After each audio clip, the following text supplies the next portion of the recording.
Thanks so much for joining us, everyone, for Rebel Reads 2021. I'm so excited to kick this off after so many months of work by our members and our guests as well. This is going to be great. We have about 10 hours of content coming for you, featuring interviews with Star Wars authors, artists, editors, and audiobook narrators. We're going to cover everything from new Disney canon books to legends. It's a great show we got for you guys. So please stay tuned, and please make a donation to our charity, Save the Children. Thanks. Jamie from Alderaan Base. You know me as Jam the Jedi on the forums and on social media. I'm joined today by Kevin Scott, one of the authors of the High Republic group of stories. He's done a lot of other work with Star Wars before in the past, but we're going to talk about the High Republic today and maybe a few other things. So thank you so much for joining us today, Kevin. Thanks for inviting me. It's great to be here. Yeah.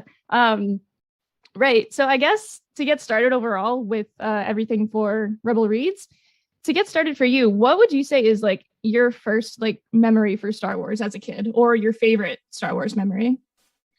I think my first memory, I've talked about this before, but I started reading the comics before I saw the films.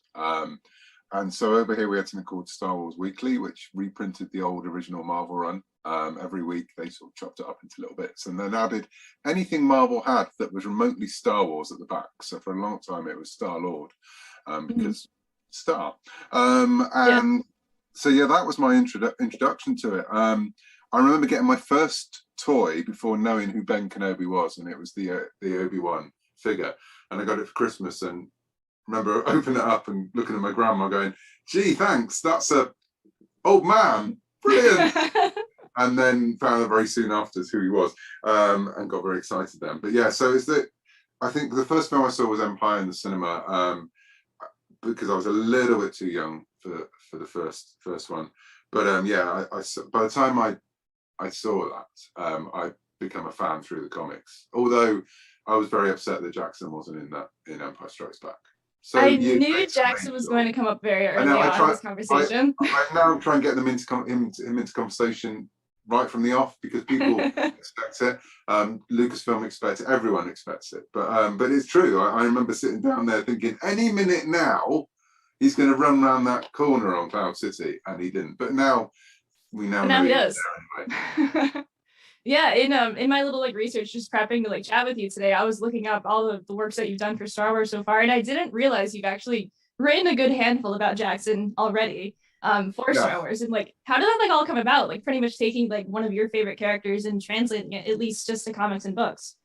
I think it was a case of I just started talking about him a lot, and sort of like pitched, or loosely pitched, I'd love to do a Jackson story. I know we're never going to be able to do it, and then when Star Wars Adventures started, and it was obviously aimed at a sort of people called it a kids comic, but it's a family comic. That was the idea of it. Yeah. And so we were looking at characters we could focus on, and they came to me and said, you've always wanted to write that Jackson story. Well, this could be the spot, because it's a big green bunny.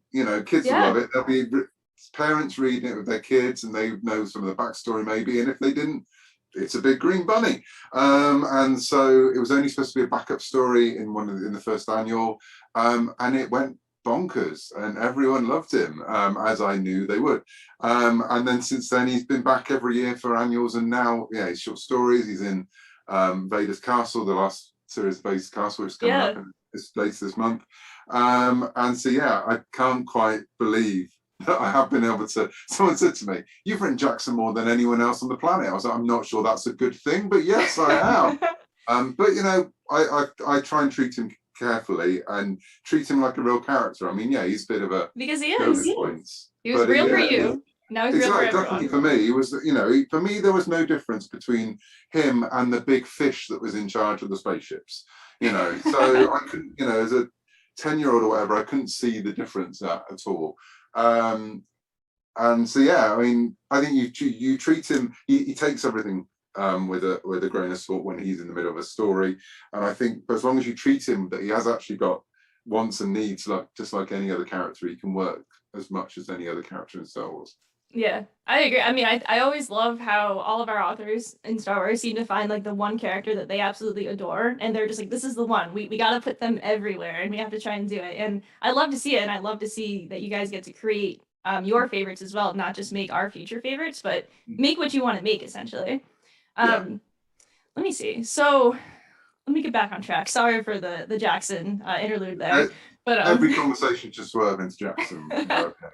it's good. I love it. For me personally, it's always a side on I thought, oh, he's always the one that comes up in conversation for me. Same deal. He has a Star Wars Adventures comic now. He's in one short story. He's a background character, but like same vibe here.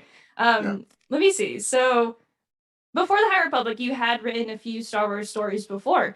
Pretty much like, how did you get involved overall with writing for Star Wars in general? Well, I was writing for a series of books based on the Skylanders game, which was that game when you used to put the figures on the board that appeared in the show. So I wrote the majority of the books based on that game. And they were sort of aimed at sort of 9 to 10-year-olds, and they were short little 15,000 word books.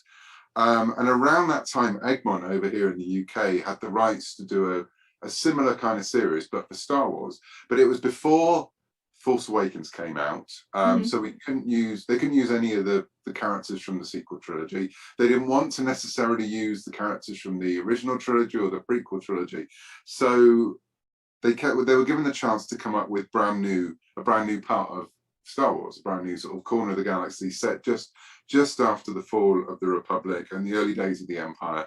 And they put feelers out for people who could write these, and one of the editors came to me and asked me if I'd be interested in writing a little sample piece, a little audition piece with and all we had at that point were the characters' names and a basic idea of the story. And so I wrote this chapter. I mean, obviously I wanted the job. I was being very professional and going, oh yeah, that'll be fine, but obviously screaming inside. Wrote this piece, and that's a version of it is the opening chapter of the First Adventures in Wild Space books, which was this series that came out, and I think came out and made a big splash over here in the UK. I don't think it was so popular in the States, but I think it came out a bit later, and it was sort of lost in all the Rebels kind of thing. It was linked to Rebels in a small degree, but yeah, that was my intro into it, and through that went to Star Wars Celebration in London, met with the guys at publishing, and it went from there really. And I was working on a couple of things behind the scenes, and then Star Wars Adventures launched, and I was asked to pitch for the first stories, and it sort of went from that point. Yeah, I gotta ask this one in general up front already. You've written a lot of audio dramas in the past, and that's something that I find absolutely awesome in the first place. And most notably outside of Star Wars, I would say Doctor Who is what our viewers here would know most about. Was an audio drama always on the roadmap for the High Republic, or was that something that you pushed for? I don't know. Well, it might have been for the High Republic by the time we'd already done Dooku, Jedi Lost, and the Dr. Aphra audio as well. When I first started working in Star Wars, my background is audio drama originally. I've been writing that for about 20 years, and we have a big audio drama tradition over here. I mean, it never really went away. I mean, I love some of the old school radio dramas from the States, Shadows, The Adventures of Superman. I mean, Adventures of Superman is incredible. So much Superman comes from that radio show. And I love that, but whereas American sort of drama went completely to television, radio drama carried on over here, and we have a national radio station that still has a radio play of the day, and has a soap opera that's been running for 60 years or whatever. So yeah, we have a real tradition. I know it didn't really exist in the US until podcasts sort of came back and have brought it back, and places like Audible. So I started again sort of talking about it, and it was one of those things that I think people were discussing within Lucasfilm, but it hadn't, they didn't really know how to do it or where to do it. And so when the idea came up to trial it with Dooku, what became Dooku Jedi Lost, they came to me because I'd already been talking to them. It wasn't a definite pitch I'd been making to them. It was just look, this is a cool thing. And as it grows in popularity, Star Wars should be there at the forefront of it. Right. And so, yeah, and so I was really pleased to be, I was offered it as we were all leaving from the first week at Skywalker Ranch, working on what became the High Republic. So it's also very linked up in my mind. And of course, Claudia was writing Master and Apprentice at the same time, so we were able to link up. Right, yeah. As we were also working together on the High Republic, so that was great. So I think by the time that Dooku came out and was a success, and Aphra had followed, I think there was always plans that there would be a audio aspect of the High Republic. And when I first put my first proposal together, because all 5 of us made a proposal of what Project Luminous should be. I know audio was a part of that, and I sort of listed all the different formats, and audio was definitely there. So yeah, I think by that point we'd all sort of realised what we could do with audio, and wanted to push it a little bit more with High Republic as well, with Tempest Runner. Yeah. It's funny, like, looking into like what Star Wars is always like pushing the limit of technology in general with the films and the TV shows. And it's funny looking back at it that radio is pretty much like how we started with like this kind of like storytelling. And then Star Wars never really did that aside from a few like ones with the original cast in like the 80s and whatnot. But it's funny that sorry, I was going to say that, you know, there's the original radio play, which translate the first 3 movies, and then there are also some Legends, expanded universe as well. But again, I think it's because the market wasn't really there, you know, and it hasn't been until recently. So, and it's still, when we were promoting Dooku, it was still promoted as an audio book, which was very odd then, when people were going, well, hang on, it's got loads of voices in it. And so I remember the celebration when before it came out, must be Chicago. I was having to explain what audio drama was to people, because I spent a lot of time on the audio stand, because it's such a passion of mine, and people were listening to clips of it, and they'd never really heard anything like it. Whereas for me, I was going, well, this is what we have all the time at home. So yeah, it's definitely something I think people are now getting more used to. So again, with Tempest Running, we could lose the narration and just go, you know, full drama. But I think there's a lot we could do with it, and there's still a long way to go. Right. I mean, I think that one of like my biggest wishes, and like in conversations with friends as well, with everything we've had releases for the High Republic, is more like music and original music with like the dramas and whatnot, because like I have been entranced by rec punk since the very beginning. I don't even know what it sounds like, but I just really want to know what it sounds like. And I just love everything about it. And so like to switch gears to Tempest Runner, since we're still kind of on it, I've always been like, I read the books myself. I don't listen to the audiobooks. And then like a few of my other friends will be like, hey, I heard it with this, and like they love like the way Mark Thompson narrates it. And I'm like, that's not how I thought Markion Rowe was going to sound like, but it's still good. And I think that it's just really interesting with Tempest Runner now. There's a big reveal. Okay, so spoilers to people who haven't listened to Tempest Runner yet. There's a big reveal within the first act with Panada, obviously. And that was kind of a surprise to me, but to audiobook listeners, it wasn't a surprise at all. Like, did you anticipate that happening? Well, I knew it would. If people have heard Mark perform, and he does perform. That's the thing about Mark. They're not just readings, you know. Right. Yeah. Life into all their characters. So I knew there was going to be an element some people would know and some people wouldn't.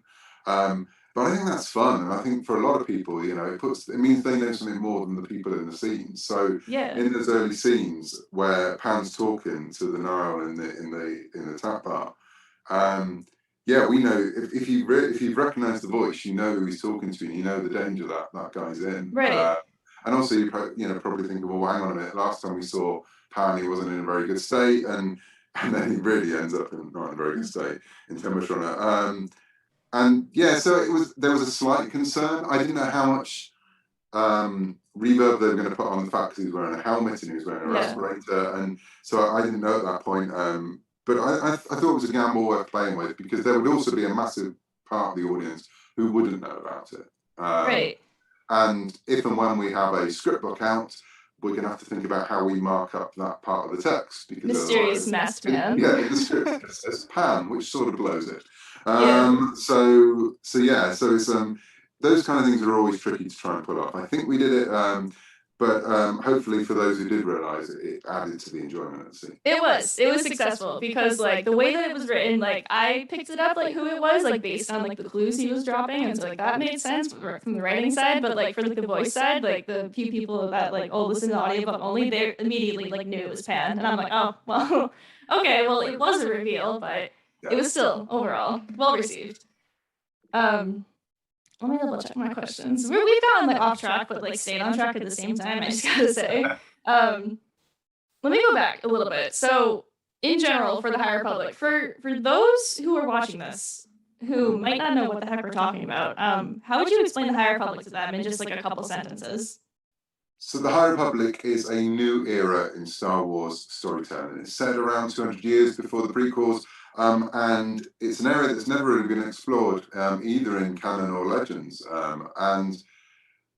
And it's best summed up, hopefully, by that moment where Obi-Wan first describes what the galaxy used to be like to Luke in A New Hope. And that moment when you hear him talk about, you know, the Jedi being the peacekeepers for generations and a more elegant age and a more elegant weapon for a more civilized age. And you want to see that point. You want to see what the Jedi are like. And I mean, I've always loved that speech because before we had the Clone Wars, there was the mention of the Clone Wars, and you're like, what's the Clone Wars? And there are so many things are dropped into that conversation that would just have history and weight because of the way that Obi-Wan talks about them.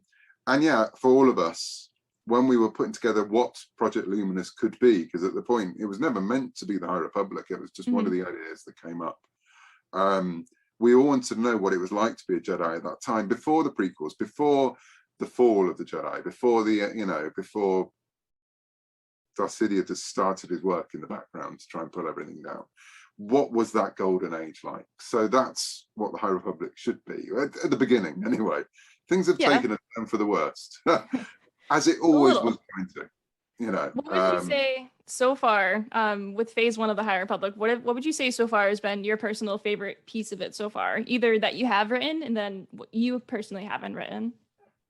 Can I say something that's not out yet? No, I don't think we're allowed to talk about that. So phase 1, so everything that's come out so far. It's really tough because the most exciting thing I've read is Claudia's new novel, which comes in later on in the year. But I can say that. I'm not giving any details what's in it. Builds a little hype. Because that's the culmination of phase 1, you know, that and the stories around it. So I think, to be honest, one of the most exciting things for me has been to see the reaction, because we had no idea if it was going to work. You know, and then we launched it, and then there was a little pandemic that sort of like screwed everything up. Literally, the week I was in LA launching it with the other guys, when I flew out, there didn't seem to be a problem with COVID. And by the time I flew back 2 weeks later, everyone was wearing masks and we were in lockdown within weeks. Yeah. So obviously we had all that. We had the delay. There was a lot, you know, like always in Star Wars, there was a lot of chatter about it online. People weren't sure. Some people loved the idea. Some people hated the idea. So you never know how it's going to land. And we hoped it would land well. And to start seeing from the moment that we started showing concept art, people reacting to some of the characters. I think for me personally, when Skier was first released, that artwork of him, and people started talking about they're going to start cosplaying him and imagining what he's like. And then I thought, we might actually have something here, you know, that's all there was the picture of him, and people were responding to it. The first, you know, the sort of some of the early art of Ava, people were responding to her. And so to see it land afterwards, and yes, there are always going to be people who don't like things, because that's life, and there has to be people who don't like things because we can't all like the same stuff. But the general response to it has been incredible, and the fact that people have latched on to different characters is what I've loved about it. So part of the idea was that there'll be all these different stories being told, and yes, if you read them all, there's one big story, but hopefully you could pick up the part of the story you want and focus on the characters you want. And again, there was this big thing at the beginning that people thought it was all about Ava, and it was like, no, she's just one of the characters. She's just part of the cast. And there'll be if you don't like Ava, there will be other characters you will. That was the hope. And it seemed to work like that. You know, it seemed to have, people have found characters that they get really invested in, and they follow through, and they get very angry then when you do things to them. That always happens, though. That always happens. But yeah, so that for me has been the joy of it. Seeing people, you know, because it hasn't got a lot of links to, you know, a lot of the stuff that's come for it. It's hopefully recognizably the Republic. Hopefully the Jedi are recognizable as Jedi. But other than Yoda and a few other long-lived Jedi from the Council, that's pretty much it. These are all brand new characters, and we've only really been living with them. Well, we've been living with them for years, but it's only been out since January. And so the amount of investment people already have in it has been staggering to watch. So yeah, I think that's the most exciting thing for me, that people have taken these characters into their hearts, and they're worried about them. They're worried for them. They're excited to see where it's going to go, and we see art, we see people cosplaying, and that's amazing. When you've spent a couple of years developing this new era, to see people react like that is phenomenal and heartwarming. Yeah, I absolutely love how there's pretty much been like an entire like subgroup of a really close knit community with the entire like High Republic like fandom within the Star Wars community. A lot of it is like based on like Twitter, and it's absolutely insane like seeing everyone just like react like all of the time when a new release comes out and just seeing all of the joy from it. And that is really what it is, because you guys have made so much content being released within the past year for just one era, and it's a lot, and we still want more. And additionally, I know I speak on behalf of the entire Rebel Legion here, in which we want more reference photos of all of those costumes. I know that's out of your hands, but we want those photos. Just we're all Jameson over here wanting those photos. I'll tell you a secret. Justina Ireland, whenever she writes comics, and there are some comics coming from her, she's constantly asking the artist to turn the characters around a bit so we can, that's what we need, can see. But again, the fact that we've got so much art for let's face it, a book series, and there was always going to be comic art, but the fact that Disney have been having artists working on character designs for these, that doesn't happen. That's not the norm. And it's amazing to see the fact that the art department have got so behind it. And I've seen a load of art in the last week for characters, secondary, tertiary characters from upcoming books. But Disney and Lucasfilm are committed to actually say this is what the era looks like, and that's been great to see. And it's been really inspirational as well, because I've been shocked by some of what the characters look like, and so you start working that into how you write them. And because I come from comics, when you work with an artist all the time and you see their interpretation, and that then informs the storytelling. We're doing that with the books as well. As art's coming through, we're picking up on some of the little details that the artists are putting in, and it's helping make it feel like, as an era, there is this wider group of creatives working on it, that we can, when we have moments where you're just going, I have to do this story, I've got to got deadline coming, I've got to get the words out. That's when you can start flicking through the art deck and you start getting excited again, because you're going, that's what it looks like. This is cool. And so we get as much out of that as I think other people do as well. Yeah. To jump back a moment, you mentioned like you saw art about newer characters and like secondary characters. And so I'm not going to ask specifics about new stuff, but in something that's already come out though. So in The Rising Storm, there is a hang on, I've written it down. A Talo or Tai. He was Udidus. Yeah. So he's like a bird type creature who kind of is a little bit force sensitive. And so overall, like the question I have, this was from one of my friends, Kendra. Might we see more of this in the future, or learn more about like the history with populations that can like use the force, but they're not necessarily Jedi? Or what are you expecting to like kind of like pull more from like legends essentially to put into the High Republic? I'd love to explore more of that stuff, because I've never believed that the Jedi are it when it comes to the Force. You can't believe that. And I think there are so many stories yet to be told of what the Emperor was doing to everyone else as well, because he obviously focused on the Jedi, who are at the top of the food chain. But there would have been, we already know the Night Sisters, and various other people that they were out there. And of course, it's something that the EU explored quite a lot. So while I can't talk about what's coming, it's something that I personally I'm very interested in. And anyone who reads my stuff knows that I do like to try and pull the most obscure things from the EU and sprinkle them in. And that species was definitely a species I wanted to use at some point. I would love to develop more. And when I was writing that, there's an entire passage that's not in the book, which explains more about how that species in sort of the new canon ended up being where they are, and why they're on the planet. And there's some hints in The Rising Storm of what happened. But I got carried away and wrote this little mini history.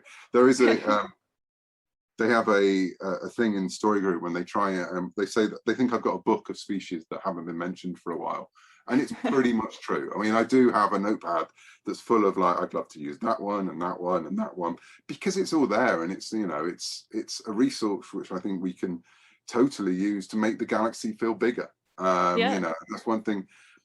When you're writing something like this, there's a danger the galaxy starts to feel small, because characters have to meet each other, and and they know each other because you need those links between the books.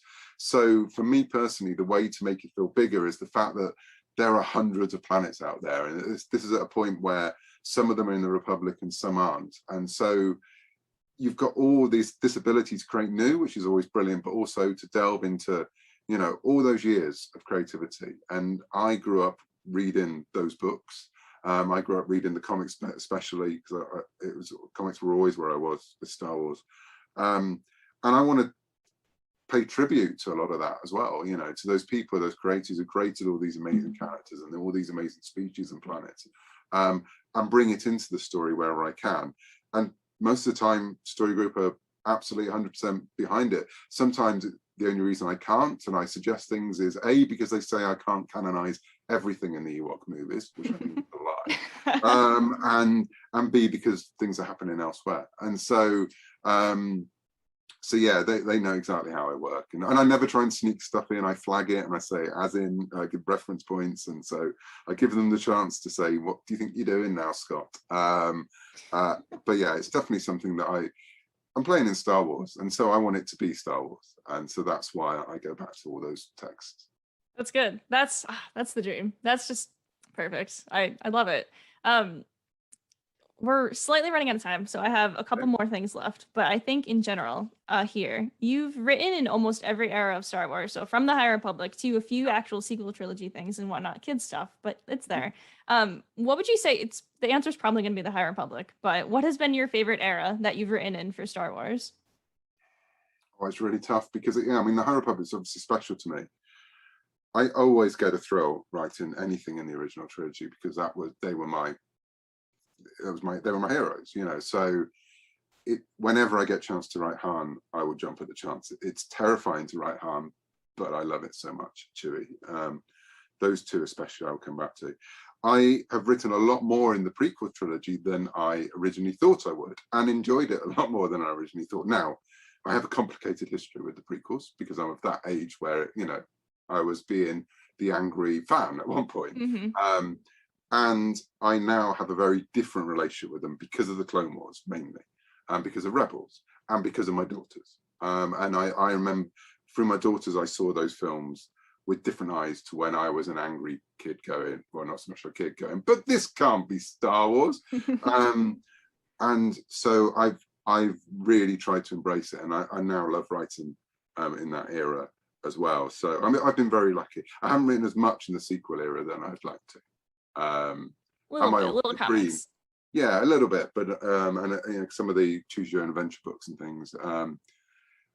But I'd love to write more there, and to be honest, I'd like to write beyond that point. I think a lot of us would, because we want to know what happens next. We all want to know what happens next. That's always it. What happens next? And you couldn't answer that yourself, so that's why the High Republic went back. Okay, my last little bit, I'm going to call it the Tempest round. It's essentially a lightning round. I thought it was so cute. It's Tempest. So, all right, so pick one or the other. I'm going to throw out a bunch of them. Ready? Figuring Dan in the model nodes or Max Rebo? Max Rebo. Max Rebo, got it. Jedi or Nihil? Oh, Jedi, definitely. That's more stylish. All right. Clone Troopers or Stormtroopers? Stormtroopers. X-Wing or TIE Fighter? TIE Fighters, just they look cooler. And there's some, I get very, this isn't a quick answer, I get very excited when you see the different variations of TIE Fighters. I love TIE Fighters. That's true. Yeah. I have my favorite one is from Dark Empire, which is the TIE Crawler. Yeah. I recanonized in a Choose Your Own Adventure book because it's a TIE that's a tank. What's not to love about that? So yeah, always TIEs. I love that. One more. The Old Republic or the High Republic? I can't answer that. I really can't answer that. I refuse both. Okay. Okay. I'll do one last one. I love the Old Republic, but the High Republic's my baby. Fair enough. Okay, last one. This one's very serious. Geode or Geode? Always Geode. Always Geode. Yeah. Perfect. Well, yeah, that's the majority of the questions that I have. I have a lot more to say, but we have running out of time, unfortunately. So I want to thank you so much, Kevin, for joining the Rebel Legion stream for Rebel Reads this year. Where can everybody find you on social media if they want to reconnect with you or just follow and see your works? It's probably best to go to my website, kevinscott.com, or find me on Twitter at kevinscott. Perfect. Thank you so much. And then thank you everyone for watching this so far. My name has been Jamie. I'm a member of Alderaan Base, and thank you so much for watching Rebel Reads.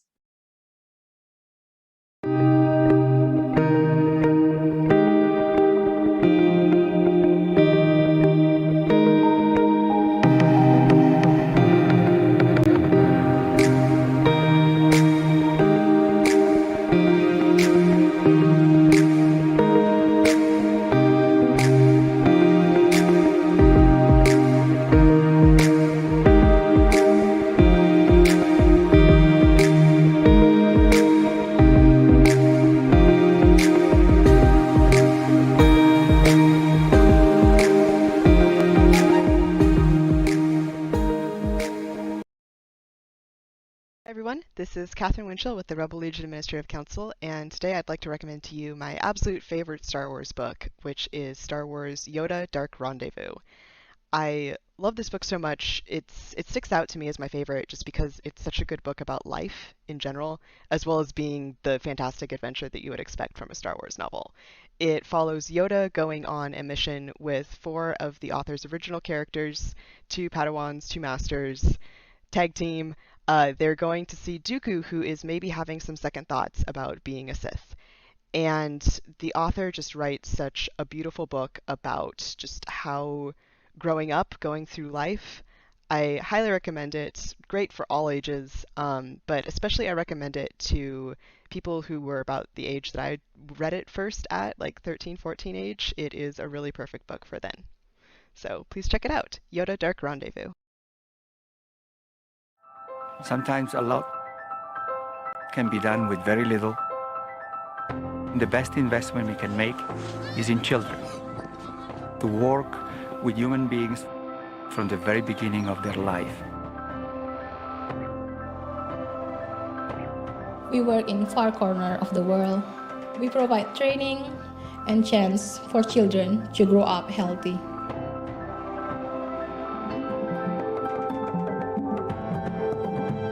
We work in far-flung, isolated rural areas.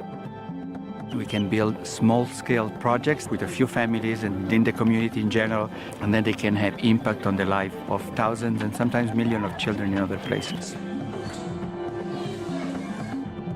I believe it's very important to work with children in the early years. You help them to grow into their full potential.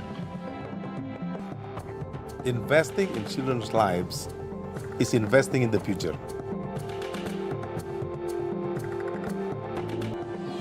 We respond to any emergency of scale anywhere in the world. We're unique in that we are specifically looking out for the welfare of children in an emergency. And sometimes those needs are very different than the needs of adults and the rest of the community.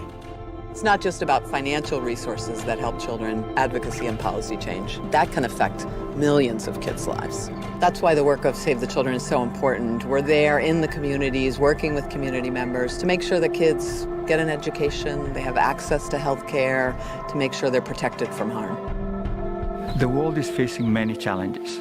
We often wonder, what's the best we can do to heal the world, to make a better future for mankind? The future of the human race is really in their hands.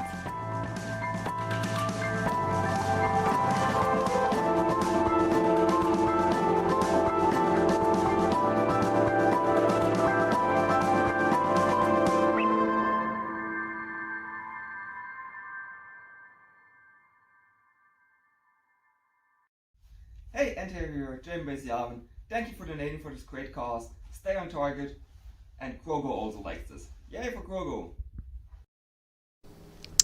Hello, Rebels. This is Catherine Winchell, the Executive Director of Rebel Reads and member of the Rebel Legion Administrative Council. This year, Rebel Reads is supporting 2 different charities. We're having a fundraiser for Save the Children, and we're doing something a bit different for So Powerful. Ariana Tazzi of Rebel Legion Italian Base has created the art for an enamel pin for this event, which is available exclusively to Rebel Legion members and those in our sister clubs. It's an exclusive design due to the copyright agreements that we have with Lucasfilm. You can find the link to purchase and more details about who is eligible in the main post and comments of this broadcast. For those who can buy, all proceeds from the pin will go to So Powerful, which is an organization that works in Zambia to provide girls with reusable menstrual supplies that they can stay in school all month long. Without these supplies, most girls stay home from school when they're on their period because all they have to use are rags. This is extremely damaging to their education and leads to a higher rate of failure on the exam they take to be able to move on to secondary high school. The proceeds from the sale of each pin is enough to bring critical supplies to one girl. It covers the cost of both materials and the wages of the women in Zambia who make the soap, reusable pads, and underwear. We've also given a challenge to our members to sew the purses these supplies are delivered in. Many of our members sew to make their costumes, and many of the materials that our costumes are made from are durable enough to use for a purse. The girls love bright colors, so any scraps that we have from costumes like our X-Wing flight suits are perfect for this. We're running a competition through the end of the calendar year to encourage our members to sew these purses. You can find all the information about how to make these purses and both the basic and intermediate patterns on the So Powerful website. Now, why did we pick Padme for this design? You should read Queen's Peril to find out. Menstruation is a minor plot point twice in this book, so Padme and her handmaiden seem like the perfect fit for the pin. Again, you can find the link to purchase the pin in the post and comments of this broadcast. Keep sewing and keep reading Rebels, and may the Force be with you.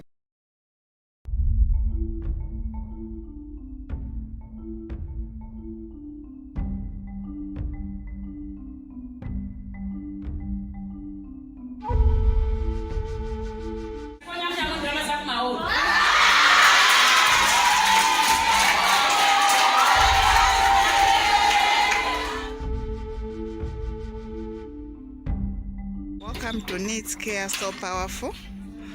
World Vision is here today to collect the 5,000 plus pieces.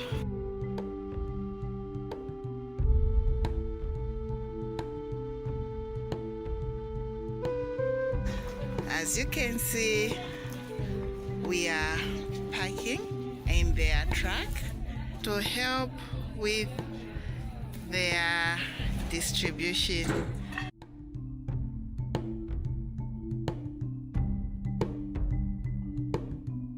So today we'll be distributing at Chipapa Secondary School.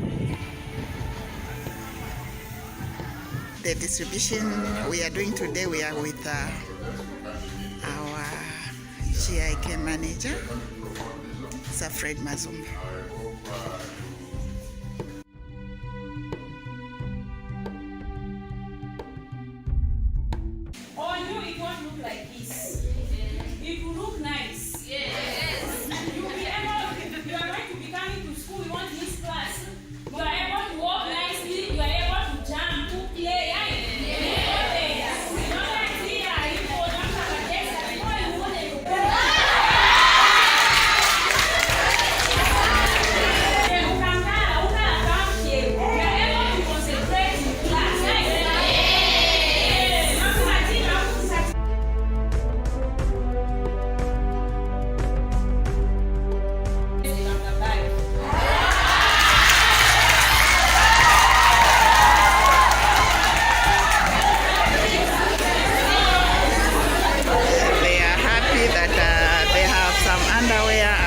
Soap in each piece. You can wash them.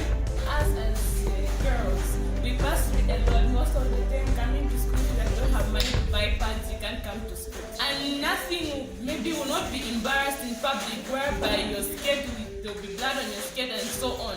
Money is very hard, and we're really thankful for what you have done for us. And we pray to say, may God increase your work. Thank you.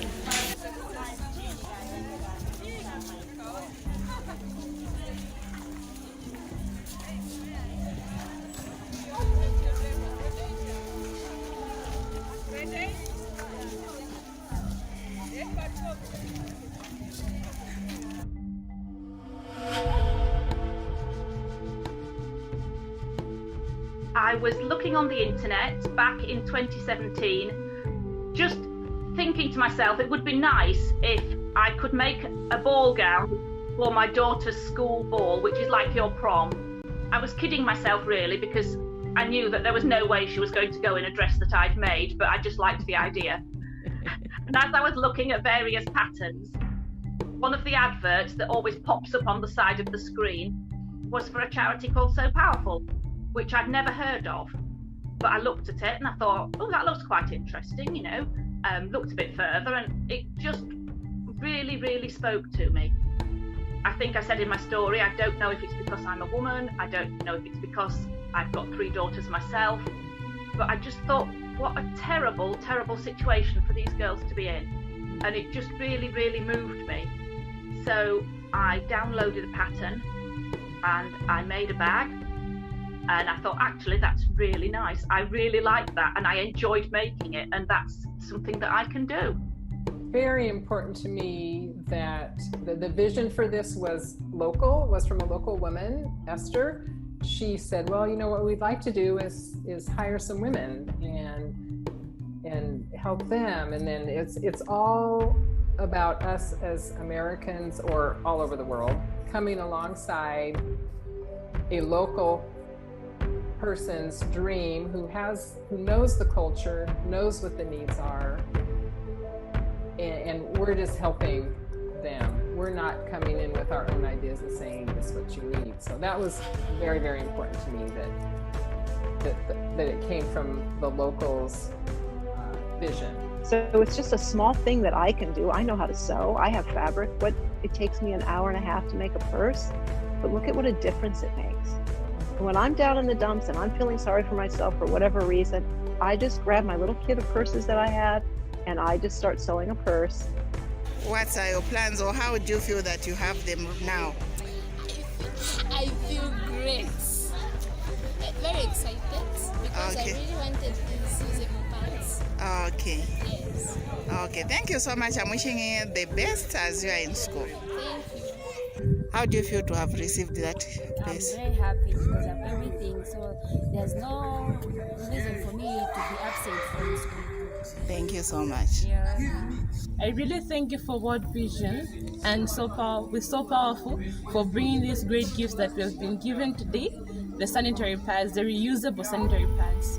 Like right now, I'm so grateful I'll be able to enter class every time I'm on my periods, and every time I will not stay out of class. In the past days, we would stay out of class and would miss out on so many lessons. I really appreciate World Vision and So Powerful. We thank you very much, and may God bless you, and may your work go far, and may you help any other girl child like me who's in need of these pads. Thank you so much. We are wishing you all the best that you keep in school. Thank you very much.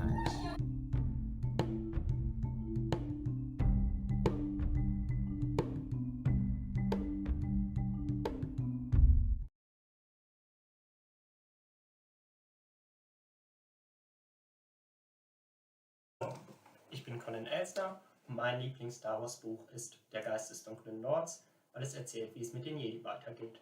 Hallo, hier ist Pierre Amstre. Das hier ist mein Lieblings-Star Wars Buch, weil darin unheimlich viel Informationen über Kostüme der Originaltrilogie drin. Möge die Macht mit euch sein. Hallo, Enter hier. Das hier ist Empire Strikes Back from a certain point of view. Das ist ein Buch von Hauptcharakteren, Nebencharakteren, wo ein bisschen Hintergrundgeschichten nochmal erläutert wird. Es ist sehr angenehm zu lesen, es ist sehr lustig. Kann ich nur empfehlen. Wir müssen das dringend lesen. Das Buch Die Geheimnisse der Jedi, damit ich lerne, ein guter Jedi zu werden. Hoffnung ist der Weg. Akbar?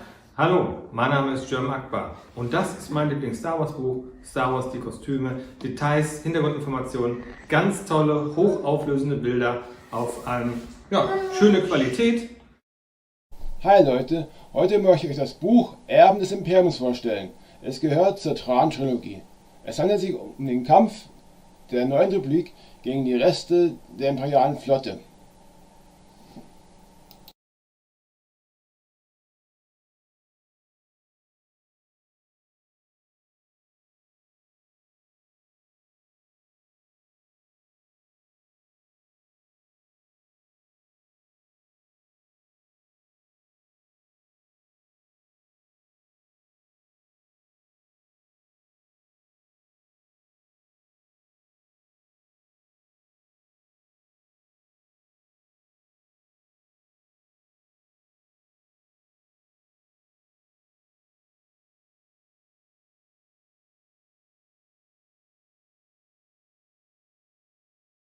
Hey everyone, welcome to our next interview for Rebel Reads. My name is Bria Lavarnia. I'm a member of Freedom Face, and with me today is someone I am super excited to get to interview, Emma Mieko Candid, who wrote Ronin, which is the book that ties into Star Wars Vision. So hi, welcome Emma. Hello, very excited to be here. I did do that. You did, and it's real good. So boarding up front, I know the book's come out recently, but we are going to be talking a little bit of spoilers. I will not ruin any like big reveals or anything, but we're going to talk a bit about the book. So, you know, yeah, I will also do my best to censor myself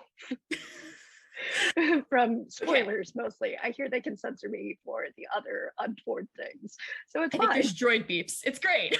Yeah, very Star Wars about that.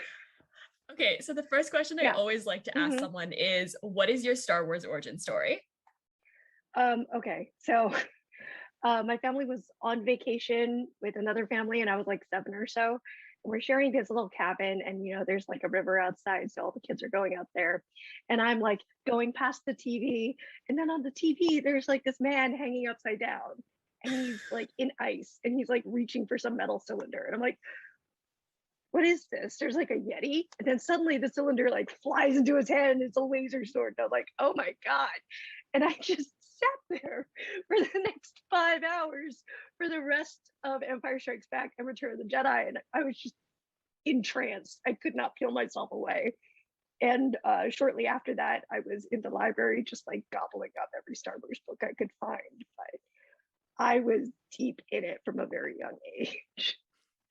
Did you also end up grabbing the books in like the wrong chronological order? No, and just... okay, so I got super lucky. The first one I grabbed was Heir to the Empire, which, you know, oh, like man, at the time was kind of considered, you know, this is the sequel trilogy of the time. And like, I just happened to like trip onto it. And I was like, Luke Skywalker drinks hot chocolate. This is fascinating. What's going on? And so, yeah, no, I read everything. I developed what I later recognized as a deep crush on Mara Jade. I mean, who amongst us? Like most of us in some regard or another. Yep. But yeah, no, that was my thing. And also like Talon Card, because we're equal opportunity in this household. Yes. Yes. Yeah, no, so that's my Star Wars origin story. That's awesome. And I feel like it's super appropriate given that you have now grown up to write a Star Wars book. Yes, crazy, but true. So actually, let's talk a little bit about the book. So Ronin uses the duel from Star Wars Visions as its springing off point. So can you talk a little bit about like the genesis of Ronin? Like, did you get to pick the short you used as inspiration? Okay. So the short was chosen before I was brought on board. They had narrowed it down to 4. I'll leave it to them to like reveal what 4 those were in the future. But the duel was the one that they thought, they're like, this seems like a starting off point, like an inciting event. And so they brought to me the very basic concept, which is like, there's a village under threat and this dark warrior defends it, and he's actually a Sith Lord. And I was like, okay, cool, big sad man, I can do that. And also like, I was just thrilled to be offered the opportunity to write a Star Wars book. Like I was given the caveat of like the timeline. I was like, I don't care, I want to do this. But after that, it was kind of a back and forth where like I got the original script and I got like a very early version of the short in draft form. And there were some discrepancies between those, but I kind of like tried to draw from both of them and also use the basic inspiration of like the palette they had, which was essentially jidaigeki, or like the period pieces. So, you know, these things that have, you know, that's where the Kurosawa films live. That's where Hidden Fortress lives, which sort of infamously inspired George Lucas when he was making A New Hope. And just like really digging into that film format and its traditions and like the subject matter it's interested in. And then also pulling in the area that I'm a little more familiar with, which is Japanese folklore. So pulling those two together, offered up an outline, and they were like, cool, go for it. And shortly after, I got like a couple notes from the studio to incorporate, but they were very easy to do because they were all really aligned with that Jidaigeki historical format, which I had like been basing everything on because that was the framework they provided. But yeah, so it was back and forth like that. I was given perhaps an unprecedented amount of freedom to write this book, but I think that's pretty typical for the Visions creators as a whole, because that's sort of like the idea underlying the project. I did get a couple last minute fact checks from the studio about like elements of the Ronin's character design that don't show up in the script, but they're like, oh, this is what this is. And I was like, oh, okay, cool. I'm gonna have to put that in the book now. It would have played a very different role in the book if I'd done it at the beginning. But finding it out now, I'll make it work. It's fine. We got it. But yeah, no, that was generally the back and forth. Cool. So you mentioned the whole the folklore thing, and I saw you tweet on Twitter a little while ago about you were initially thinking about the book in terms of folklore and fairy tale in the Star Wars universe. And I was wondering if you could expand a little more on that. Yeah, so I think that's a two-part answer, sort of, because part of it is just that from the beginning, I was really just sort of enthralled by the recursive nature of this project, because again, you know, it's George Lucas fed on Kurosawa, and Kurosawa and the Jidaigeki all kind of like have this relationship to the cowboy western. And all of those have sort of like the lone gunman, the lone swordsman, which itself has ties to wuxia, you know, with the lone swordsman in the Chinese stories. So, and you know, coming all up to the modern day with George Lucas and like 7-year-old me going, oh my God, what's happening? And now I get to contribute to and build upon that mythos. And it's just how folklore works. It's like, I call Star Wars modern mythology a lot because that was the intent, and that really is what it's become in so many ways. But just consequently, like, I really like to know in things I write what kind of media exists in universe. So like in the book I'm writing with Tor.com, that one has like, there's radio plays about the mecha and the pilots, and it's like sort of like C-drama, K-drama, but also it's propaganda. And therefore, I also want to know what's going on in Ronin, like what are the stories they tell? And while I was thinking about that, I ended up thinking like, oh, I guess if I'm wondering like, what do I draw from the Star Wars universe to put here? What kind of reflections do I do? Just think about it in terms of like, what kind of story would somebody tell somewhere in the Star Wars universe, which is infinitely large, right? So like, there's infinite numbers of stories, but the reference points and the kinds of things that people would take for granted. Yeah, so that was what I meant when I said that. That's really cool. I think you can definitely tell, having read the book, I think you can definitely tell like that was like where you're coming from with it. And I really, really loved it. It's also occurring to me, maybe we should just like, if you had to convince, like, what's your like one line pitch for Ronin and like what it is? I know because I've talked to people like just out in the world, and you know, every once in a while someone asks, oh, so what do you do? And before I've had to say like, oh, I edit anime nonsense books, and they'll be like, I don't really know what that means, but okay. And now I can be like, well, I edit, but I also write. And I recently wrote a Star Wars book that was the Star Wars universe through the lens of Japanese history and mythology. And I find that and you know, then we can dig into the whole Kurosawa thing, which some people know, some people don't, but is, I think, genuinely pretty interesting for most people. However, there's a specific subset of the Star Wars audience that I've been yearning to talk to. And these are the people who, like me, have been in love with Star Wars for a very long time. But when new Star Wars started coming out, looked at the screen or looked at a book and went, oh my God, Star Wars knows I exist. And I'm here too, and I'm part of it. And like, I wrote this book for you. I'm one of you. I did this for you because watching Rogue One and seeing Base and True walk on screen just like floored me. I was weeping the whole time. I was like, you can get representation here, but like that was my full body realization of, oh, that's what it means. And I was really, really trying to honor that when I wrote this. So yeah. Hey guys, this is for you. If it helps any, when they brought Kelly Marie Tran out on stage at her first celebration, like I like sat down and cried. And some person was like, "Are you okay?" I was like, "Yes." No, it's a body thing, and you don't get it until you get it, and then it takes you out at the knees. So I had some other things more specifically about the book I was going to ask you, but like we're just jumping right into like the diversity questions because I'm pretty sure Ronan Mate is without a doubt the queerest book in Star Wars so far, and I am here for it. Like, I mean, I didn't sit down and count, but like I'm pretty sure the majority of the cast was like LGBTQA plus. And I'm gonna guess that's done pretty deliberately. Like there was a non-binary character, there's a trans character. Like, thank you. Number one. You're welcome. I did it for me too.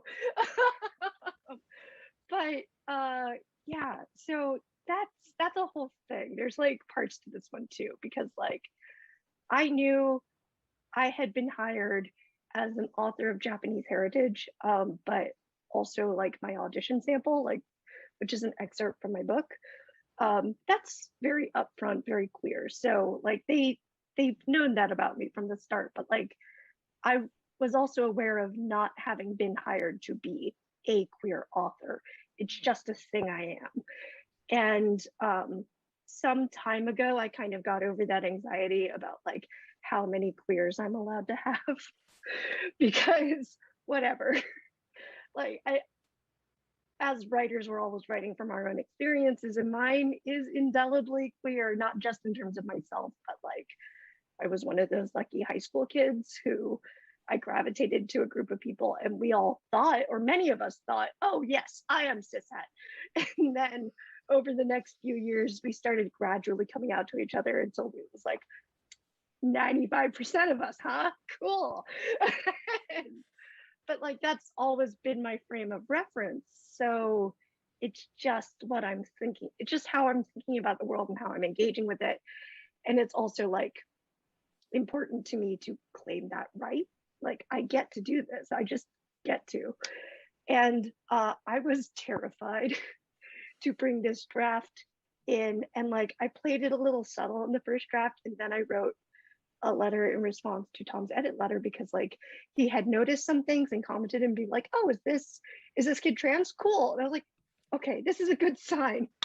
But I essentially wrote this thesis statement of like, I want to lean into it more. And everybody, Tom, his assistant, Gabriella, the story group, everyone was like, cool. I ran into no barriers. Nobody said no to any of that whatsoever. And I'm very grateful for that because, again, that was not what they hired me to do. It was just something I did. But yeah, no, it's important to me, especially the trans and non-binary representation, because I've known trans people since I was like, a kid. My best friend in kindergarten was trans. Like we didn't have the vocabulary for it. His family was very, very good and very, very cool. And they're like, well, we don't really know what's up with our kid, but he wears boy clothes. And now he knows, and now he has the vocabulary and he knows who he is. And he's finally like has the freedom and understanding to be himself. But kindergarten, elementary school, middle school, high school, college, after, I have known, I have loved, I have very protective feelings about the trans and non-binary people I know. And like I myself have come to a place of like, I have low what I call gender valence. Like I don't really care that much. And that's a personal thing for me, because for some other people, it really matters. And for me, it's really important that it be respected. But either way, like I desperately try to make space for this as often as possible because it's just a very meaningful thing to me personally. Yeah. I mean, I think it's great you were able to write the book and show the world that we see around us. And I have a strong suspicion a lot of Star Wars fans are really, really going to appreciate this book when they get a hope chance so. to read it. Again, I did it for you. This is the thing I wanted to give to you. Can we talk about a certain pair in particular? I think you know who I'm gonna ask you about. Because the vibes and the sparks the whole time I was reading. Yes, okay, go on. Yeah. I can say that, Koru, right? And Koru and Akia. Akia, there we go. Yeah. I had it. Koru I was like, and it's one or the Akia. other in my brain. So, Akia. yeah. So in the outline, I knew Koru was gonna be like, very sourly dragged on to joining the crew for like the back half of the book. And I also kind of just had this understanding of like, all right, well, I know like what her internal like journey is, but you need connections in order to like go through that. And also I have a very hard time writing characters just thinking to themselves. It's always easier for me if they're talking to somebody. And because Koru is always turned up to 11, just always skyrocketing in some direction, it made a lot of sense for the person that she was like going to be having those connections with to be someone who's extremely anchored, because Akia really needs your brain to at least be in orbit of the planet you're currently on. Like, no, we're here, you need to be here. And what I realized after that was that like the backstories that developed for them like really had like this echoing resonance with each other. Like they're both these kids who are taken from their homes and told, you're going to do violence for us now. And then they're both removed from that situation by different means, which are in conversation with each other thematically. But sort of more importantly, like Koru just loses everything and subsequently never comes down from 11. And Akia is hyper aware all the time of like what she does have. And that's partly because of her own neuroses, like her inability to do what the people call self-care in like a really meaningful way. She'll be like, I need to eat breakfast, but she won't think about, I need to go to therapy. I mean, who in Star Wars doesn't need to go to therapy at this point? But yes. So yeah, it's just like, but Akia is also just someone who's very much in that frame of like, I need to eat breakfast, and so do you. And she's like, that's how she operates. That's how she copes with being alive in this world that can't really be trusted all the time. She tries to perform that trustworthiness. And just the connection that ended up making with Koru, where she's like, oh my God, someone's talking to me like a person. First of all, how dare you? It worked really well, in part because, Akia just rattles off like joke after joke. And I think it takes Koru off guard because she's like, I can't be mean to this person because it just washes off her what's going on.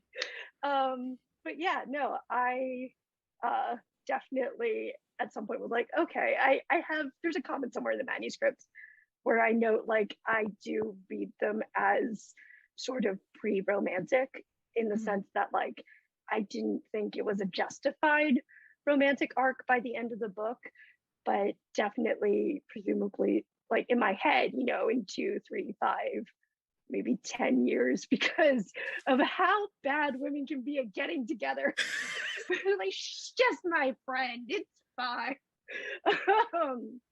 That's how I read them personally. But it is open-ended in the sense that I didn't have time to finish that particular element of the arc. I mean, there was a lot going on in the book. I feel like, you've got time. Yeah, no, I think it's clear what my thoughts were, what my feelings about it were. Again, the absolute vibes. I was here for it. I'm glad. I was worried people would miss it. Oh so I no. as hard as I could. Also, this was not one of my questions originally, but Yeah. did you know that Lucy Liu was going to be the one voicing Koru in the English dub? I learned it at one point and then immediately had to exit the room I was in, lie down on the bed in the other room where my poor wife was at the time suffering from shingles and just wail. Because we're both huge Elementary fans. We both loved Elementary. So in good. part because we love Lucy Liu. Like she's just, there's this like Tumblr, Twitter post about like, I would die on a battlefield for Lucy Liu. And I'm like, yeah, me too. Especially in her elementary wardrobe. Just my God. So yeah, that was super, super exciting. I love knowing that. I'm very excited about it. I also want to make sure we talk about the true hero of the book, the absolute perfect cinnamon roll, B556, aka Hat Droid, who should be like the star of every single poster's revisions, and I cannot believe he has not been like the entire poster just Hat Droid. Oh, Hat Droid. So as a caveat, I didn't actually, one of the studio notes was like, oh, by the way, this is the droid's name, because I thought I had to make it up for the first draft. So if I flip-flop on pronouns or name, that's why, my apologies. Originally they were monk and they them, because I was like, whatever, binary droid. But the characterization has stayed exactly the same the whole time, and it's just like, here's a character, here's a person who whose life is defined by, oh my God, my human is a disaster. Such a disaster. How do I keep him alive? And it's just descended into this like scolding mother hen situation, kind of out of anxiety, I think, just doing his best at every turn to ensure that people aren't going to die in the next 5 minutes. He's and trying it's so frequently hard. like a possibility. Yeah, such a precious angel. I love him. Yeah, like there is a comment somewhere about like, oh, B5 is so taken for granted. There was definitely a point, I'm not gonna spoil, but there was a point at the end of the book where I was like, if something happens to this droid, I will riot.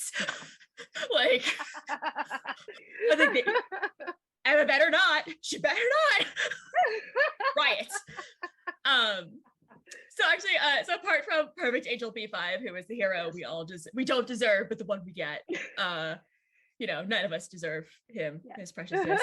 Did you have a favorite character to write when you were working on the book? I know I'm love asking you to pick your this favorite question. child, but no, this is I'm so great. sorry. I do have an answer in the sense of like, there's 3 characters who were really easy to write in different ways. Ikea, because she says what she's thinking. Koru, because she does what she's thinking. And the Traveler, because I love writing performers and they have no idea what they're thinking. They are just talking their way into perhaps out of the problem, or at least into a new one. But yeah, no, they were definitely the ones that like came out of my fingers the fastest, because again, Ikea, she's funny, she can make jokes, she's always like bringing us back down to like, okay, here's what the space wizards are doing now. They all have bad personalities. And Koru, meanwhile, is just like, she's not actually a very complicated person. She just doesn't have the facility to understand what her thoughts are. So she feels like she's very complicated, but that's because she's a meathead.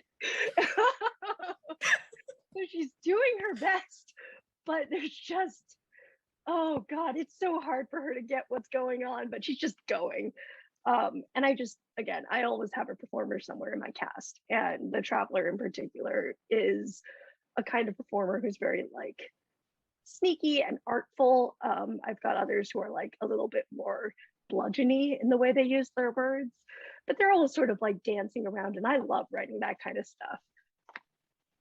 I have to say the Traveler is the character who like got me immediately from like the first sentence out of their mouth. And I was just like, oh, I love you. Oh no. Yay! Oh no. I'm in trouble.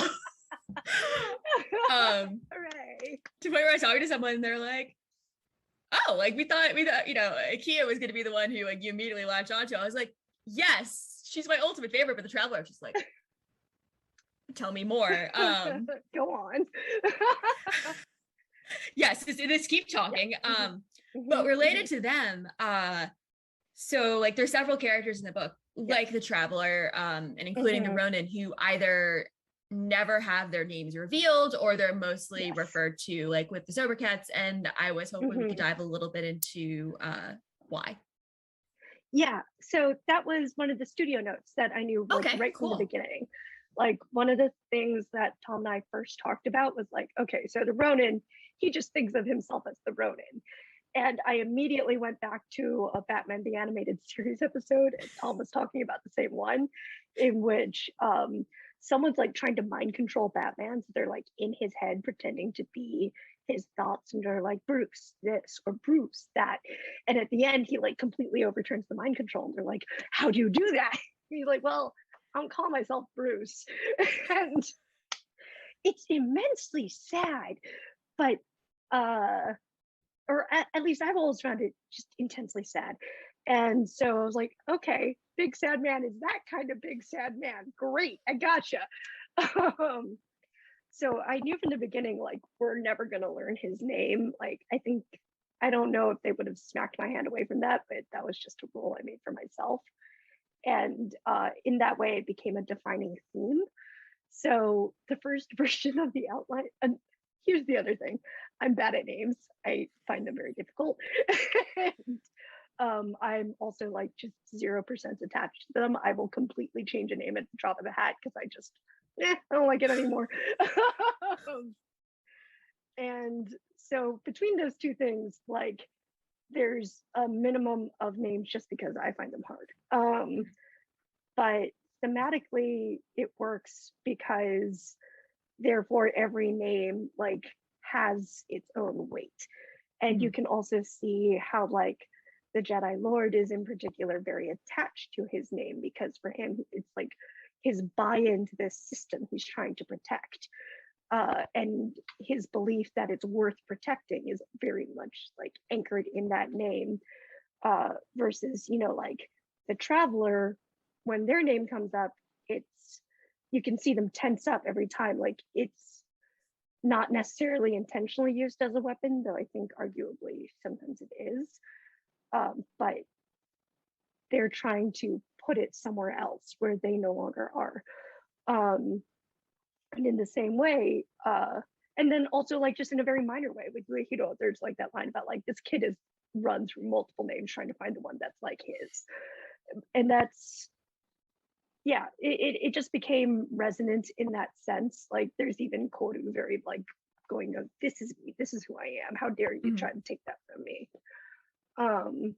And then also I didn't come up with surnames for anybody mostly by accident, but then I was able to justify it because the period of Japanese history that this is based in, surnames are like, you only have that if you're a lord, if you're a samurai. Like otherwise, why would you even have that? It would have no function. So I got away with it because of that. Worked well. Yeah. So yeah, that was the whole thing. It studio mandate down to like, okay, well, it's a theme now. I really liked it. Like, yeah, some vague headcanons about like the name that the Ronin chose when he was originally a Jedi, but it's mostly just like, I think he was kind of a hardcore teenager. I think he chose one that he's dreadfully embarrassed of right now. Probably. Okay, so we have time for one last question, and somewhat self-indulgent for me, but also because this is the Rebel Legion, I have to ask, what characters do you most want to see cosplay for, or fan art, but cosplay for? Oh God, I think Koru's design is amazing. She's just so striking. I would be surprised not to see more fan art of her. But also I try to let things run a little ambiguous in my descriptions, because I want people to sort of like have their own headcanons. So consequently, the one who has the most description, I think, is probably the traveler because they look the most like a weirdo. Like, who's this person walking around? But as a consequence, like, I kind of hope to see more art of them. I also would like to see the Ronin has a new outfit around the second third of the book, and he thinks he looks like a jackass, but I think he probably looks really dashing. It's a great outfit. I would love to see fan art of that. Awesome. All right. Okay. Hopefully everyone who's watching this is taking notes. Like, make this happen for Emma. It's what they deserve. Bully the old man. He doesn't want to see himself, but I do. Your opinion is the one that matters here. Okay, so I think we're just about out of time. So thank you so much for joining us and taking part in Rebel Reads with us here at the Rebel Legion. It was an absolute pleasure. Thank you for having me. Very glad to be part of this. Awesome. Okay.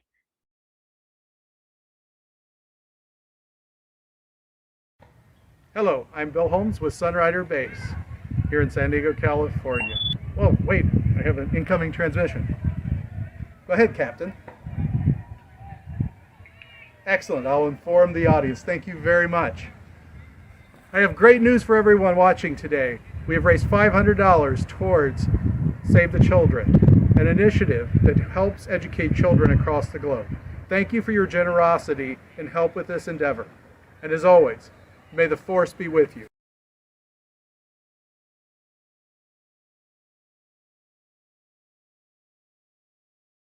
بدي أدخل الجامعة ونفسي أصير لما أكبر دكتورة جلدية. بحب أكون مهندس معماري عشان أبني وطني من جديد. అయితే ఎవరైనా భార్య భర్తలు విడిపోతే వాళ్ళని కలపాలని కోరుకుంటున్నాను. أما كرلا سولير فاجي.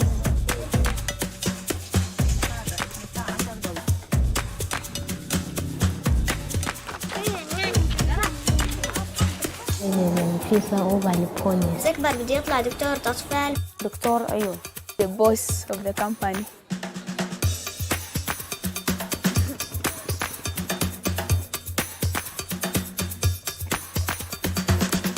أنا بوصف حالي إني أنا مجتهد، أنا بثق بحالي وأنا متعلم.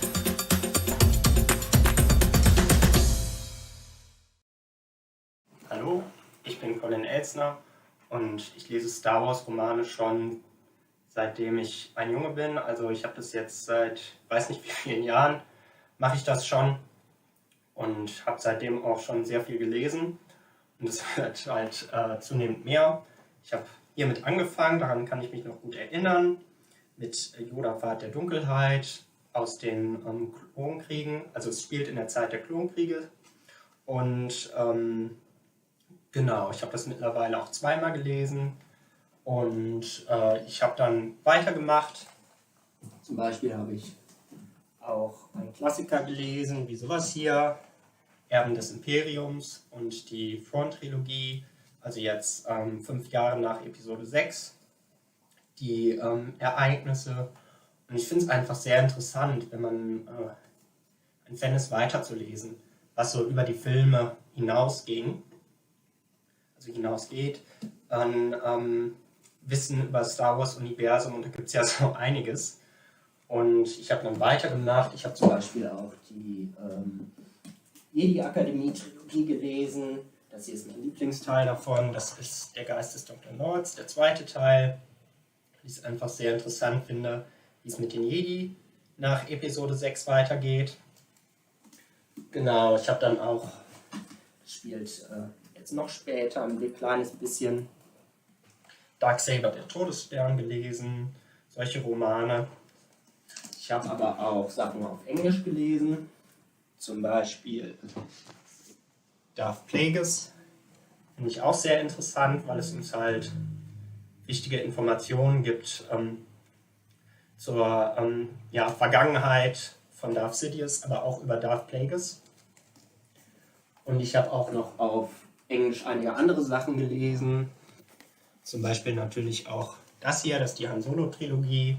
Und ich habe mit den englischen Roman gleichzeitig halt auch noch da meine Kenntnisse aufgebessert. Hi there, this is Doug Wiki from the Nima Outpost over here in United Arab Emirates. Greeting you from the Mohammed bin Rashid Library here in Dubai. Thanks for watching Rebel Reads and thanks for donating money to save the children. Hi, I'm Garrick Hagan, big Starklighter, and a proud member of the Rebel Legion. And they are mounting a big campaign now for Save the Children. They kind of asked me if I had any comics that influenced me. Well, I'm not a big comic collector, but there is one comic that I'm very proud to be featured in. And you probably guessed what it is. It's part of the Star Wars Empire series. And it's the one on the big Starklighter. Now, I just think it's great, partly because it's given me information that I didn't have before about the character of Biggs, about some of the past history. Also, because Doug Wheatley has drawn some fantastic images of all the characters that are involved in the big scene in Tatooine, what we now call the cutscene, because it's no longer in the film. But these characters are realized in the comic really beautifully by Doug Wheatley, and also they're given very good dialogue by Paul Chadwick. And what it is kind of a reminder of our history, everything that made us, what the dynamics are between the 4 or 5 of us, and our relationship to Luke. It's really quite telling. Of course, it goes on to where I've gone to the academy. First of all, I'm trying to convince Luke to come to the academy. And then it goes on to the history of me being at the academy and some of the tensions underneath. And the dreams that I have to make things better in the galaxy. It's a big dream. But Luke is being influenced by me, maybe subconsciously, and gets away from the farm eventually and joins us, not on the Rand Ecliptic where I've been posted, but I join the rebels and he joins us later. And we become what we later call a couple of shooting stars that'll never look back. And we have that famous line, it'll be like old times. This comic is going to stay with me. I've collected others in the series, and I hope if you haven't got it, you get a chance to see it later. And also that you have a chance to contribute to the Save the Children Fund and support the great Rebel Legion. So may the Force be with them and with you all. Take care. Hello, Rebels. This is Catherine Winchell, the Executive Director of Rebel Reads and member of the Rebel Legion Administrative Council. This year, Rebel Reads is supporting 2 different charities. We're having a fundraiser for Save the Children, and we're doing something a bit different for So Powerful. Ariana Tazzi of Rebel Legion Italian Base has created the art for an enamel pin for this event, which is available exclusively to Rebel Legion members and those in our sister clubs. It's an exclusive design due to the copyright agreements that we have with Lucasfilm. You can find the link to purchase and more details about who is eligible in the main post and comments of this broadcast. For those who can buy, all proceeds from the pin will go to So Powerful, which is an organization that works in Zambia to provide girls with reusable menstrual supplies that they can stay in school all month long. Without these supplies, most girls stay home from school when they're on their period because all they have to use are rags. This is extremely damaging to their education and leads to a higher rate of failure on the exam that they take to be able to move on to secondary high school. The proceeds from the sale of each pin is enough to bring critical supplies to one girl. It covers the cost of both materials and the wages of the women in Zambia who make the soap, reusable pads, and underwear. We've also given a challenge to our members to sew the purses these supplies are delivered in. Many of our members sew to make their costumes, and many of the materials that our costumes are made from are durable enough to use for a purse. The girls love bright colors, so any scraps that we have from costumes like our X-Wing flight suits are perfect for this. We're running a competition through the end of the calendar year to encourage our members to sew these purses. You can find all the information about how to make these purses and both the basic and intermediate patterns on the So Powerful website. Now, why did we pick Padme for this design? You should read Queen's Peril to find out. Menstruation is a minor plot point twice in this book, so Padme and her handmaiden seem like the perfect fit for the pin. Again, you can find the link to purchase the pin in the post and comments of this broadcast. Keep sewing and keep reading Rebels, and may the Force be with you. My name's Brenda Piri, and I'm a seamstress at So Powerful, which is at Needs Care here in Ngombe, Lusaka, Zambia. I joined this group in 2017, in September. Yes, and I was taught how to sew the sanitary pads for a girl child. I'm married. I've got one child who's cerebral palsy, and I keep 3 of my siblings. I've got 4 young siblings, but one is married. So the rest, I keep the 3 rest, and I take care of them because I don't have a parent. Yes, and they all look up to me. I'm the one who's taking them to school because of the same program. My mother passed on in 2015. Yes. And my dad just abandoned us just right after my mother died. Everyone just went after burying my mother. Even the relatives, just after the burial, they all went and left us. Madam Esther found me drawing water early in the morning when Charity was just 3 months old. Yeah, then she told me that I should come in September. She even told me the date I've forgotten the date. Then I kept that in my mind. I told her I don't have anyone to leave the baby. Then she told me, come with the baby if you don't have anyone to keep the baby for you. Then I started coming with her. After some time, I found someone to keep the baby for me. Then that's how I started coming now. That was a light in a dark tunnel. I thought, wow, this is a miracle, because it was early in the morning, around 6, and then she told me she should come and start work. We should be a seamstress. And she told me she should think about it. Then I had no time to think about it. I just had to go. But now I can sew a lot of stuffs, thanks to her. It means a lot because it's a career which I wanted. I loved to have a machine and sew, yes. And in terms of income, I'm managing at least to take my siblings to school and at least to meet their daily needs and my baby's daily needs. You know, if you have a baby with a physical challenge, you have to buy a lot of stuffs, different foods. You have to pay for physio, buy a lot of stuffs for her physiotherapy. So if you're not working, you can't manage. So this means a lot to me.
name is Andy.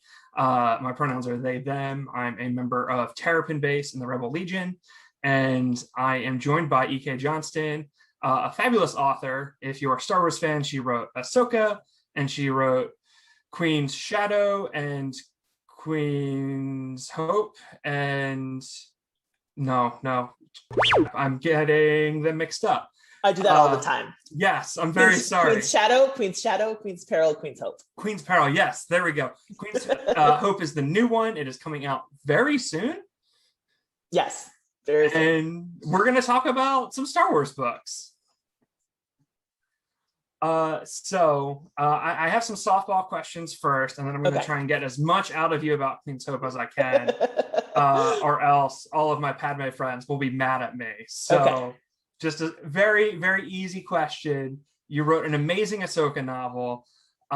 If there was another Clone Wars character who hasn't really had a spotlight, if you could write a standalone novel for her, who would it be? Oh my goodness. There are so many. And like, to be honest, I've stopped answering that question because I just write pitches instead. Oh yeah, I mean, absolutely, yeah. So, that makes sense. I do have some ideas.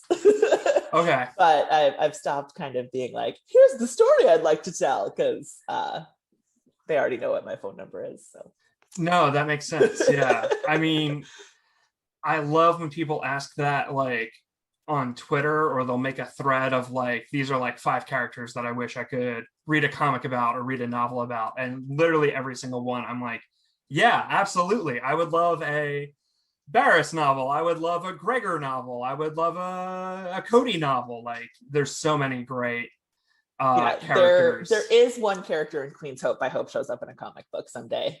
Awesome. Not just because I want art, but also because Emily from Story Group and I were talking about this character quite a bit, and we both decided, independently actually, but we both decided that this character should be in a comic book someday. Awesome. Well, I can't wait to meet them. Speaking of comic books, I guess they're not your characters, but you've really fleshed them out, I feel like, more than anyone. What was it like seeing Sabe and the Handmaidens in Greg Pak's Darth Vader comic? It was incredible. So they don't like tell me this kind of stuff usually. I find out because I got up that morning and I had like 8 billion Twitter notifications. And I was like, should I be reading the new Darth Vader, I guess? And then I got the new Darth Vader. And because Jen, our editor, is super great, she also sent me a few extra like issues that hadn't been released yet. So I was actually, by the end of the day, I was actually ahead of everybody else. Oh, there you go. But no, it was amazing. And one of the things that I liked the most about it was that Greg skipped over the part of the story that's always made me nervous. Because especially with Sasha, because I didn't have in my head a story how she got through the Imperial occupation without like being killed for rebelling. So it was kind of nice to be like, I don't have to worry about it anymore. It's just happened. They're all old and alive. And the other thing that I was like, man, I have really done my job, was, again, without talking about it, Yane is not there. And Greg had got from my writing, and even though I'd never actually said it, he'd drawn the conclusion that she would be their designated survivor. She'd be the one that be home with the kids. Oh wow!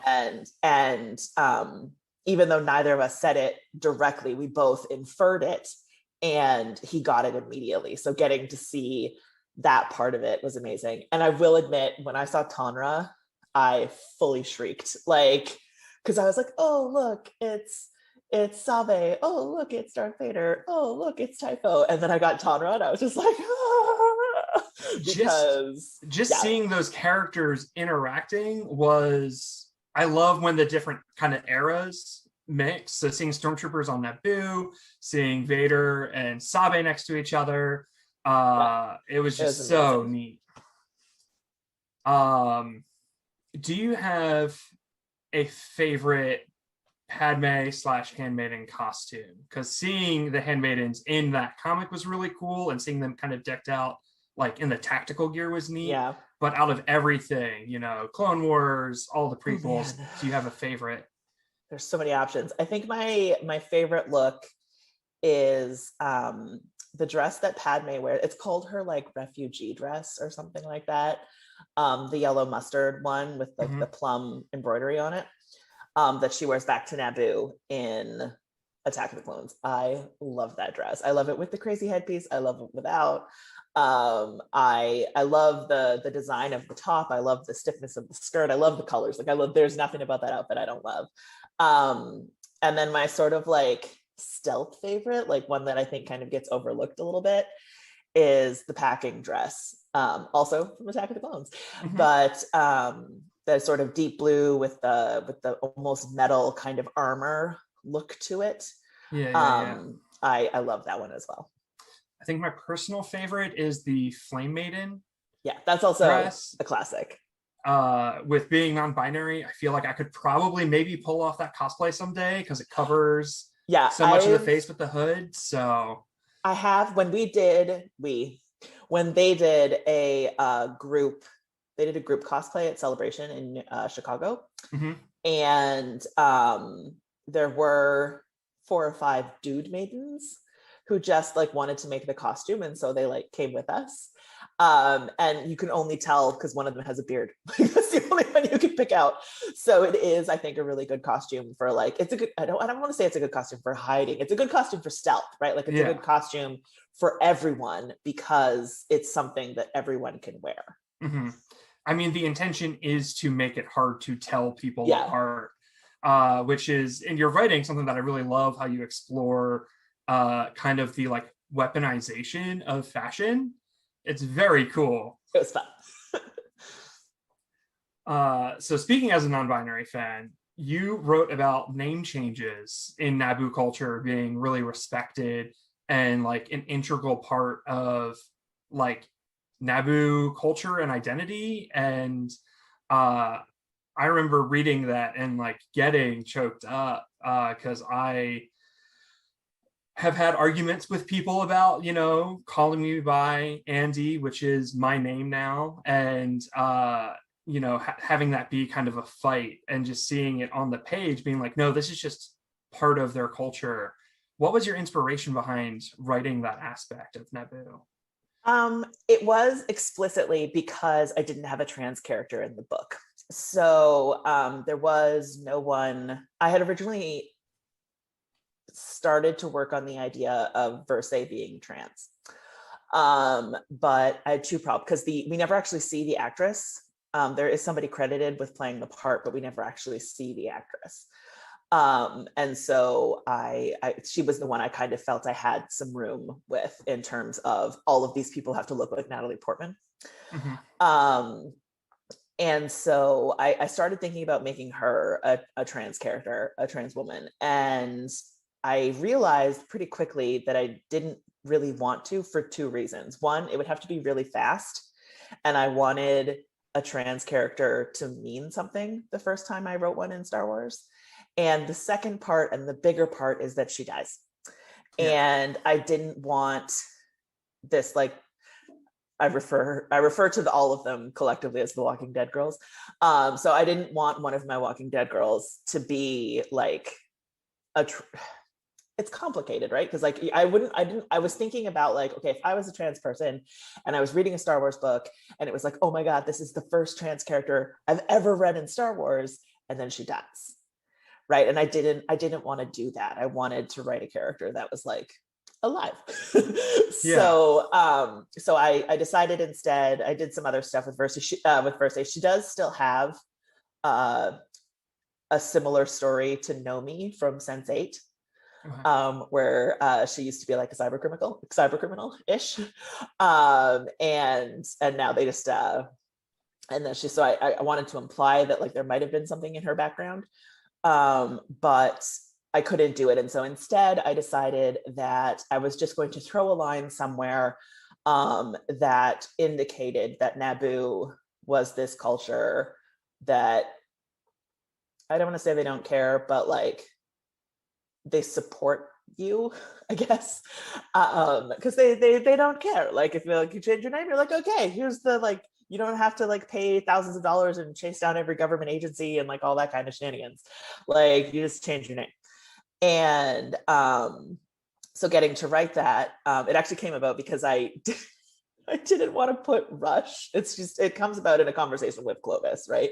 Mhm. And Rush is such a, it sounds so good, but because it's also a verb, if they ever had to do anything in a hurry, I didn't want it to be like Rush and Clovis or Rush and Padme rush towards the door, right? Like I just thought it was going to get a little weird. So I decided that he would be called Clovis. And that gave me the opportunity to have Padme roll with it immediately. And I, at that point when I was writing Star Wars, I was still a little bit, I don't want to say hesitant, but like a little bit intimidated by writing for Disney, by like being part of this corporation and all that kind of stuff. And so I was much more likely to like sneak things in around the corners. Like by the time I get to Queen's Hope, it's just like steamroller. But with Queen's Shadow, I was like, do I have to be like a little bit more? So the answer is I don't. Like Story Group, my editor have always been amazing. But I think for where I was as a writer when I was writing Queen's Shadow, I was still like a little bit more understated in how I was writing representation. Well, I still love how you wrote it, and it definitely touched my heart. And I know speaking to other queer fans, like they're very good at picking up on those sort of intentions and subtleties. I get that section of the book. It's like 2 lines, and it's the section of the book I get the most fan mail about. Oh, awesome. The only thing that's frustrating is that it's a page split, so it starts on the bottom of one page and then and then finishes at the top of the next page, so you can't take a picture of it. Oh yeah, that is frustrating. Which is like such a silly thing, but like the book layout, you can't take a photo of it. That's why I use Audible. Like, yeah. Can't take a photo of that either. But well, no, you can't. You can just play it on repeat though. Rewind 10 seconds. Fair. So you've written Padme early in her career as a senator, and then you wrote her as a queen kind of at the start of her political journey. Where does Queen's Hope find her, and what's changed at this point? So Queen's Hope was a really particular timeline for me, because of course my first question is, am I allowed to have Ahsoka? And the answer was no. So because of that, I wanted to set the book before, I always get these 2 planets confused, Christophsis. Okay. So it was very early in the Clone Wars. It's before Ahsoka enters the story. And I wanted to do that because I didn't think, coming from me, like literally with my name on it, I didn't think it was fair for there to be like a Clone Wars book by E.K. Johnston and to have there be like any question at all about whether Ahsoka was going to be in it. So she's not in it. And so I moved the timeline. But that gave me a really cool opportunity because it meant that I could do right after Attack of the Clones. So like Attack of the Clones is a really weird movie ending because emotions are still really high. Like even with Empire Strikes Back, it's kind of like a quiet moment, like they've escaped, they have to make a plan, everything's going to be okay, like all that kind of stuff. But with Attack of the Clones, at the end of that movie, they're going to war. Like then they haven't done that in like centuries. And so the Jedi are fighting and Anakin and Padme get married. So like emotions are really high at both a personal level and a professional level, if you will, for Padme. And so those next few weeks are really busy, for lack of a better term. And she has to make a lot of adjustments. So it was, the weirdest thing for me is that it's still a YA novel. And Padme is 24. So like this was a little bit like, she's the oldest character I've ever written now as a main character. So it was a little bit weird to be like, what makes this book still YA? And the YA-ness of the book is that everything is changing. Everything is changing for Padme, everything is changing for Sabe. and everything is changing for Sasha, and they have to kind of figure out where they stand in this new sort of war / government / etc. I'm going to try and wring some more details out of you there. So everything has changed for Padme. She just got married. She is secretly married to a Jedi general, and she's a senator in wartime. How is she balancing all of that? Does she have like a really great like Google Calendar? Do her handmaidens know kind of what's going on there? So every book that I got to write, the handmaidens have been different. The Queen's Shadow was the Dorme Corday Verse group. Queen's Peril was the original 5. And with Queen's Hope, I get to write Padme's like 3rd installment of handmaidens. So she has, and they changed what the handmaidens do again. So like the Queen's Shadow plot was like primarily like how to senator. Mhm. And so the handmaidens were learning that like it was different from when she was queen. And now it's different again because there's a war. And she actually, and there's a couple of other things that exist elsewhere in the Star Wars canon. So for example, there's the Forces of Destiny short, where her handmaiden is like a changeling. And when I watched that, I was like, okay, I have 2 questions. One, why didn't Padme like show any concern about the handmaiden afterwards? Like, there's never a question about like, do we have to go rescue somebody? And like 2, if she's not going to show concern about the handmaiden, why didn't she recognize that the person was new? And so the way that I kind of made that work was Padme has split her household. So she has a more domestic staff and then a more Senate staff. So the handmaidens are more like LA and Mote, and those ones are more on the Senate side. Mm-hmm. And then the domestic staff are what everyone has thought handmaidens do all the time.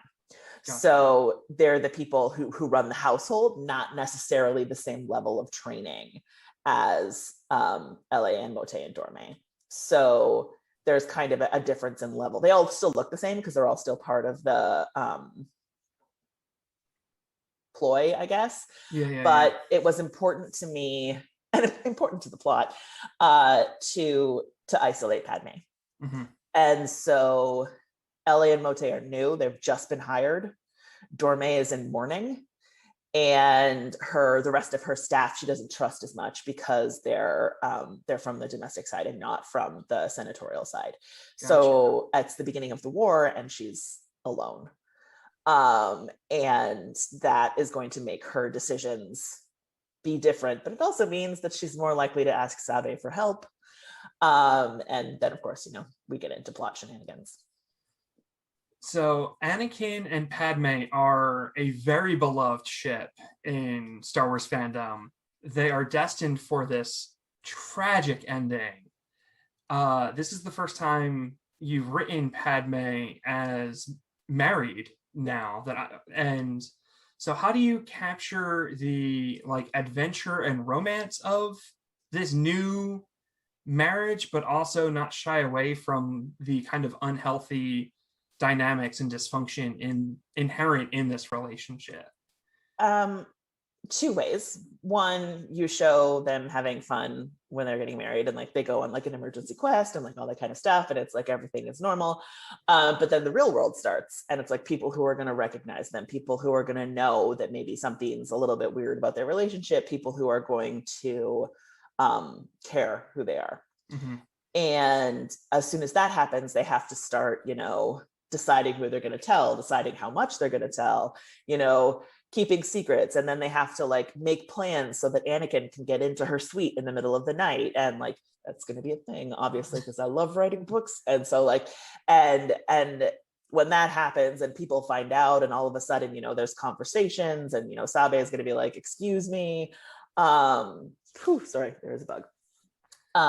But it's a really kind of a good way to get story because they are trying something new. And the easiest way for me to remind everybody that tragedy is coming. There's one thing I'm not going to tell you about because I want it to be a surprise when you read it, but I really highlight the fact that they never have time to talk about anything real. They talk about the war, they talk about like fun stuff, but they never resolve the like vast difference in their ideal politics, and they never resolve the vast difference in their socioeconomic upbringing. So like the sand scene that everybody makes fun of, the sand scene in Attack of the Clones, it's one of my favorites because it really highlights how different they are. For Anakin, sand is a reminder of all of the terrible things of his life, and for Padme, it's a vacation. And so you have this, and they never resolve it. They never have time to talk about that. And so a refrain in the book is, oh, we'll have time to talk about that later. Oh, we'll have time to talk about that later. And of course, we all know that they don't. It's so heartbreaking. Either. Welcome to Star Wars. I love it. Just the thing that's a meme with the sand scene is such a good point, because another like prequel meme is Anakin not getting the rank of master. Yeah. And he spent his whole life calling other people master. And then when he's earned that rank, that position is denied him, and he still has to call everyone master. Yeah. And it's kind of a joke on the internet, but I'm like, no, that's really heartbreaking and terrible. And it's Star Wars breaks your heart every time. So I guess speaking of heartbreak, Sheev Palpatine, you write an incredible Sheev. Thank you. And he's remarkably sinister, and he's always kind of popping up at the worst moment. I'm guessing he might be showing up in... Okay, yes, awesome. How do you get in the headspace of just the worst person? That's how I do it. I'm like, what is the worst thing that anyone could possibly do at this exact moment? And then I have him do it. Because he's awful. And I think the key with Palpatine when you're writing him is that he never does anything by accident, and he is not apathetic as a villain. Like sometimes Vader will just like stand there, watch a planet burn, and he doesn't really care. But Palpatine gets genuine delight from it. And so the two ways to do it are, one, imagine the worst thing and then have him do it. And then two, make it really obvious that he is enjoying himself. That he is enjoying the manipulation, that he's enjoying the possibility. The sort of, those are my favorite scenes, when he's thinking and he's kind of looking at the chessboard and he's like, well, even if I lose that, I still have this and this and this and this. And maybe I'll sacrifice this one just for funsies. So, which is what he does with Dooku. So like you have a lot of that kind of stuff going on. And I think that's one of the reasons people like him as a villain so much, is that he's just the worst. But he's got that kind of, Two things that I think you capture with him really well are his patience and his subtlety. When I've read your Palpatine, I, the reader, know things that no one else in the scene knows. So I'm like, no, guys, like he's plotting. Like he said that for a reason, but like no one else in the scene knows, and it's so delicious. Yeah, there was one Palpatine like bit that we theoretically had to cut from this book. But then I kind of recycled it into later scenes. So like, it's still there in pieces. And then it turned out that I put most of it into dialogue. So he actually gets to say it instead of thinking it. And that was even more fun. So he's just like that villain where like some people just want to watch the world burn. Like he's very Nero. Like he wants it to burn. He wants to watch, and he's going to enjoy it. And cause he's just the worst. And he's got time. He's not afraid of anything except like Luke. And that's more of like, at this stage of his story, Luke is a concept. And so you kind of have this whole like, he's just like, as far as he's concerned, he's a roller coaster that only goes up. So let's talk about, okay, wait. He's a roller coaster that only goes, that's very good. I like that very much. I just have this vision of him in a roller coaster only going up. He's ready. Yeah, I love that. Let's talk about clones, because this is the first time clones are showing up in one of your books, I think, other than flashbacks with Ahsoka and Rex. Yeah. So each clone is identical, but they're also extremely different. Is it safe to assume that there's going to be clone characters in Queen's Hope? I love clones. I love clones so much. And if so, how do you tackle that challenge of finding their voices?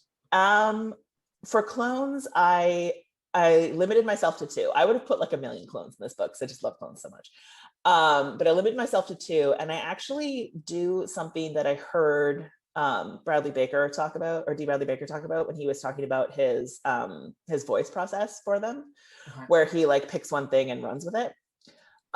Which is also how I made the handmaidens stand out from each other when I had to introduce like 8 of them in 10 pages, and you had to like all of them and be able to tell them all apart.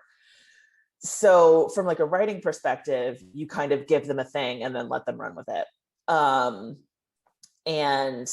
the two clones that I got to write, I got to give them names, and as soon as you give them names, they have a personality. So that's a lot of where it came from, was like where these clones were coming from was in their names. And I learned, because it was the first time I'd ever written clones, I learned, like, it's a Star Wars convention that when someone says a droid's name, you type the whole thing out. So like BB-8 is BEEBEEATE.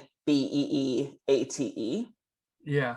It's the same with clones. So there's like a clone trooper at one point who gets introduced, and he's like CT11117, and I was like, oh my God, that's terrible. Who decided this was how we were gonna do this? That's rough. Yeah, that's rough. That's rough. It's rough, buddy. But it just looks really weird on the page. But I was like, okay, we're giving this one a name immediately. And he's just introducing himself. But it did give both Padme and Anakin the opportunity to ask clones what their names were immediately, which is the first. So I put off watching the Clone Wars for like years because I was like, I'm going to fall in love with the clones, and then I'm going to be really upset. And then when Rebels started, I was like, fine, I'll watch the Clone Wars because I want to watch everything anyway. I'm not just going to watch Rebels. I'll watch the whole thing. So the very first episode of the Clone Wars, Yoda's on a planet with 4 clones, and like, I can't even remember what happens, but they're in trouble for some reason. And they're like, oh, you go, General, like, we'll stay here and die. And Yoda's like, no, you're all individuals. Take off your helmet. Let me see your faces. And they're like, we all look the same. And Yoda's like, but you're not. And I'm like, oh no. It's rough, buddy. Right? Yeah, it's rough. So, and I wanted to I love the clones, and I wanted to kind of keep that feeling. That's kind of my feeling with the clones. Like, you just have to remember all the time that they're individuals. And that makes them so much fun to write. So I have 2 of them. There's a few more, but like, there's 2 main ones. And getting to write them was amazing. I play the miniatures game, Star Wars Legion, and I don't paint markings for my clones until they like stand out in a game. And then I'm like, you've earned your color now. You've got a personality, buddy. And that was the other part. I got to design their armor. Oh, that's so cool. So I made a point of like name, armor, personality, and it was pretty much that order: name first, personality, and then their armor. So it was really fun. Oh, that's awesome. I can't wait to meet these two clone troopers. Oh man, that's exciting. I got way more out of you about the clones than I thought I would. I'm thrilled.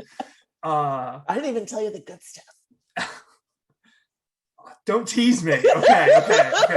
I'm not going to ask any more clone questions. I'm going to wait for the book so I can be surprised. Anakin and Sabe are the 2 closest people to Padme, I think. It's pretty fair to say. How are they helping Padme grow at this time? And then I have a follow-up question about Sabe, but... growth is a strange word for it. They are definitely the closest to Padme. It's definitely going to be a thing. And it's basically Sabe's whole character arc in the book. And so writing the the two of them, their scenes with Padme are just so different. And, you know, I would write an Anakin scene, and then like I would go back and read a Sabe scene, and I'd be like, oh my God, like how does she even like both of these people? They're so different. And that was really kind of fun. So I think she's getting, she has expectations. Padme has expectations from both of them. Mm-hmm. And both of them are gonna be a little bit different than she expected. Yeah, I think it's fair to say that, at least how I view Anakin and Padme, is that Anakin is an escape from responsibility for Padme, because she's 100%. Had the weight of the world on her shoulder since 14, and Sabe is the like support structure that she can go to talk about those like heavy, very you know, job related things. And they're kind of switching places at this point, and it's not going great. My follow-up Sabe question is, when watching Phantom Menace, it seems like they switch back whenever it's time for politics, and Padme has to address the Senate. It's not Sabe actually doing that. How is Sabe handling life on Coruscant? I don't think it's a spoiler. Reading the back of the book, it sounds like Sabe is going to be kind of in that role more, that political role more, and it feels like something she would not love. Yeah, I'm not going to answer that one. Okay, fair. That is, I respect that. The book. Okay. Available November 2nd. Awesome. I think I pre-ordered it. If the pre-order is open by this point, I have already pre-ordered it. Okay. I have it on my calendar. I'm very excited. Yeah, no, fair. Got too close there. The laser pointer from the Disney exec is pointing at me. Yeah, I gotta be careful. There's like a thing here, and you don't want that to happen on camera. So going back to Sheev, our buddy Palpatine, we know that throughout, you know, movies like Revenge of the Sith and throughout the Clone Wars, that he has really intimate details of Anakin's life known that, you know, people like Obi-Wan don't know. Anakin has opened up to Palpatine. How much is Padme aware of that kind of intimate relationship? And do you think that is, you know, something that she's uncomfortable with? I think you can kind of see it in Attack of the Clones for a variety of reasons. Palpatine and Padme start to branch, obviously, publicly, politically from each other. Mm-hmm.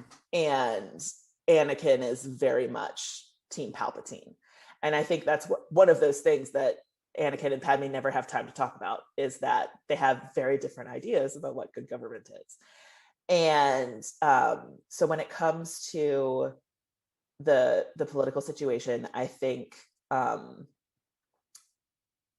Padme respects him as a person too much to like disapprove of it, if that makes any sense. Like, she's trying to be supportive. Mm-hmm. But we see in deleted scenes and stuff like that, she is working up to not trusting him because of his relationship with Palpatine. And so there is always that kind of like that thing on the horizon. And so it comes back to me in this, in the case of Queen's Hope, it comes back to that refrain about never having enough time, where, you know, they'll do something and then be like, maybe we should talk about this, but then they don't have enough time. They have to go do the next thing. And it's great for story, and it's very interesting for character development, but it's not good for like a real person's mental health and well-being. No. So I think, and that's, Palpatine knows that, right? Like, there's a reason he keeps them running around all the time. And I think that's the part that they don't figure out, because they don't know that Palpatine's pulling the strings. But Padme does. She's not super comfortable with Anakin's relationship with Palpatine, but she respects Anakin enough that she's not going to say anything about it. Yeah, that idea of them not having the time, or if they have the time, maybe not having the emotional ability in that moment to communicate healthily. And like, it makes sense. There's a war going on. Like, they are like spread very thin, and it is just heartbreaking of like, man, if they could just get the time to have a talk, they could maybe work on some of this stuff. But yeah, it's going to keep building up and building up and building up until it's far too late. Yeah, until Revenge of the Sith. We all know how that goes. Yeah. Heartbroken. Final question, and this is probably the most important one of the interview. I'm dying to ask this. Okay. How have the Clone Wars affected neurotransmitter affection? And are they still out there touring? Do they have like a really strong anti-Clone Wars phase? Are they going like kind of punk? Have they broken up now? What's going on? Well, it's been like 10 years. So neurotransmitter affection was very loosely linked, dual inspiration from both the Backstreet Boys and My Chemical Romance. And the hilarious part was that just as Queen's Peril was coming out, My Chemical Romance released a new single. And I was like, it was amazing. That was amazing. You did that. That was me. I did that. So I think they've had their like separate phases. Like, you know how Fall Out Boy, like they broke up and then they got back together and they broke up and they got back together. But it was always like, let's go do something else. And let's record an album. Let's go do something else. Let's record an album. It wasn't like they fought with each other. Yeah. And I think that's where neurotransmitter affection is that they're probably getting back together to make more music now. And they're going to be anti-war because obviously they're like that sort of, they're like happy punk. I don't even know what you call them. But like, I wouldn't call Black Parade punk necessarily, but it's definitely got that like slight edge to it. So that's where they are right now, basically, is recording slightly subversive music still for teenagers and nostalgic adults, but having that kind of like still having fun. Are some of the handmaidens like going back secretly into their neurotransmitter affection days and like doing heavy eyeliner and like secretly going to a show?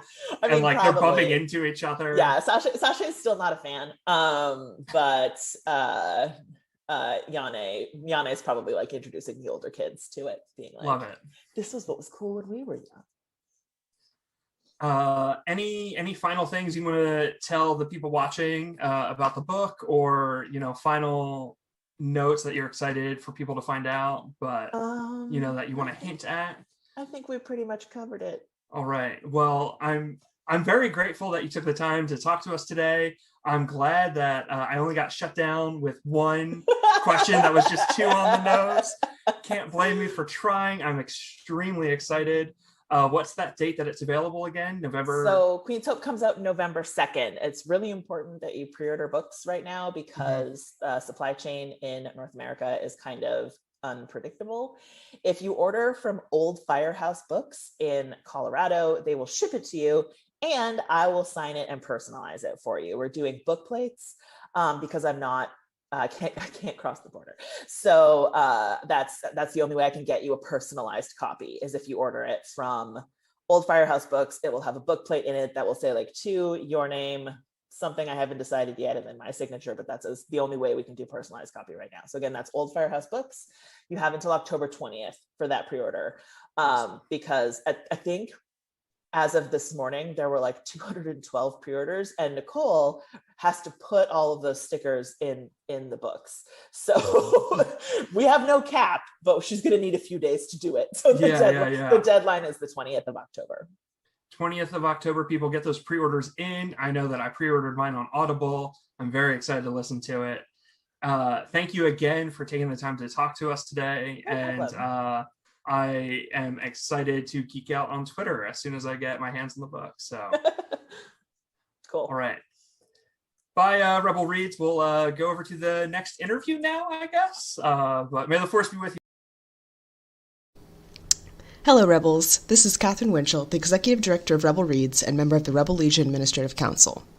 This year, Rebel Reads is supporting two different charities. We're having a fundraiser for Save the Children, and we're doing something a bit different for So Powerful.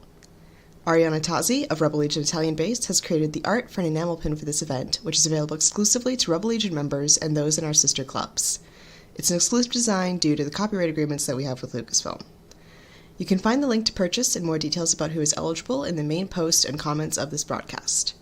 For those who can buy, all proceeds from the pin will go to So Powerful, which is an organization that works in Zambia to provide girls with reusable menstrual supplies that they can stay in school all month long. Without these supplies, most girls stay home from school when they're on their period because all they have to use are rags.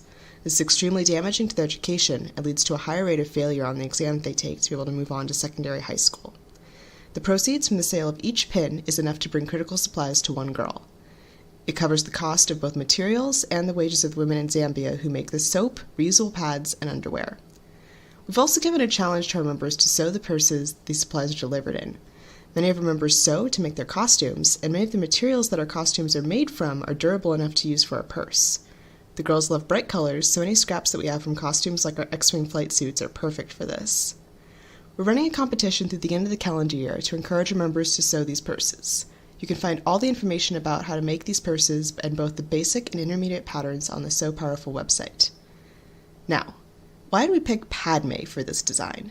You should read Queen's Peril to find out. Menstruation is a minor plot point twice in this book, so Padme and her handmaiden seem like the perfect fit for the pin.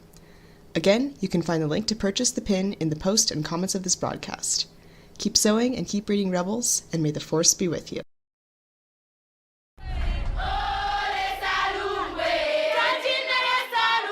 Zinanga ndinenelesi na 16 years mpunzi abanyungombe primary school.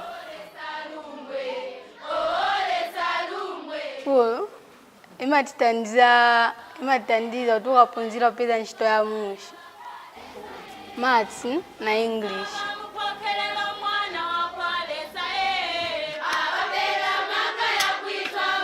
Tingala pali 7 tingala na mbuwe.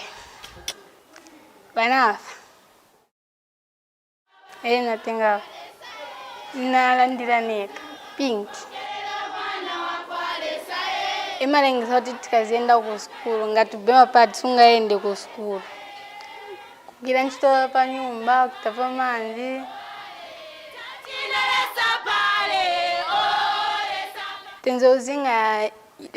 Tenzozinga manyula. Ungavitenge so avingamba na ngotonu. Tezolova inangu madezi.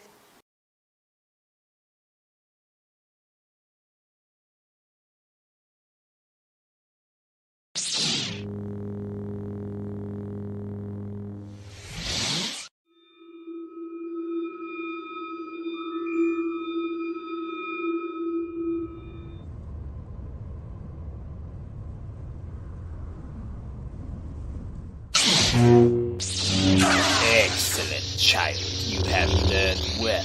I am loyal to you, my lord. But your loyalty was not enough. And you failed when it mattered most. What? You failed to kill young Skywalker. And in turn, he destroyed me. The fall of my empire is all your failure. No. Oh yes, my child. No! Not only did you fail, but you betrayed me, working with these rebels and smuggler scum. They're better to me than you ever were! I cared for you as my own, and you cast me aside for your new friends. You never cared for anyone, especially not me. I was nothing but a weapon to you. You still are my weapon.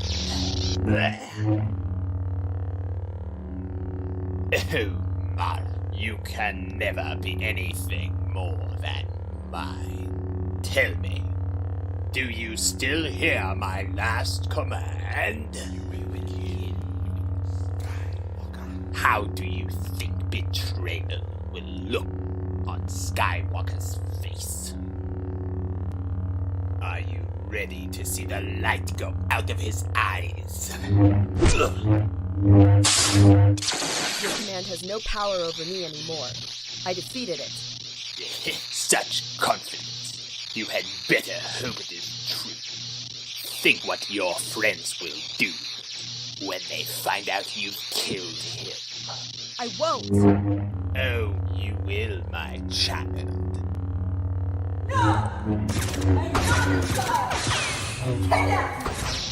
Reed is an assassin.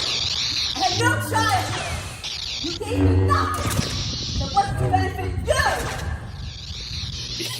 You are nothing without me. Without my empire. I may have believed that once, but not anymore. You're already dead. And for the first time in my life, I'm free. I'm free.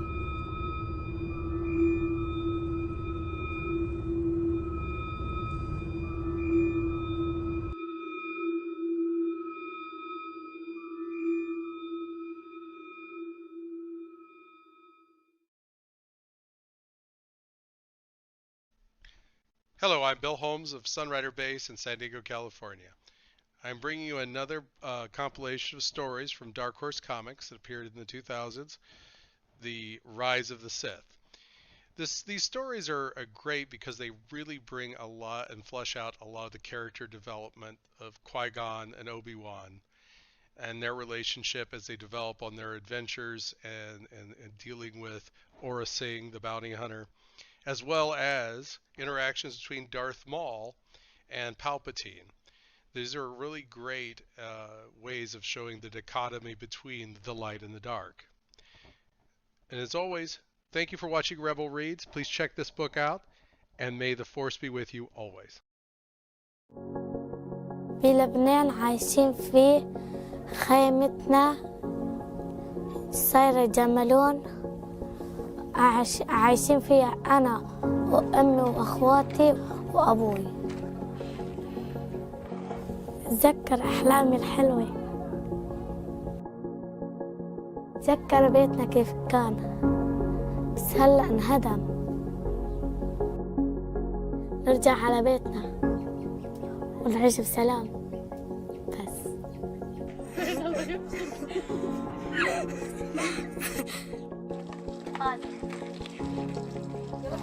لما جينا رحلنا لهون صار حالتنا ضيقة كتير. قمت أنا رحت أشتغل بالاستيراد.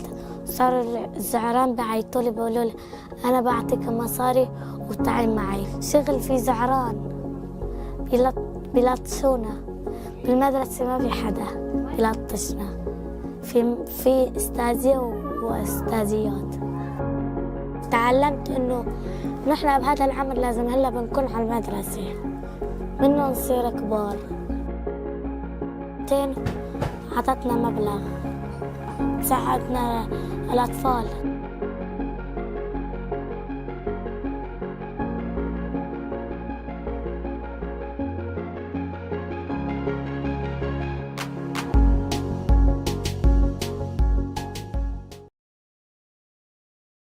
Hello, this is Tori Cooper from Sunrider Base. I just want to take some time to thank you for donating to Save the Children. And please keep it up. We appreciate every little bit. Hola rebeldes, ¿qué tal? Soy Unicornius de la base española y está con nosotros Salvador La Roca. Muchas gracias por tu tiempo, Salvador. Buenos días. Hola, ¿qué tal? ¿Cómo estáis?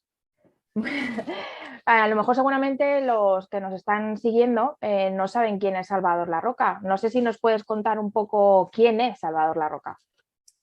Pues Salvador La Roca es una persona que tiene muchas inquietudes artísticas. Una de ellas, pues la principal que me da, es mi medio de vida, es la de dibujar cómics.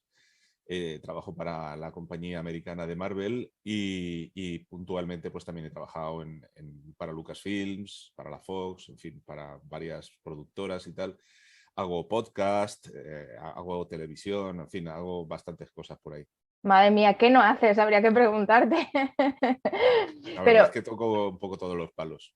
Madre mía, porque ¿cómo llegaste a ser dibujante? Cuéntanos un poco qué te incentivó, si conocías algún dibujante que te llamó la atención o simplemente un día te pusiste a dibujar. Cuéntanos un poco.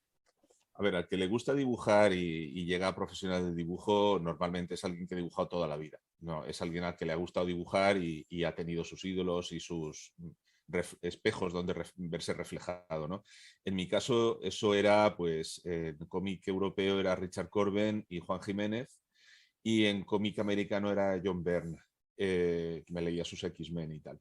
Entonces, cuando ya, digamos, tuve un cierto nivel de dibujo, empecé a mandar pruebas a editoriales y tal, y aquí en España solo me contestó Comics Forum, que eran los que hacían el tema de la licencia de Marvel en España, y ellos me permitían hacer algún póster, alguna paginita, alguna cosa complementaria para los tebeos, y ahí es donde empecé. Ya de ahí ya pasé a Marvel UK, que es una subdivisión de la compañía en Europa, que buscaban talentos jóvenes y tal, y ahí entramos varios, que hoy todavía siguen todos ellos en el mercado, y cuando esta editorial cerró, pues los talentos que habían en la compañía pues pasaron a Estados Unidos, y bueno, yo me quedé en Marvel, la principal, otros pasaron a DC, en fin, hubo ahí un poco de a ver quién quería a quién y todo eso, ¿no? Madre mía, porque veo que además es que tu carrera profesional ha tocado muchos palos, pero nosotros nos vamos a centrar más en temática Star Wars. Sí. ¿Te acuerdas cuál fue tu primer trabajo con Star Wars? Cuéntanos. Con Star Wars, sí. Pues cuéntanos. Con Star Wars mi primer trabajo fue Darth Vader.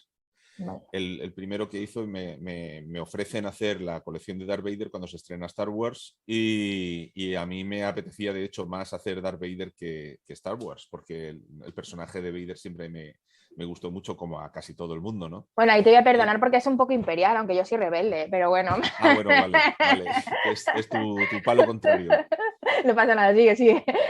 Y ahí tengo una anécdota graciosa, porque resulta que cuando a mí me ofrecen hacer Vader, tú no sabes si eso va a gustar allí o si les va a parecer bien o qué. Y yo digo, bueno, yo a ver si me dibujo por ahí, porque así ya ha quedado para la historia en el canon de Star Wars y tal. Y entonces en el primer capítulo salía en una viñeta un personaje que era un cercano a Palpatine y que se llevaba mal con Vader, ¿no? Dije, me cogí ese y salía en una viñeta, me hicieron cambiarme un ojo, me pusieron un ojo de rododiano de estos como el de Grido, y ahí que me quedé.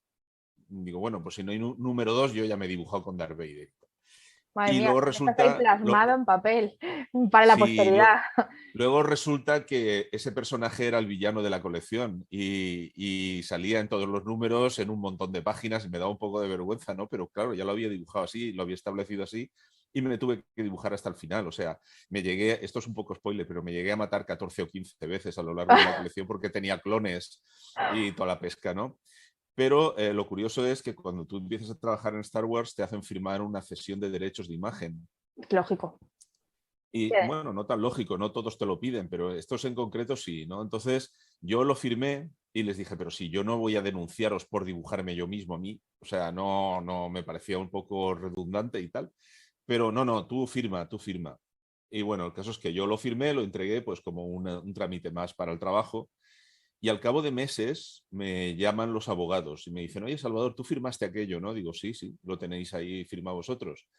Y digo, ¿qué pasa, no? ¿Pasa algo? Y dice, sí, bueno, que aquí tenemos un tío que se ha presentado aquí diciendo que estás usurpando su imagen y quiere denunciar para sacar un pico y tal. Y dicen, y entonces nada, teniendo ese documento firmado, si quieren ir a juicio, pues nosotros vamos a juicio perfectamente, porque a este idiota no se le ha ocurrido ni mirar a ver si ese personaje es él o no.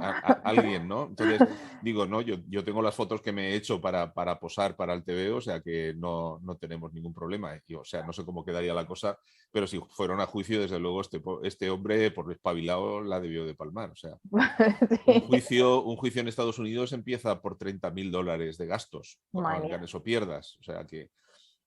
Así que esa fue la anécdota de Darth Vader. Madre mía. Bueno, sabemos el resultado, todavía estáis en ello. No sé cómo quedó la cosa. Yo me imagino que cuando el otro viera que no le daban un duro, igual se retiraría, porque yo creo que son oportunistas. Sí, bueno, ya sabemos que allí en Estados Unidos hay mucha gente que aprovecha cualquier cosa para hacer una demanda, la verdad. Sí, bueno, en este caso entiendo que le salió mal porque si hubiera ido mal, me habrían pedido cuentas a mí. Seguramente. porque no Porque eres dibujante. aquí se lavan las manos y dirían, no, esto es culpa del dibujante que ha puesto tu imagen o lo que fuera, ¿no? Pero como no fue el caso, pues ahí no ha habido nada que hacer, ¿no? Madre mía. Y después de Vader, supongo que, bueno, ya nos has contado un poco al principio, que has tenido una trayectoria por la temática Star Wars. No sé si te acuerdas un poco, Sí, podamos hacer un repaso de todas tus sí. obras. Pues en Darth Vader hice 50 números, Ujú. que todos seguidos del tirón, hay un tomo gordo por ahí que es todo mío. Creé a la doctora Afra, al personaje de doctora Afra, hice una pequeña historia de 8 páginas en su primer número de introducción al personaje. Y además Luego creo dibujé que ese, perdona que te corte, pero creo que ese número además es uno de los que más fama te ha dado, ¿no? Yo creo. la doctora Afra. Sí, no sé, yo eh, por lo que he escuchado por ahí. no tengo ni idea. O sea, yo realmente, a mí el que me hacía ilusión era dibujar a Darth Vader. La doctora Afra era una mezcla de Indiana Jones y de Han Solo. Entonces, bueno, estuvo bien dibujarla, pero a mí los que me gustaban eran los personajes canon de las películas, ¿no? Entonces yo ayudé a la creación de doctora Afra, sé que luego la colección ha seguido, creo que todavía sigue, no lo sé seguro. Y yo colaboré con ella en la creación del personaje. El tiempo que estuvo mi colección en marcha ya fue un secundario del cómic y luego hice esa historia para el número 1 de su propia colección y luego de ahí ya me pasé a Star Wars, a la colección principal. Estuve 54 números, creo que fueron también. Madre mía. Y acabé un poco hasta el gorro de la oficina de Lucasfilms porque eran muy puñeteros, daban mucho ¿Porque estabas morcilla. allí o estabas aquí? Yo estoy aquí, estoy en España, trabajo desde Valencia, pero todo lo revisan 40.000 personas. Entonces, en Star Wars son muy puntillosos con el parecido de los personajes, con 1000 detalles, ¿no? Y entonces, al final ya, después de 54 números, ya creo que tocaba relevo y me fui del mundo de Star Wars. Madre mía. Porque, bueno, no sé si sabrás que nosotros, por ejemplo, también, aunque nosotros vamos con nuestros trajes de Star Wars, cada uno de sus personajes favoritos, nosotros no podemos hacer uso de ellos como si fueran nuestros. A ver, el traje es nuestro, pero los derechos de la imagen no. Ya, ya. Entonces, siempre Sí, tenemos que estar un poco teniendo cuidado dónde vamos, qué hacemos, sin hacer publicidad de nadie, si... hay que tener mucho cuidado. son un poco pesados con esos temas, porque a mí no me dejan vender originales. Por ejemplo, Ya. la primera se lo tengo que ofrecer a ellos primero. Y como ellos tardan 4 o 5 meses en contestarte, si había algún comprador interesado cuando ha pasado el periodo de aceptación o negación, ya no le interesa, no se habrá buscado otra cosa. O Ya. yo, por ejemplo, tuve que hacer una exposición de Star Wars para el Salón del Cómic y no me dieron permiso, le hice a mi aire y pasé de todo. O sea, pero vamos, que son un poco burocráticos en ese sentido, ¿no? Y antes has hablado también del canon. ¿Qué opinas? ¿De que algunas cosas de repente son canon, las otras no, luego las ponen, las quitan? ¿Qué opinas un poco? A ver, Teniendo cuidado con lo que digamos, claro.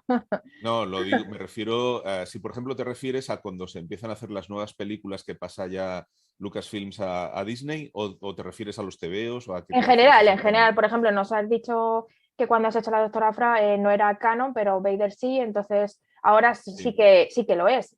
Ella sí Ahora que ya en ahora es principio es canon, canon, sí. correcto. El tema del canon es que es complicado, porque por ejemplo cuando Dark Horse tiene los derechos de Star Wars y los pierden, bueno, no los pierden exactamente, pero con el proceso de la compraventa de Lucasfilms por Disney, que no es tal como la gente se imagina.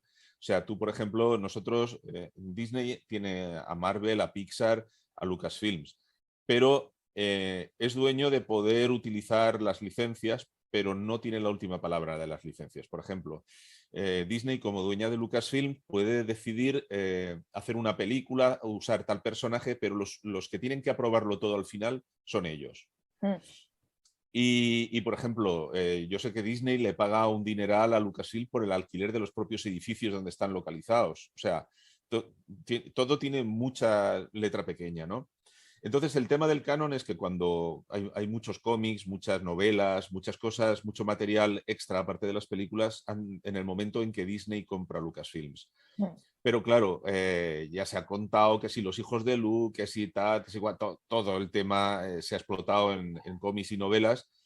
Y ellos tienen que ver por dónde van a seguir, claro. Ellos quieren un camino virgen por el que tirar y deciden que a partir de ahora el canon lo van a dosificar ellos y deciden que en ese momento que es canon y que no. Es como cuando se hace un reboot de una película, ¿no? O sea, que se toman cada 2 por 3 se hace el reboot de la película, se toman unos elementos y se dejan otros. Y aquí pasó un poco eso. A partir de ese momento hubo unas líneas argumentales que dejaron de ser canon y otras que pasaron a serlo. Entonces, en este momento, mientras Disney tenga Lucasfilms, el canon es el que ya conoces. Correcto. Si a lo mejor otro día nos compra otra compañía, pues a lo mejor deja de ser canon y se convierte en otra cosa. El canon es a gusto del dueño, dicho de otra manera. Pero nosotros los fans, hagan lo que hagan, estaremos allí siempre, ¿verdad? Me temo que sí, con esa y con otras franquicias. ¿No crees que es diferente con otras? No, no, no, yo estoy de acuerdo, estoy de acuerdo. El que, como digo yo, el que es friki y le da igual si es Star Wars, si es, no digo otras franquicias para que no se metan conmigo, pero da igual, pero ahí estaremos, ¿verdad? Sí. Como no sé si sabes que el octubre es el mes de la lectura en Estados Unidos y Sí. nosotros, como vamos más enfocados a Star Wars, vamos a hablar de algún libro. ¿Tú tienes algún libro favorito de Star Wars? Ya hayas colaborado en él o no. Libros, yo me leí las novelas adaptadas de las películas, El ojo de la mente también me lo leí en su día, pero no, desde que ya me meto en el mundo de Star Wars, solamente me leo lo que necesito para trabajar, ¿no? O sea, lo que son algunas series de Orígenes, alguna cosa de estas, ¿no? Pero novelas ya no he vuelto a leer. Pero no tienes De alguna hecho, que te... Sí, dime. No, no realmente, porque a mí principalmente me pedían como referencia las películas. Entonces, las novelas, de hecho, algunas de ellas se han hecho después de que yo dibujara esos números de Star Wars, porque ten en cuenta que Disney reinicia el relanzamiento de toda su línea Star Wars en el momento ya compra los derechos y se ponen en marcha los TVOs y se ponen en marcha las novelas, pero los TVOs salen antes que las novelas. Yo compré una serie de novelas de Star Wars que no me he leído, que las quería tener, y salieron bastante después de que yo hubiera terminado mi temporada de dibujo allí. Madre mía, porque ¿cuánto tiempo llevas dedicándote un poco a dibujar? Es que como estás hablando tanto de la trayectoria, Sí. ¿cuánto tiempo llevas dedicándote a dibujar y cuánto tiempo llevas con Star Wars? Pues en Marvel llevo casi 29 años. Madre mía. Y en Star Wars, pues no sé si pasaría unos 4 o 5 años dibujando para ellos. Madre mía. Dices 29 años y hoy en día me parecen muchos, pero... A mí se me hacen cortos porque lo disfruto bastante. Entonces ya tengo, hace años que empecé en esto, pero la verdad es que se me ha pasado bastante rápido, la verdad. Te gusta lo que haces, ¿no? Sí, que me gusta, sí. Entonces tienes mucha suerte, no todo el mundo puede decir que se dedica a lo que le gusta. Nunca he dicho lo contrario. De hecho, la verdad es que a veces te sientes hasta un poco culpable de que te lo pases tan bien, ¿no? Aunque no todos los días son divertidos, porque no todos los guiones son siempre lo que más te gusta en ese momento, porque te toca de todo y te tocan temporadas y hay arcos argumentales que disfrutas más que otros, pero eso no quiere decir que el conjunto del trabajo sea bonito, ¿no? Y que lo es. ¿Has tenido que dibujar alguna vez algo que no te hubiera gustado hacer o que dices tú, uff, qué pesadilla? Sí, me tocó hacerlo. ¿Puedes decirnos o no? Pues sí, una de ellas es una colección que entre las chicas tiene mucho aceptación. Cuidado, no generalices, no vaya a ser que... Siempre, sí, porque a la hora de firmar siempre me lo traían las chicas, que era Namor. Namor yo lo hice porque el que era presidente en esa época se empeñó e insistió mucho en que yo hiciera esa serie con él y de hecho me sacó de Extreme X-Men para que hiciera esa serie con él y me vino un poco a contrapelo hacerla, ¿no? Esa persona ya no está en la editorial ni nada de nada, pero bueno, en ese momento fue un capricho de él y a mí no me apeteció mucho.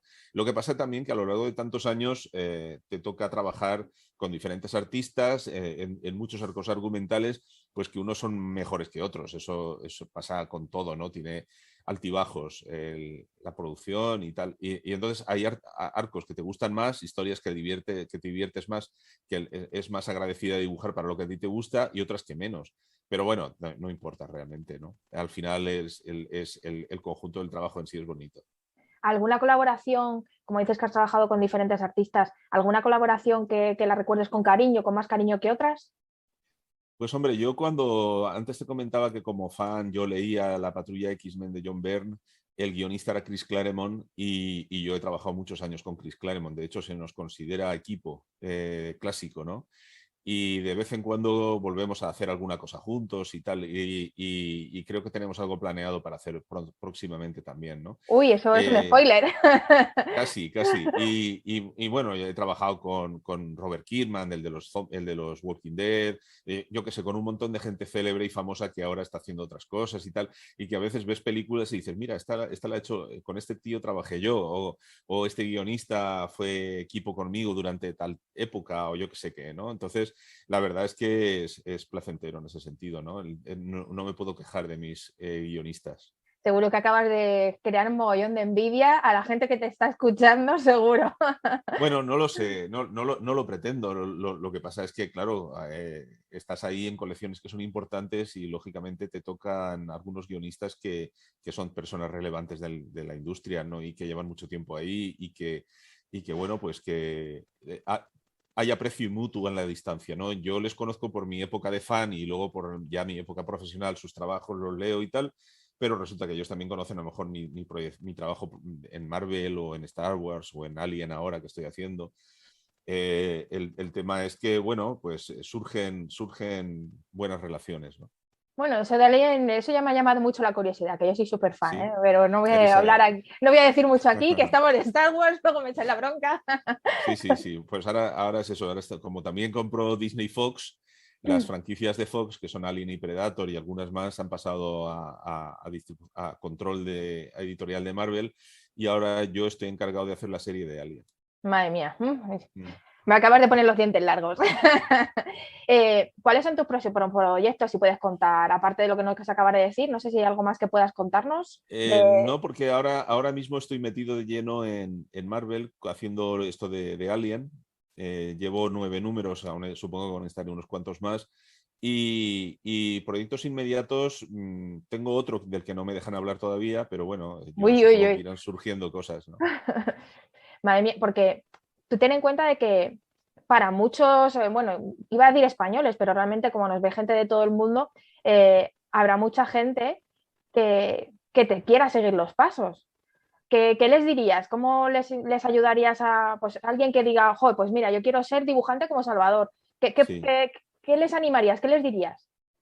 Que dibujen. O sea, es que realmente esto no tiene mucho más allá. O sea, es que aprendas a dibujar bien y que aproveches las oportunidades cuando vienen personas de editoriales de Estados Unidos a ver materiales aquí a las convenciones españolas o te desplaces tú a alguna convención en donde hay algún ojeador que pueda ver tu trabajo, ese tipo de cosas, ¿no? Pero realmente la condición principal es saber dibujar y que te sepas mover luego a la hora de, vamos, que no seas el típico tío que sabe dibujar muy bien, pero solo lo sabe su madre, ¿no? El tema es que el mundo sepa que sabes dibujar bien y más tarde, más temprano acaba surgiendo. Pero ¿tú crees que en España lo que es ser dibujante tiene posibilidades o es más hacia afuera, más hacia Europa o Bueno, Estados Unidos? yo soy de la opinión de que en España hay poco que rascar. Hay quien me contradice y dice que no, pero porque trabajan para ese propio mercado, ¿no? Yo lo veo complicado el mercado nacional. Yo prefiero seguir en el mercado internacional, pero cada cual hace ahí pues no sé, su camino, ¿no? Yo decidí que no quería trabajar solamente para España y de hecho no trabajo para España. A mí se me edita aquí porque mi trabajo se edita en el extranjero. Entonces, bueno, nunca sabes cómo acabarás ni qué ahora acabarás haciendo y tal, pero en principio mi intención es seguir en el mercado internacional. ¿Y tú tienes que viajar mucho allí o lo haces todo como teletrabajando? Básicamente teletrabajando, o sea, porque yo de vez en cuando por allí, pues sí, pasas allí 3 o 4 días, pasas por la editorial, pero por la editorial paso un rato, o sea, paso, le saludo y comemos o cenamos o lo que sea y al día siguiente me voy a hacer por allí a pegar vueltas a ver cosas que me apetezca ver, ¿no? Realmente el contacto es un poco por verse las caras, saludarse, pero realmente el trabajo día a día lo hago a través del ordenador, a través de redes, a través del email, o el Skype o yo qué sé. Madre mía, pero ¿cómo llegaste tú a ser de repente un chiquillo que le gusta dibujar a ser Salvador La Roca, un dibujante y famosamente conocido? Hombre, yo por ejemplo, cuando estudiaba, yo seguía dibujando. Yo luego seguí estudiando y seguí dibujando. Luego trabajé y mientras trabajaba en cartografía digital, que era lo que yo hacía, en ese Anda, mira. momento, sí, hacía cartografía digital 3D además. Y yo trabajaba para promotoras de viviendas, haciéndoles perspectivas de publicidad y Vaya, cosas de ese estilo. entonces tengo Siempre. posibilidades de llegar a ser como tú. Soy topógrafa, así que... Ah, vaya. Pues mira, no te digo que no. Entonces yo hacía, pues eso, perspectivas para publicidad también para promotoras de viviendas y cosas de ese estilo. Y de ahí ya me surgió lo de Marbeluca. Y Vale. lo de Forum, claro, y lo de hacer las ilustraciones de Forum, pero todo eso era un poco el complemento al sueldo. O sea, yo lo que ganaba haciendo perspectivas o haciendo las páginas de Forum era poquito. Lo de Forum, desde luego, era muy poquito. Y lo de las perspectivas de fútbol, digo de fútbol, de venta y tal, con esas hacía 2 al año y ganaba lo mismo que todo el sueldo que tenía de trabajo. O sea que Madre mía.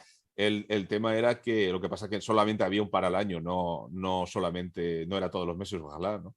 O sea Lo que que es pasa es difícil. que tiene su tecla. Tienes que dar con pues, los gustos de alguien en concreto, que es el que paga, y luego encontrar trabajo y bueno, pues poder compaginar, como era mi caso, porque yo sí, ya te digo, yo he dibujado todas las etapas de mi vida. Gratis, cobrando o cobrando poco, pero siempre lo he hecho. Hasta que me hice profesional y a partir de ahí ya pasó a ser el método, o sea, el trabajo oficial. Ya dejé todas esas otras ocupaciones que tenía. Y luego surgió lo de hacer la radio y lo de hacer la tele. Todo eso lo hago en mis huequitos, en los huequitos que tengo por ahí, ¿no? Y hoy nos has dedicado un mini huequito a nosotros, que nosotros te agradecemos muchísimo. Y sobre todo Save the Children, porque todo lo que saquemos en el día de hoy, pues irá para ellos, para echarles una mano. Y yo eso te lo agradezco enormemente, Por los niños, lo que sea. la verdad. Pues no sé si quieres contarnos algo más que quieran escuchar nuestros seguidores, nuestros rebeldes seguidores, aunque también sé que hay imperiales y mandalorianos. Pues nada, realmente anécdotas de estos años tengo muchas, pero realmente así que se ajusten a cosas de Star Wars y tal. ¿A quién puedo decir que conozco yo del mundo Star Wars? Es que conozco gente que me he ido cruzando por convenciones, pero no. A Tony Daniel estuve con él en una convención que no estaba el R2, no me acuerdo ahora el nombre del actor, que no coincidían juntos nunca en las cosas porque se llevaban bastante mal. A Tony Daniel lo vi de lejos, o sea, no llegué a estar de charreta con él ni nada de eso, ¿no? Y luego, pues, gente de secundarios, pues del Señor de los Anillos, de Star Wars. Mira, de Star Wars, por ejemplo, en una convención estábamos los de Star Wars, los del Señor de los Anillos, otra persona, otros 2 artistas y yo. Y estábamos en una mesa, en un comedor, y en una mesa se pusieron todos juntos los rebeldes, que además eran los pilotos que dan caza a la Estrella de la Muerte en la primera película. Y en el otro lado estaban todos los elfos del Señor de los Anillos, que eran chicos jóvenes, guapitos, tontitos y tal. Había uno especialmente idiota que en mitad del restaurante sacó un mechero y hizo y poniéndose el mechero aquí y bebiendo no sé qué, y con el gas de no sé menos, hizo allí como un... Y Una llamada. se levantó uno de los de los del Escuadrón Rogue y les llamó la atención, les echó la bronca. Digo, muy bien, chicos. Estuvo guay como la bronca que le echó. Pero sí, es cierto que estaban allí por sectores, ¿no? Yo había leído por ahí que cuando hicieron El planeta de los simios, todos los actores caracterizados a la hora de ir a comer o en las paradas de refresco, los chimpancés se juntaban con los chimpancés, los orangutanes con los orangutanes y los gorilas con los gorilas, simplemente por el maquillaje que llevaban. Tendemos a eso, ¿no? Sí. En este caso, en una de las mesas estaban todos los rebeldes del equipo Rogue One y en el otro estaban todos los elfos. Y bueno, ganaron los rebeldes. Bien por ellos. Bueno, pero aunque tú eres más imperial, creo, ¿no? No, hombre, a ver, yo soy de todos los lados, porque dibujo las 2 colecciones. He estado al 50%, soy traidor en ambas. Pero la Eres un espía verdad es doble. que a mí me gusta mucho todo lo que tiene que ver con la estética de los imperiales. Me gusta la nobleza de Luke, porque los oficiales imperiales no son muy diferentes de los oficiales rebeldes a la hora de tomar algunas decisiones, como ya se vio en alguna de las películas y tal. En el fondo es lo mismo, pero de diferente bando, ¿no? Pero a mí lo que me gustan son las historias individuales de los personajes en sí. Pues para mí Han Solo es mi personaje favorito de la franquicia, ¿no? y la nobleza de Luke, la falta, o sea, la absoluta fe que tiene Leia en ellos, eso es lo que me gusta de Star Wars, ¿no? Sí, hombre, pero ten en cuenta también que Star Wars es todo, es decir, no, si los rebeldes y los imperiales no tendrían rebelión, los imperiales y los Claro, rebeldes no habría la... son las Son dos todos caras de la moneda, ¿no? correcto, y luego están los mandalorianos que son más bien que van por la pasta y son cazarrecompensas en ambos bandos. Y vemos, por ejemplo, en Rebels o de Clone Sí, Wars siempre hay algún personaje mandaloriano que puede echar una mano a un bando o al otro. Todos sí, somos de Star Wars, ¿verdad? la verdad es que el mundo ahora hoy en día es más mandaloriano casi que otra cosa, ¿no? Pero la verdad es que la serie del Mandalorian a mí me ha parecido un bombazo, me ha parecido Sí, una serie es cierto. excelente. Y yo a mí al principio, yo sabía que Boba Fett tenía muchos seguidores, de hecho me han pedido muchas veces dibujos de Boba Fett. Y sorprendentemente Boba Fett, no sé si llega a sumar 5 minutos entre todas las películas originales. O sea, tiene muy poquito tiempo de pantalla, pero un fandom muy grande, ¿no? Porque tiene mucho Y, carisma su personaje. y yo no lo entendía muy bien porque se hacía una serie de un mandaloriano y tal. Pensaba que había cosas más jugosas en el mundo Star Wars para hacer series y me lo tuve que tragar doblado porque realmente a mí la serie me encantó, ¿no? O sea, me gustó, no me gustó, me encantó. O sea, me pareció que tenía un feeling muy Star Wars que incluso algunas, más que las películas incluso, ¿no? Nuevas, quiero decir. Gracias. Y me gustó mucho, la verdad. La verdad es que me lo pasé súper bien. Estoy deseando a ver qué hacen con lo del libro de Boba Fett y la tercera temporada del Mandaloriano. Para mí uno de los momentos más emocionantes, supongo que a estas alturas ya no reviento ningún spoiler, ¿no? Es el final de la segunda temporada. Estaba con unos amigos en Madrid, precisamente haciendo un break de grabar esto de Elemental que hago para Movistar y lo de Elena, el País de los Horrores, que son los podcasts en los que colaboro, y estábamos viéndolo en un descanso y yo veo que aparece un caza X y digo, uy, un caza X que va solo. ¿Quién será? ¿No? Y empiezas, no sé, empieza a darme, digo, no va a ser, porque No puede ser. normalmente en las series te sacan todo un poco material B, no te sacan el A, Sí, digamos, sí. no viene el Capitán América, ¿no? Viene el que le sujeta la gorra al Capitán América, pero normalmente, y entonces cuando yo digo, no puede ser, pero este no puede ser otro, tiene que ser él. Y bueno, cuando veo que saca el sable verde ya lo flipé, ¿no? Y la verdad es que, un subidón llorando allí todos casi, o sea, muy, muy fuerte, sí. Sí, sí, la verdad es que ha hecho un antes y un después, como quien dice.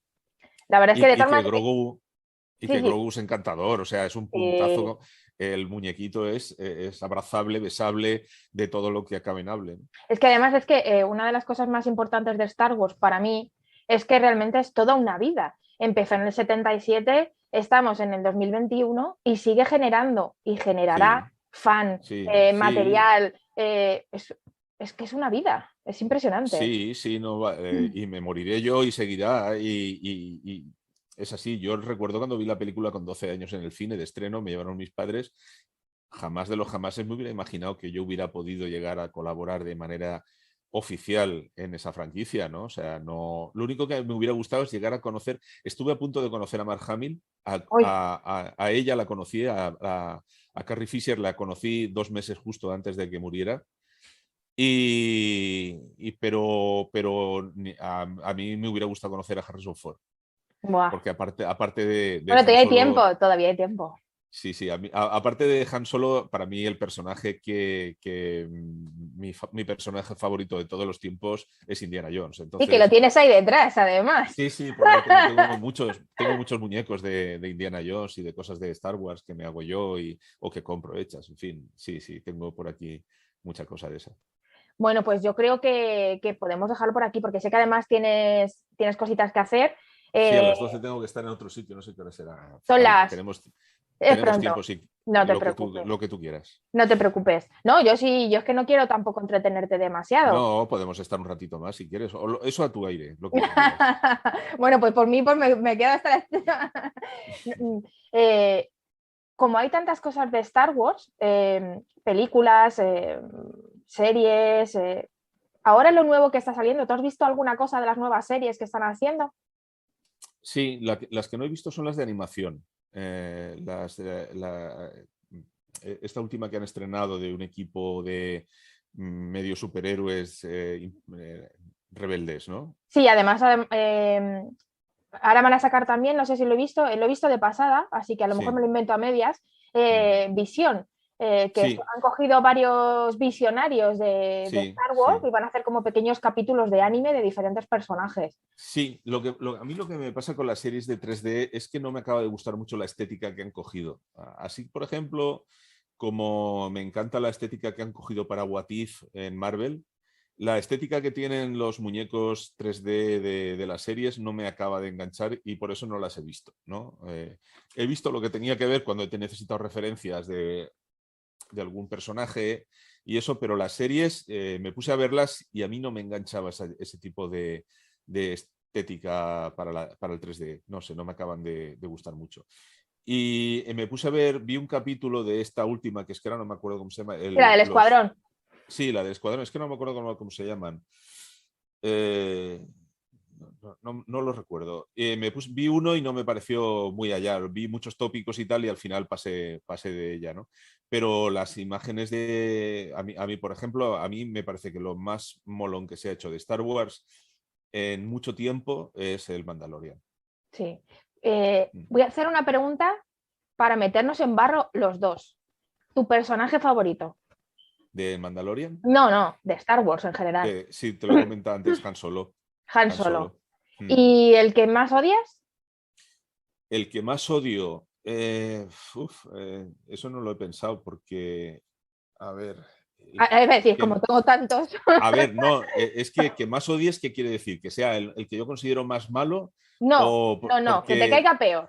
Es el decir, que que tú lo ves y dices, Jar Jar Binks? ¿por Jar qué Jar todo el Binks. mundo elige Jar Jar Binks? Qué pobrecito, qué Porque lástima. es, es como en las películas antiguas de héroes, que siempre tenían un compañero cómico que era el que hacía las tonterías para que te rieras y que el héroe quedara bien, ¿no? Y Jar Jar Binks es muy tonto. O sea, yo no lo veo, yo no le veo partido a ese personaje. No veo por dónde encajarlo, no me gusta y me rompe la línea heroica que tiene la serie, ¿no? La aventura de la búsqueda del héroe que siguen. Pero hay A mucha mí Jar gente, Jar Binks me la tira abajo. Me hay has mucha preguntado. gente, sí, no te preocupes, por eso he dicho que nos metíamos en barro. Ah.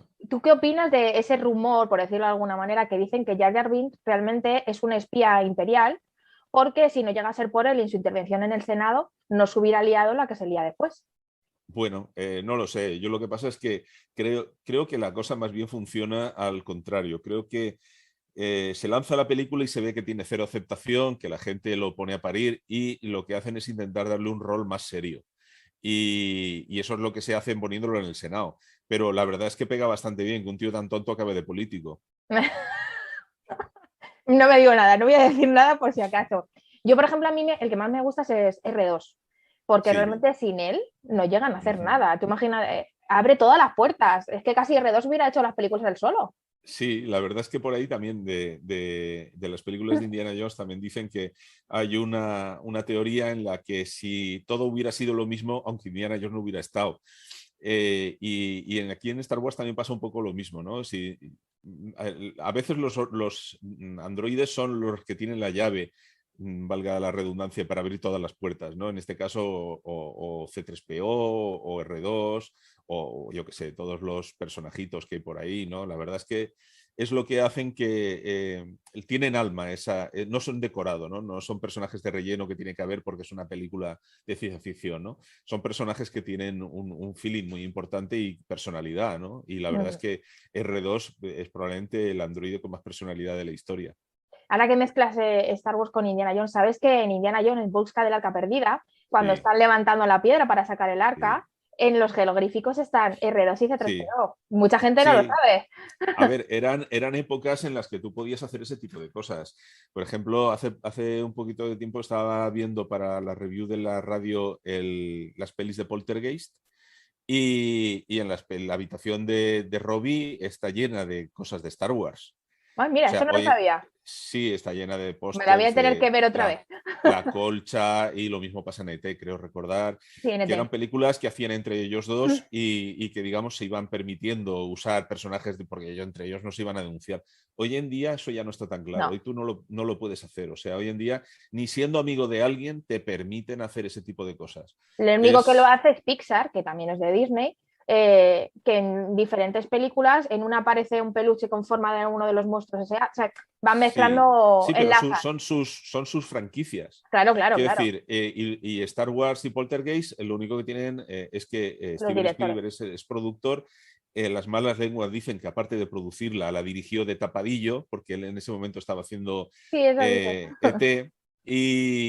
Pero la unión entre las dos franquicias es que Lucas y Spielberg eran amigos. Correcto. Pero hoy en día se tiene que pactar todo. O sea, tú no puedes sacar algo que no tenga contrato de licencia o cosas de esas. O sea, hoy en día es mucho más complicado. Por ejemplo, en las pelis de Marvel hacer referencia en una peli a otra peli es algo fácil. Correcto. Pero pese a que tengamos la licencia de Alien, si yo en Star Wars mencionase Alien, ¡puf! Menudo lío que se puede montar ahí, ¿no? Con denuncias y todo por el medio. De hecho, cuando Sony tenía los derechos compartidos, que aún los tiene en parte compartidos con Marvel, sobre Spider-Man, a mí no me dejaban dibujar los trajes que llevaba en las películas de Spider-Man solo, las de las de Tobey Maguire, yo no podía dibujar ese traje porque tenía los derechos de licencia Sony.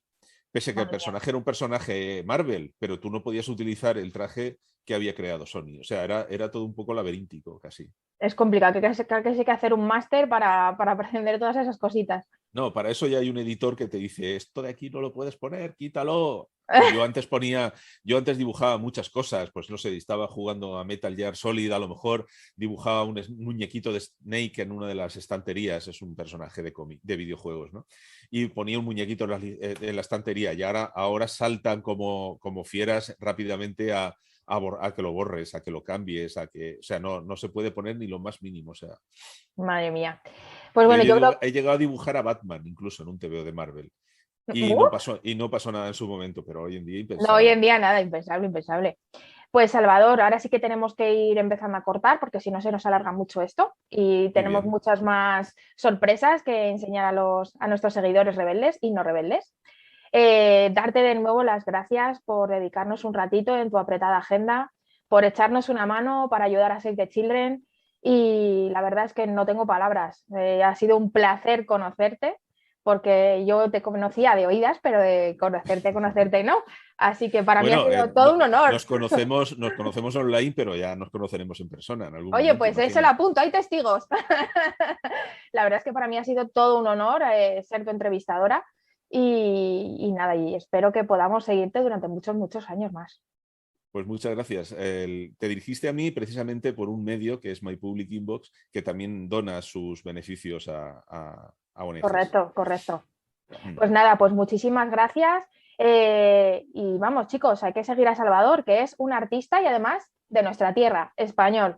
Pues un beso y que la fuerza te acompañe. Igualmente, que la fuerza os acompañe. Les quiero contar sobre este libro que me encanta. Es un libro sobre las mujeres en el universo Star Wars. Y me encanta particularmente porque nos enseña a que podemos hacer lo que queramos, podemos ser princesas, podemos ser guerreras y siempre trabajando desde el lado luminoso de la fuerza. Desde Rebel Legion Chile Outpost. Bye.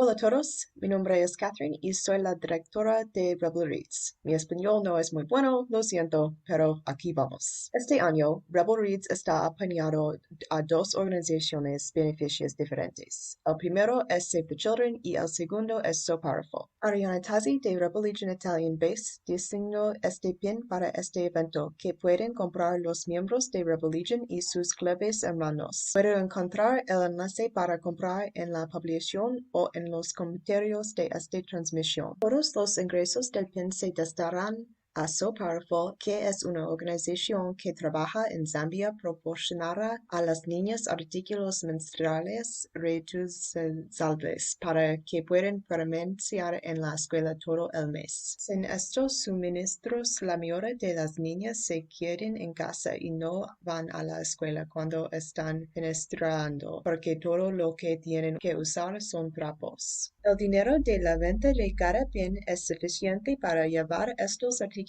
críticos a una niña. También queremos que nuestros miembros son los monederos las que se entregan estos artículos. Muchos de nuestros miembros cosen para hacer sus disfraces, por lo que hay un curso hasta fin de año para animar a nuestros miembros a coser estos monederos. Ahora bien, ¿por qué elegamos a Padme para este diseño? Bien, Queens, pero para verlo. La menstruación es un punto menor de la trama dos veces en este libro, por lo que Padme y sus doncellas encajaban perfectamente. Nuevamente puede encontrar el enlace para comprar este pin en la publicación o en los comentarios de esta transmisión. Gracias y que la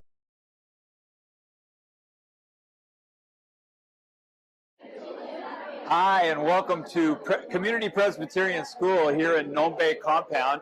This school is just a short walk from the Needs Care School here in Nome Bay, which is the headquarters of the So Powerful Sewing Cooperative. And as you can see behind me, the room is filled with girls who have just received their So Powerful purses that were sewn maybe by some of you that are watching this video. These purses are sewn by seamstresses all across the world, in the United States, in Great Britain, Australia, New Zealand, Brazil. We ship those purses here to Zambia, where they are filled with reusable feminine hygiene product that is sewn by the So Powerful So Cooperative here in Zambia, by the seamstresses. Each purse also contains a bar of soap that is made by the So Powerful Soap Cooperative and 2 pair of underwear for the girls. I've also included in each purse is a wonderful note. I was just with some girls over here on the side, and they were reading their notes. They had a note from San Francisco, a note from Indianapolis, Indiana, a note from Boston, Massachusetts, from all over the United States. These girls also just received some instruction on how to use the product in the purses. The question was asked the girls before the purses were distributed, how many of you stay home now when you're on your period and don't go to school? Every girl in this room raised her hand and said, I don't come to school when I'm on my period. Now that the girls have their purses, they're all going to take the pledge to basically say they're going to come to school. Even when they're on their period, they're not going to miss school. This little purse is going to absolutely change their lives. As the girls come up, they're selecting the one that they want. And you know what? Girls in Zambia are no different from girls anywhere else in the United States or around the world. They love beautiful things, the bright colors, the quality workmanship, and the time and the care and the beauty that is put in these purses is reflected in the eyes of these girls as they sort through them and find the one that is the most beautiful to them. And then to see them sit and hold them to their body, to take out the notes and read them and share them. This is a really, really special thing. So if you are one of our seamstresses, I want to say a huge thank you to you. You are transforming lives here in Nome Bay Compound. This is just one school of 25 different schools that receive these purses. If you're a seamstress and you're watching this video today and maybe you haven't joined yet, maybe you haven't sewn a So Powerful purse, I want to encourage you to do so. Put a little bit of love in your heart into this purse, and it is going to absolutely bless the girl that receives it here in Zambia. You are changing lives. And on behalf of everyone at So Powerful, I want to say a big thank you to you.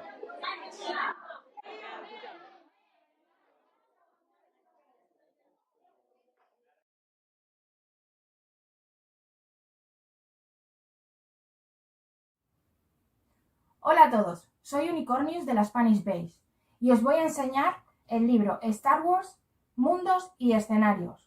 Un libro muy interesante que te muestra los detalles que la pantalla no te enseña, así como planos y bocetos de naves y lugares, y además incluso hasta el hogar de Anakin Skywalker. Os lo enseño.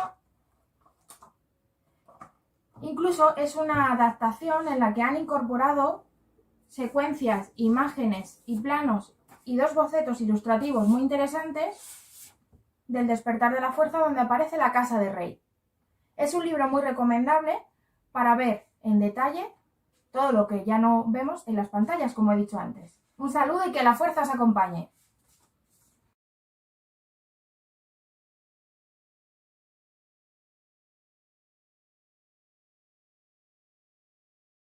Thank you so much for joining us, everyone. I'm here with Elizabeth Schaefer and Tom Holler. They both work for Del Rey Star Wars, and are going to talk a little bit today about what they do. Thanks so much for joining us. Oh, it's so great to be here. Yeah, thanks for having us. Yeah.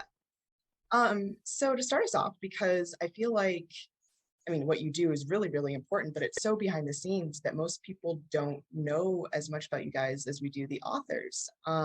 So how did you each start working for Del Rey Star Wars? Elizabeth, do you want to go first? Oh, well, Tom joined first, so you should go ahead. Okay, fair enough. Oh, no! Oh, no, it's you. You first. So I started working full-time for Del Rey in 2014, but I actually spent a summer as an intern in 2012. So I spent a summer as a summer intern, kind of helping out here and there in the editorial department, doing some social media things, some side projects. And then about 2 years later, I came back and started working full-time as an editorial assistant after having finished up grad school and, you know, going through the fun gauntlet of applying to jobs and trying to break into an industry like publishing. Funny enough, my very first day at work was September 2nd, 2014, which happens to be the day that John Jax Miller's A New Dawn published. So I share an anniversary with that book, which is a lot of fun. And, you know, I went to school originally to focus on business, but after a short time, I decided that I really wanted to try my hand at being an editor. So I sort of pivoted my career, went back to school a second time, and then just basically focused all my efforts on trying to get to a job like this because I wanted to work on Star Wars books because I grew up reading them, and I said, well, somebody has to make those, right? There's got to be someone who's like in a room working with the author. Maybe I could be that person. I don't want to be an author. I don't really think I'm a writer, but I could be the person sitting in the room helping the author out, right? And so that's kind of the short version of how I got here. Awesome. And I was not as intuitive as Tom, so I had no idea that licensed publishing was a career field at all, but I did grow up and go to college knowing I wanted to work in publishing. So when I graduated, I moved to New York, and you know, it was during the recession, applied to a billion jobs, and got an offer from Disney Press to work on their licensed books. So I was like, oh, you know, I like Disney movies. Cool, I can do this. And then it turned out to be just the absolute perfect field for me. I love it so much. I would never have made it in real editorial. Licensed books is where it's at. And then Disney, you know, I worked there for 5 years, and over the course of that time, Disney purchased Star Wars. And the day that happened, I marched into my boss's office and said, hello, I will be working on the Star Wars books. This is not negotiable. And so I did that for several years, and then moved to Scholastic for a bit and did licensed books, and then got this amazing offer from Del Rey where they basically said, hello, would you like your dream job? And I said, yes, thank you. And I've been here ever since. Yeah. I think most people watching know what an editor does, Tom, but what does a creative director do, Elizabeth? Oh, a little bit of everything. Generally, you just need somebody who is working with, let me start over. Everyone on our team is sort of divided up into franchise leads. So a lot of editors will be like, I'm the lead on Minecraft, and I get to oversee that publishing program and make a lot of the nitty-gritty day-to-day individual decisions. But there needs to be somebody who's looking at the editor who's working on Minecraft and looking at the editor who's working on Stranger Things and coordinating all those pieces to make sure that the cadence of the books we're publishing makes sense, that there isn't too much creative overlap, that we're sharing authors among brands well. So basically the creative director is the person who can take that bird's eye view position. Yeah, a good way to think about it is like an editor kind of helps keep the individual trains, which are the books, running on time. The creative director is like trying to keep the entire station running on time with all the trains passing through it at all times. Right. I like that. Yeah.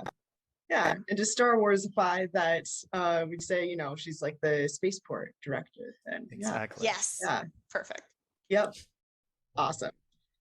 So one of the things that we're seeing more recently, so you mentioned, you know, when Disney bought Star Wars, more recently within the Disney era of books, we're starting to see multimedia projects, which is so exciting because that's something that I really love from the Legends era.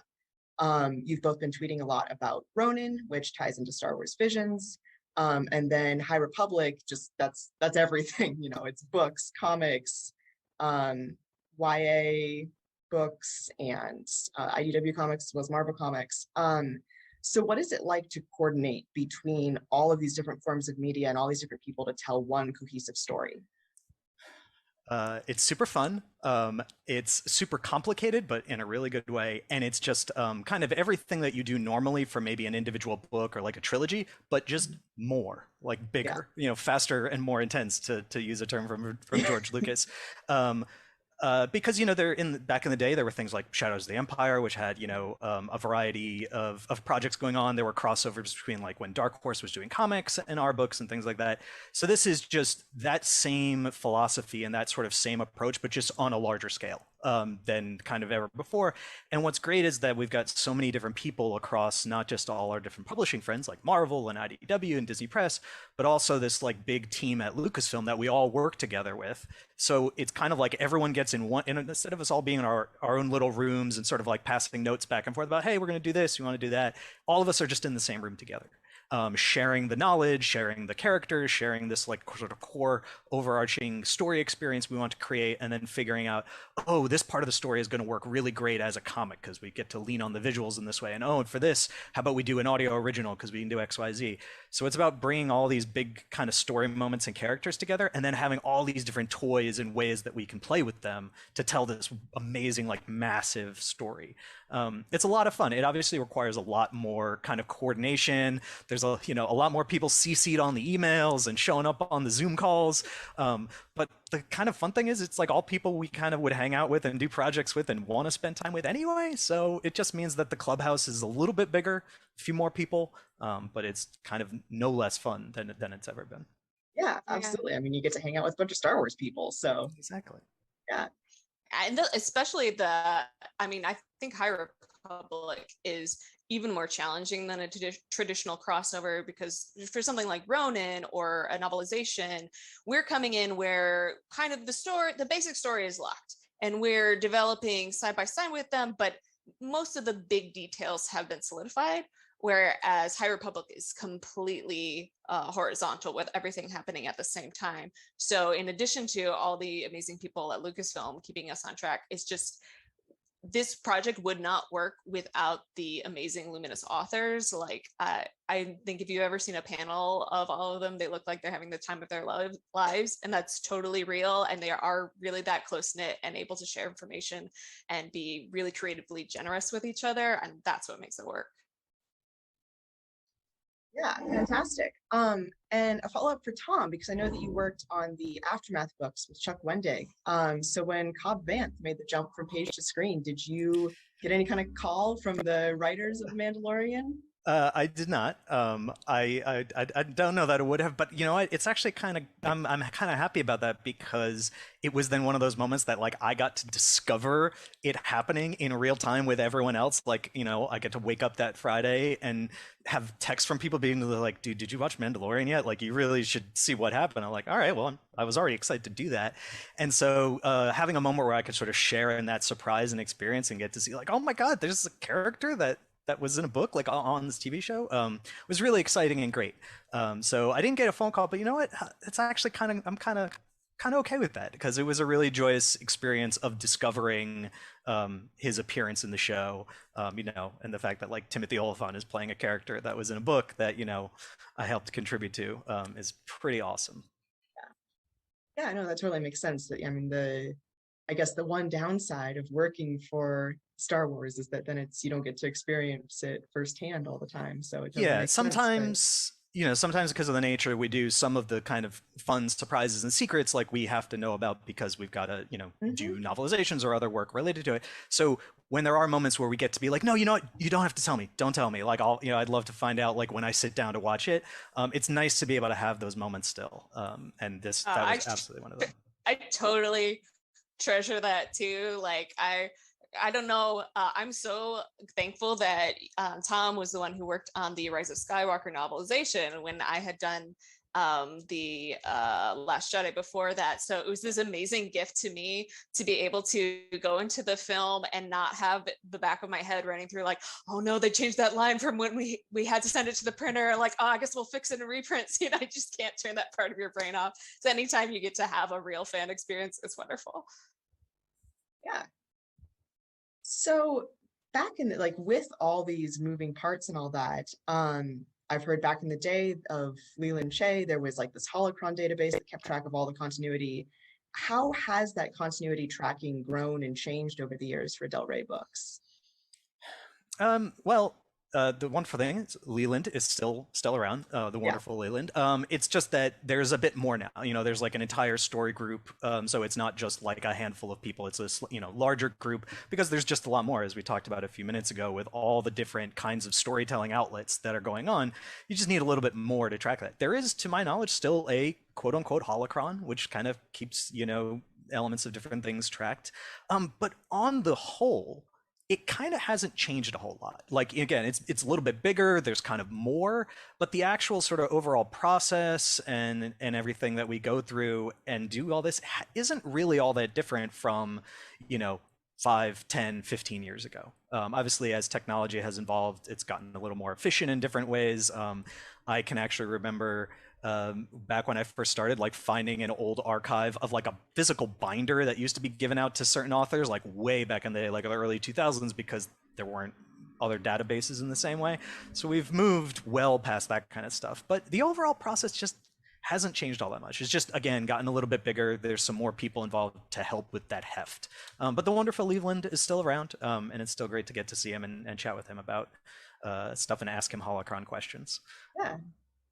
Yeah, and last year for Rebel Reads, we were talking to Sean Stewart, and he mentioned how, like, when he got the everything for his novel Yoda: Dark Rendezvous, like it came with the CD-ROM that was that archive at that time. So yeah, absolutely. The changes in technology is probably. I'm guessing you don't send authors CD-ROMs anymore. No more CD-ROMs.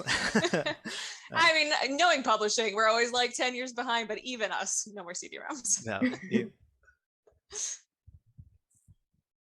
So, talking about, back in the day with Legends books, I mean, that's what got all of us into Star Wars books. That's really, for me, that's what really like solidified me being such a crazy Star Wars fan.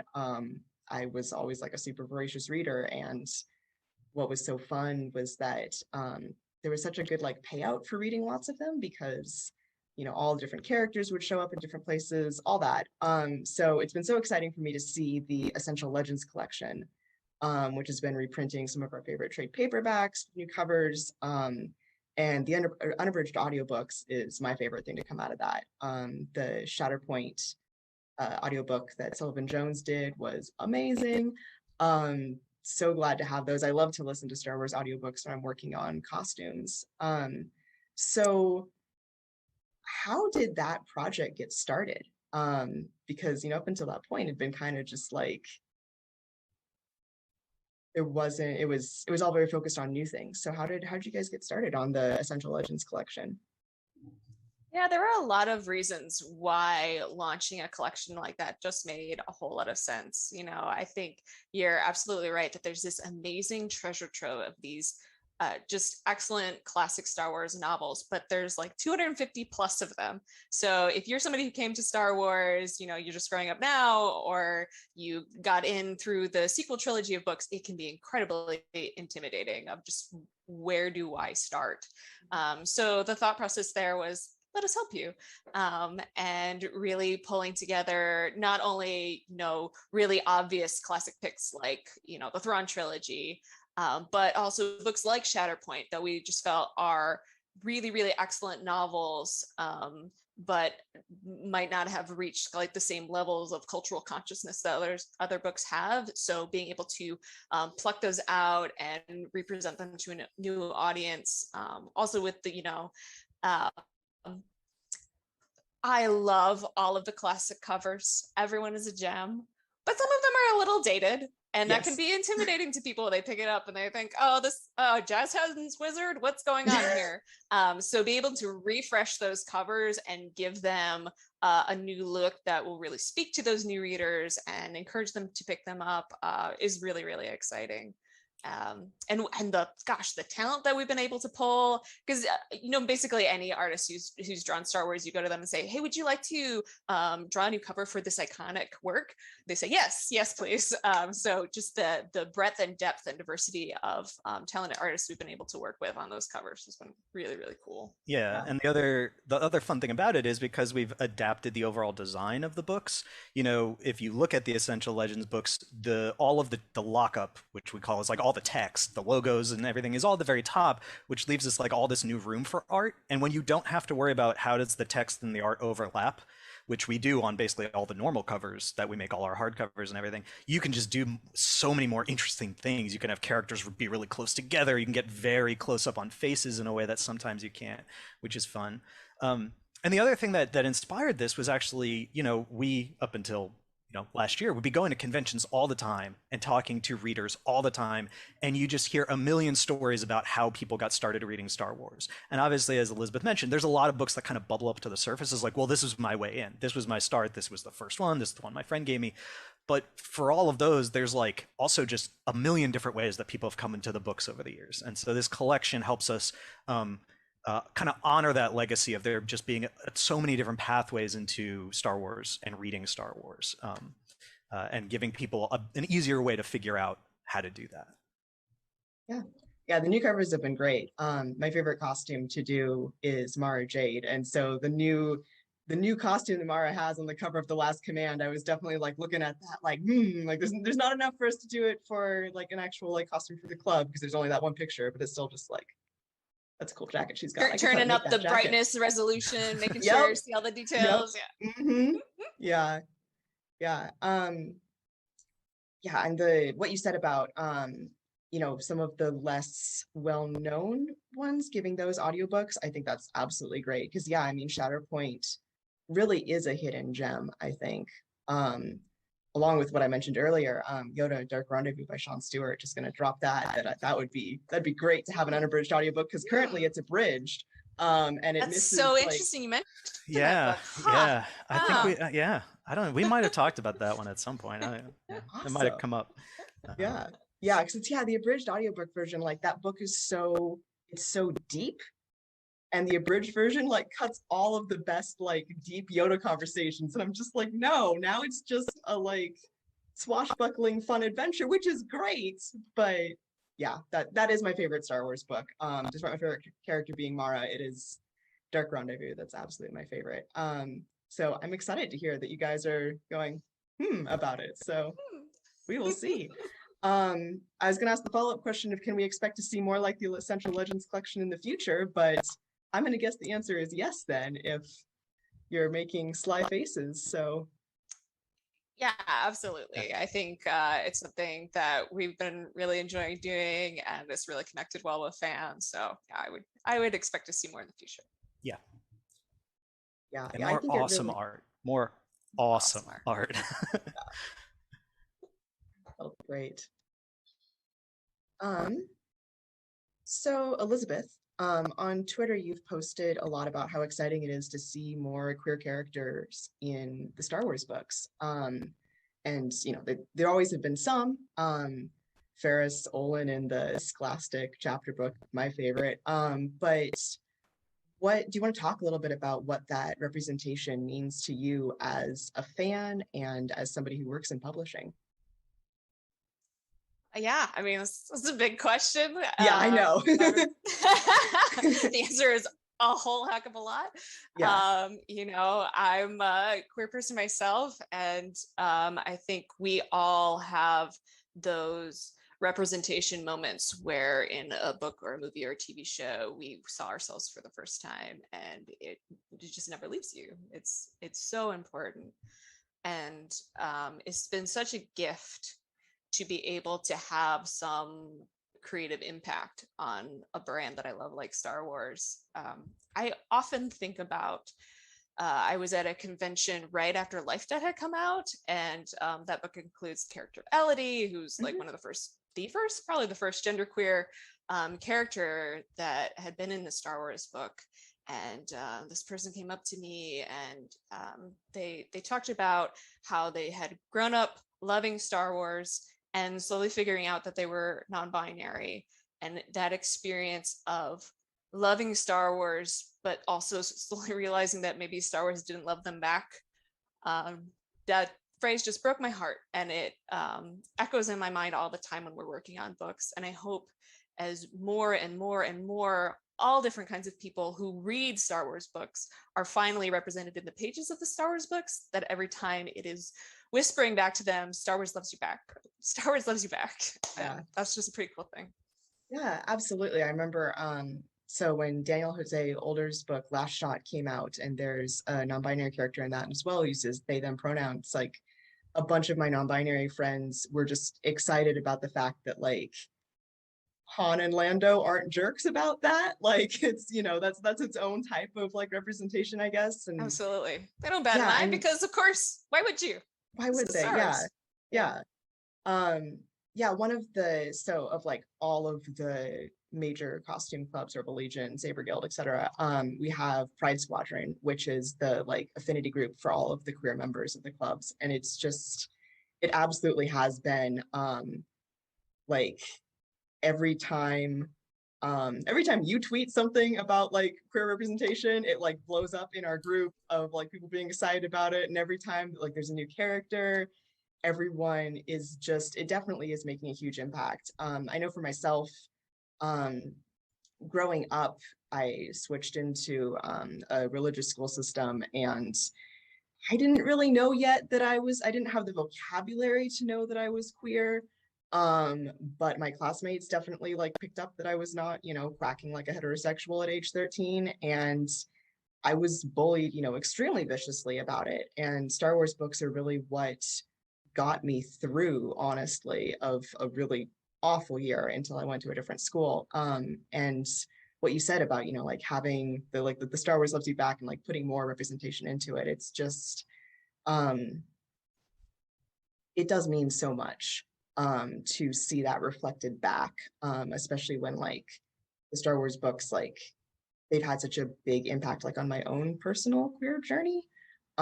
So yeah, it's just such a fantastic thing. It's so exciting to see queer people working at Del Rey as things like editors, creative director, as the authors like E.K. Johnston and Justina Ireland. Yeah, it's absolutely fantastic.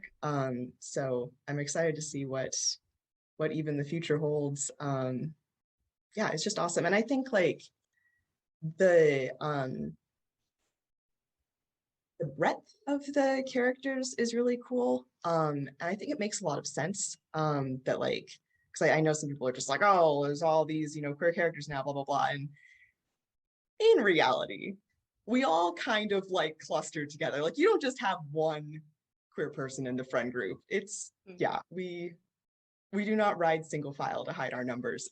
So it's, yeah, I love there being so many more. It's really great. And we're up to like over 50 now, which is just so awesome. I mean, it's just, it wouldn't make sense otherwise. Like this is a franchise where the very first movie has that cantina scene with all these different kinds of people. And then you cut to the scene before they go on the Death Star run, and it's this room full of white men pilots, and that just never made sense for Star Wars. And I'm glad that now like everyone both on page and off page is seeing that and addressing it. Yeah, no, I mean, like from what I think it's true, the rumors that I've heard about Return of the Jedi, like they filmed female pilots and then it got cut because like they were concerned about like them dying on screen and stuff like that. And yeah, like just now it's so good to have it really like embrace the diversity that we do see in that cantina, because that's what has allowed, in my mind, has allowed Star Wars to continue as books, comics, etc., is the fact that the universe is so big as compared to some other movie franchises where like you couldn't spawn something like this off of them because it's so insular, but from the very beginning, we've seen just the absolute vast diversity that the galaxy holds. So absolutely. yeah, I mean, I love there's it. always more to be done, of course, but we're doing our darndest. Yep. Do either of you have a favorite queer character? My children? What? Yeah. Yes, I Picking know. a favorite character is really hard. Picking a favorite character of any kind, you know. Yeah, at least we've narrowed it down to like 50-ish to pick from. I mean, personally, it's really personally important. Vi Marathi, of course. You know, I am asexual, and the development of her as an ace character. It honestly, it didn't even occur to me. It was Delilah Dawson being the amazing badass that she is, and we were talking over drinks at Emerald City Comic Con, and she just leaned in and was like, "I think Vi is ace. Would that be okay?" And I was like, "Would that be okay?" Yes. Yes. And you know, to Lucasfilm's credit, because you know it's a little more complicated when it's a character that we don't have complete control over. Yes. Who's going to be a big face of the theme park? She belongs to Disney parks, like Exactly, yeah. right? And you know, just shot off a note to Lucasfilm. They're like, "Oh yeah, sure, sounds good to us." And it was amazing. I guess so. I'm going to slightly cheat by not picking just one character, but I think the members of Alphabet Squadron, in part because it's a story, it's a series of stories where you actually get to see, you know, several queer characters interacting, experiencing, but all having different experiences and exploring their own identities in different ways. And so you get to see like not just one representation of it, but this sort of the dimensions of it across this group of really wonderful, trying their best, not always doing their best sort of characters across this, you know, really amazing trilogy that Alexander Freed made. Hot insider goss. It's not a coincidence that the 3 cover characters are the 3 gay characters. It's crazy how that works out. I mean, we appreciate that as costumers because we're like, you know, people want to costume as these characters that they see themselves in. And with book characters, it's always so hard because you have to get enough images of them. So having them on the cover is awesome because it's another piece that we can file away and hopefully have enough to make a whole costume out of. So that's awesome. Yeah. With what you mentioned with Vi though, so you know when characters are shared, so with deciding these things about characters, when they are shared, I'm guessing like when it's a new character that the authors come up with, so like Kate in the Ahsoka book, like that's probably easier to get that all to work. But how does it work when they're shared across multiple types of media, so like with High Republic, or something with Vi where like, you know, she's part of the Disney parks, you know, the book is more, I don't want to call it like a side to it, but it should, yeah, like it's, yeah, it's wonderful, but more people will know her as, you know, Vi in the Disney parks. Yeah, how does it work to figure all that out? Yeah, I mean, again, to Lucasfilm's credit, I don't think it's that different than any other part of a character that we have to coordinate across all the different media that they're going to appear in. They need to be consistent in every way, and their sexuality is just a part of that. Yeah, honestly, I think the biggest question that usually comes up when an author asks like, this character is really reading queer to me, is that lining up with everything else that's being developed for that character. It's really the hesitations that Lucasfilms usually have is about making sure that it's good representation, making sure that the author is coming from an authentic place and that that character reads authentically across all these forms of media, and making sure that there are resources to do that. So they're really great partners that way. Awesome. Yeah, that's fantastic to hear. Yeah, so I'm gonna make you pick like a favorite again of what is the best thing that has happened to you because of your work with Del Rey Star Wars?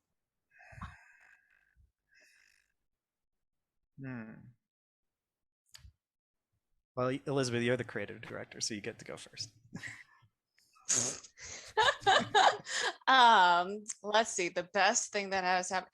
I really and have missed it so much these last 24 years that we've been quarantined of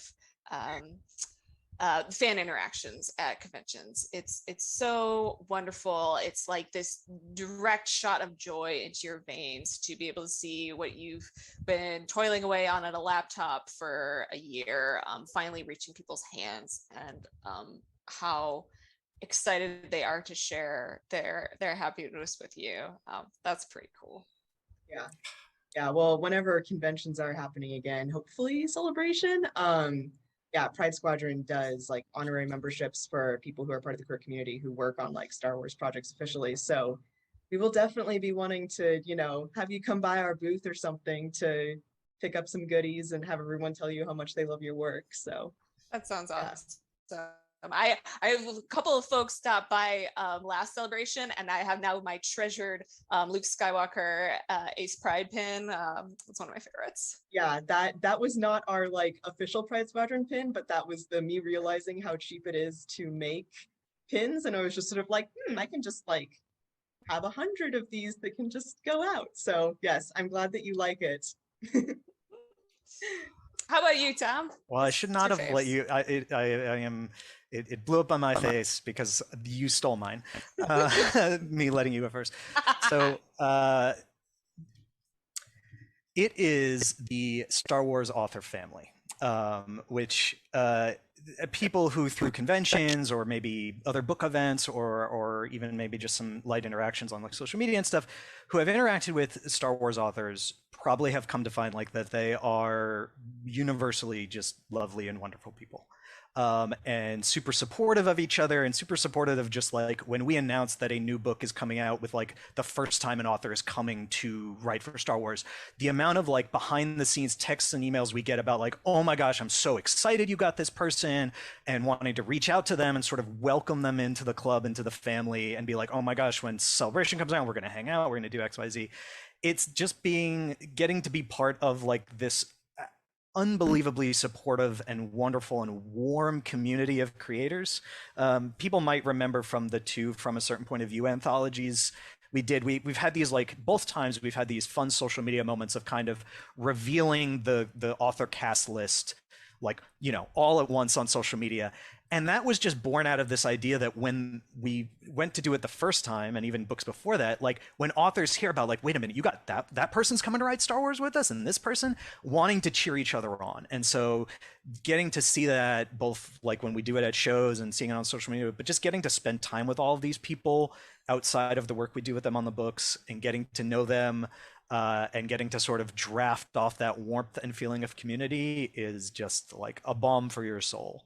And it's always nice to be able to say, no, all of those people really are as wonderful as they seem sitting on that author panel. They really are that wonderful when you get to go have lunch with them or when you see them in passing, you know, somewhere in, you know, the real world. So that's probably the best part. Yeah, that absolutely makes sense to me. You know, the clubs, when we're at conventions, we do really try to like make sure that the authors that are there, you know, that they have water and all that kind of stuff, make sure they're taken care of. And it's absolutely true. All of them are just so nice. And yeah, we love working with them. It really is a community that is really solid. And it's especially nice with, you know, fandom on the internet can be a really toxic place. And it's so good to have something that is just so good and kind. So yeah, absolutely.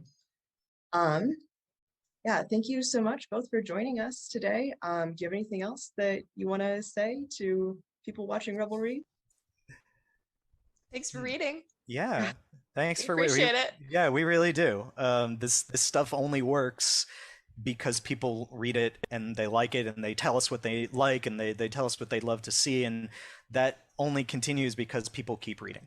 So we are super appreciative of that. Yeah, all the time. All right, well, thank you so much, and we will see you at convention sometime soon.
వారిలో ఎలాంటి పుస్తకాలా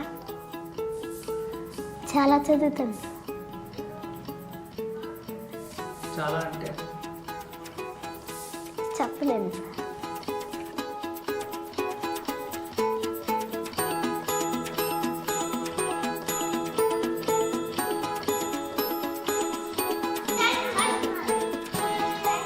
అని ముందుకు సాగాడు.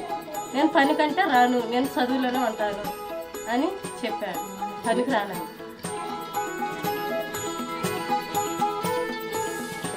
ఆలస్యంతో నిద్ర teacher చెప్పిన పాఠాల గురించి నాకు మధ్య మధ్యలో అవి గుర్తుంచుకోవడానికి మేల్కొనే ఉంటాను.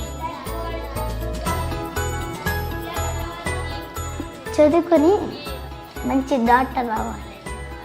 నా గురించి నేను గొప్పలు చెప్పుకోను సార్. నేను చాలా మౌనంగా ఉంటాను. ఏదైనా చెప్పమన్నప్పుడు బాగా దిట్టగా ఉంటాను సార్. మా టీచర్ దగ్గర గ్రేట్ అని అనిపించుకోవాలనుకుంటున్నా.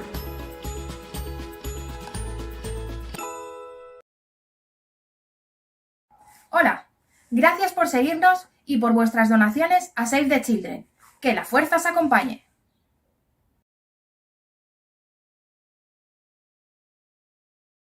Hola a todos, ¿cómo están? Quiero recomendar un gran libro que es The Jedi Path o La Senda del Jedi. La Senda del Jedi fue un libro publicado por la Orden Jedi para ser utilizado por los iniciados Jedi en su instrucción. En su contenido estaban las principales técnicas que debe seguir el iniciado Jedi en lo que se familiarizaba con la enseñanza Jedi y los caminos de la fuerza. Una copia de este libro fue pasando del maestro Jedi a Padawan, iniciando con Yoda, y así fue pasando a Tenseirulian, Dooku, Qui-Gon Jinn, Obi-Wan Kenobi, Anakin Skywalker y Ahsoka Tano. Sobrevivió la gran purga Jedi y finalmente llegó a Palpatine. Tras la muerte de este, el libro pasa a manos de Luke Skywalker. Cada propietario del libro escribió sus propios comentarios. El contenido del libro, el libro tiene diversos apartados. La mayor parte de este libro se divide en capítulos que coinciden con los rangos Jedi. También incorpora una sección final dedicada al lado oscuro. Los textos escritos por la gran maestra Faye Cohen están en todas las partes del libro, iniciado, Padawan y caballero, aunque destacan en la primera sección nombrada. El resto está escrito por pilotos Jedi, videntes, caballeros, etc. El libro incluye un apartado de biología en el que se ven las especies que usan la fuerza y las que resisten, un apartado de combate donde se muestran todos los estilos de combate con el sable de luz, uno de la fuerza, sus usos y la meditación y muchos otros. Tiene muchísimo contenido, es un libro perfecto para divertirse tanto en español como en inglés, súper recomendable para todos los que son amantes de lo que es los misterios de la fuerza, el camino del Jedi. Un libro muy recomendable para poder iniciarse, mis jóvenes Padawan, y para que puedan ser un gran maestro Jedi que tiene comentarios de los grandes Jedi de la historia de Star Wars. Así que bueno, esto es una reseña de este impecable libro, muy recomendado, tanto en español como en inglés. Yo tengo la versión en inglés, la cual me ha dado muchísimas enseñanzas en el camino de la fuerza y poder llegar a ser el Jedi que soy hoy en día. Así que bueno, les mando un fuerte abrazo a mis jóvenes Padawan y que la fuerza los acompañe siempre.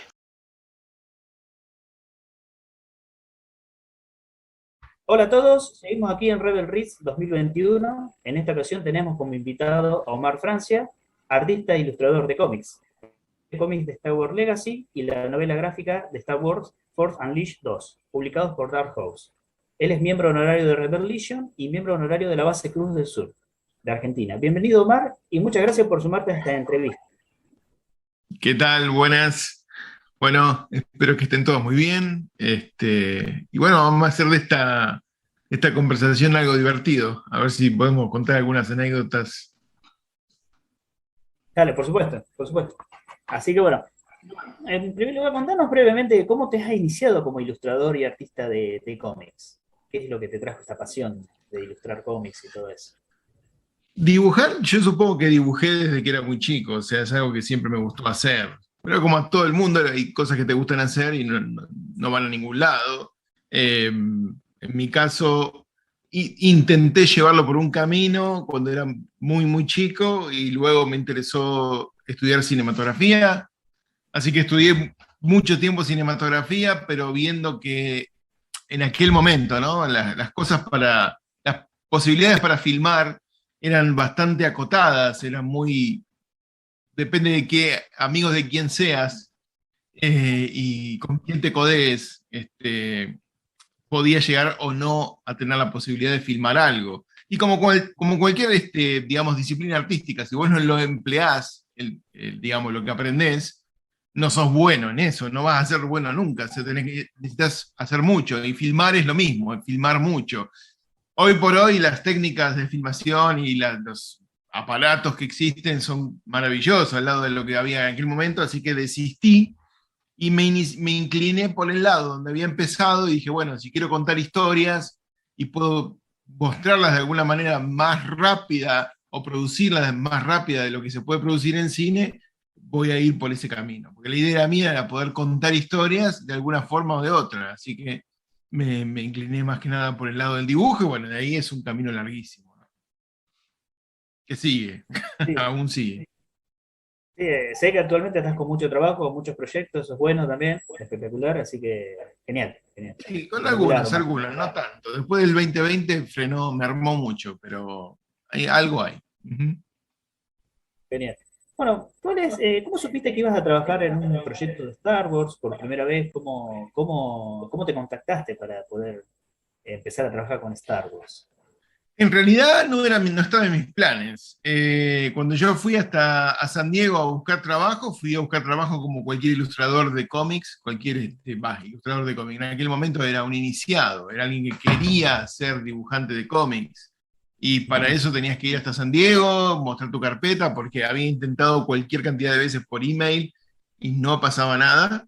Así que cuando llegué ahí, las oportunidades que habían eran Dark Horse y unas cuantas otras productoras, pero ni DC ni Marvel ni otras editoriales tenían un espacio especial para mirar carpetas. Era Dark Horse quien tenía esa posibilidad y bueno, hice la cola, saqué turno y mostré mi carpeta, pero en ese momento Dark Horse estaba necesitando sí o sí dibujantes para Legacy. Así que Randy Stradley, que era en aquel momento el jefe de editor, me ofreció, me preguntó, dice, ¿qué te parece dibujar algo para Star Wars? Y medio que dije, wow, o sea, es maravilloso, pero al mismo tiempo da mucho miedo, porque Star Wars tiene demasiadas cuestiones de canon y complicaciones que uno no puede pifiarle.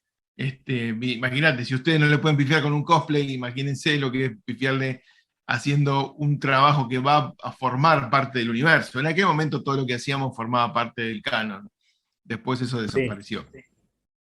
Pero igual, era todo un tema porque había que dibujar naves, había que dibujar trajes, o sea, adiós a los músculos y los calzoncillos de los superhéroes. O sea, la idea era ya pensar seriamente en otras cuestiones, perspectiva, mucho pliego de ropa, o sea, mucha cuestión que yo no sé si manejaba tan bien en aquel momento, de hecho creo que no. Pero bueno, el trabajo surgió y se hizo. Así que fue un gran, Fue un gran desafío en este momento. Fue un fue gran un gran desafío en este desafío, momento. fue un gran desafío, fue Para salir de la zona de confort y de la idea de lo que es hacer cómic. O sea, yo no tenía, digamos, ni el nombre, quizás ni las habilidades de otras personas, y dije, bueno, yo fui a probar suerte y me tocó lo que me tocó, y tuve que agarrarlo con todo, con uñas y dientes. Así que nada, fue un desafío a partir de ahí también, ¿no? Sí, aún así, después los cómics son espectaculares, los de Legacy son muy buenos, realmente una calidad Gracias. y la historia está espectacular, espectacular. Así que, bueno, genial. Es una buena historia, Legacy.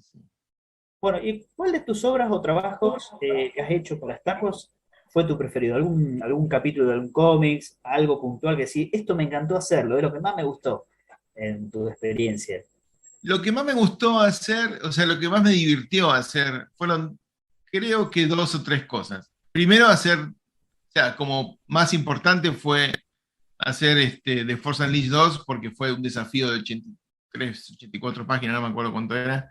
Eran muchísimas páginas, tuve que armar un equipo, fue todo un tema, porque no era una cosa sencilla de hacer en el tiempo en el que ellos querían que se hiciese, porque yo tenía que salir antes del videojuego o a la par del videojuego y no había manera de que eso pudiese correrse ni un milímetro. Así que había que hacerlo o hacerlo en muy, muy poco tiempo. Eh, ese fue un gusto muy grande, aparte me dio muchas satisfacciones, fue como casi mi bienvenida a New York. Cuando vine a New York, lo primero que me encontré es ese material editado en una comiquería, así que yo, y sin saber que lo iba a encontrar. Así que nada, fue como lo más lindo, la más experiencia más linda que hice en Star Wars. Pero sí, durante Legacy me divirtió mucho hacer el número 27, si no me equivoco, que es la de Whirlock, que es el Darth Whirlock, el rojo ese que en aquel momento todos los Sith tenían los tatuajes de Maul, porque no se sabía lo que iba a hacer después, ¿no? Pero fue divertido porque era un personaje que me gustaba cómo lo dibujaba Jan, y me parecía que era un personaje muy poco explorado, un personaje que podía explorarse por separado, y no sé cómo se le ocurrió a Ostrander hacer un guión específicamente de ese personaje, y me tocó hacerlo a mí. Y fue muy divertido porque fue portada, interiores, una historia bastante rara, llena de cosas así medias mágicas, de poder, que me encantaría poder hacer ahora con lo que sé dibujar ahora, pero bueno, salió como salió. De todas formas, me gustó y me divirtió muchísimo. Y nada, es como un producto muy redondo, porque es tapa, o sea, esto es portada, interiores, y me faltó color, pero bueno, el color interno lo hacía siempre Brad Anderson, así que no pasa nada. Sí, ese sí me acuerdo que en una convención me firmaste una imagen de ese Cid, tengo la lámina, bueno, ahora estoy en Casilda, la tengo guardada, la lámina firmada, de la primera vez que nos vimos en una convención acá en Argentina. No sé si era una Argentina Comic Con, me parece. No recuerdo bien, pero Puede ser que ahí te haya dado, pero nosotros nos vimos por primera vez en Rosario. Me puede ser en Rosario, sí, porque... No sé si Sí, te lo alguna di Crab en Bamboo. Rosario, pero Si no me equivoco, fue la Crab Bamboo del año 2013, si no me equivoco. Ya es muy, hace sí, unos sí, años. del 2013 fue. Sí, sí. No sé Así si ahí que, te di la lámina. La lámina puede ser que te la haya dado en la otra convención, pero no importa eso. sí, eran Sí, láminas serializadas, únicas serían, en un número de series, me acuerdo. esas tenían número de serie. Y no la volví a imprimir, todavía no la volví a imprimir nunca más. O sea, por ahora, por lo menos por ahora. En donde sí se imprimió de nuevo fue en Colombia. En Colombia sí. Bien. En Argentina, no, creo que no, porque además salía muy caro imprimirla. Así que, pero sí. Bueno, bien. Bueno, la siguiente pregunta por ahí es, bueno, ya más o menos me la contestaste, si tenés algún personaje favorito que hayas dibujado para alguno de los proyectos que has trabajado de Star Wars, pero bueno, ya veo que ya me contaste un No, poco. en realidad mi personaje favorito que me hubiese gustado dibujar más fue Boba Fett. O sea, Boba Fett es muy divertido, siempre es divertido y nada, es el personaje, incluso ahora es el personaje del momento, no estamos esperando a fin de año para ver la serie, pero nada, en aquel momento fue raro porque si bien Boba Fett era un favorito de muchos, no había mucha cosa de él. Ni tampoco lo habíamos visto nunca sin casco. Y a mí me tocó dibujarlo sin casco y hacer un par de cosas que no son lo normal. Y fue muy divertido. Es un personaje que siempre me había gustado desde muy chico. Creo que es la primera figura de Star Wars que tuve, si no me equivoco. Si no es la primera, es una que tuvo mucho peso en mi vida. De las viejas, ¿eh? No estoy hablando de los Power of the Force, sino mucho antes, las primeras de todas. Sí, sí, sí. Las que deberían tener el misil que salía, pero que no salía. Eh, sí. Pero bueno, nada, no, Boba Fett creo que sí. O sea, Whirlock estaba muy bueno y me hubiese gustado hacer más cosas con él, pero nada, en realidad Boba Fett fue un placer.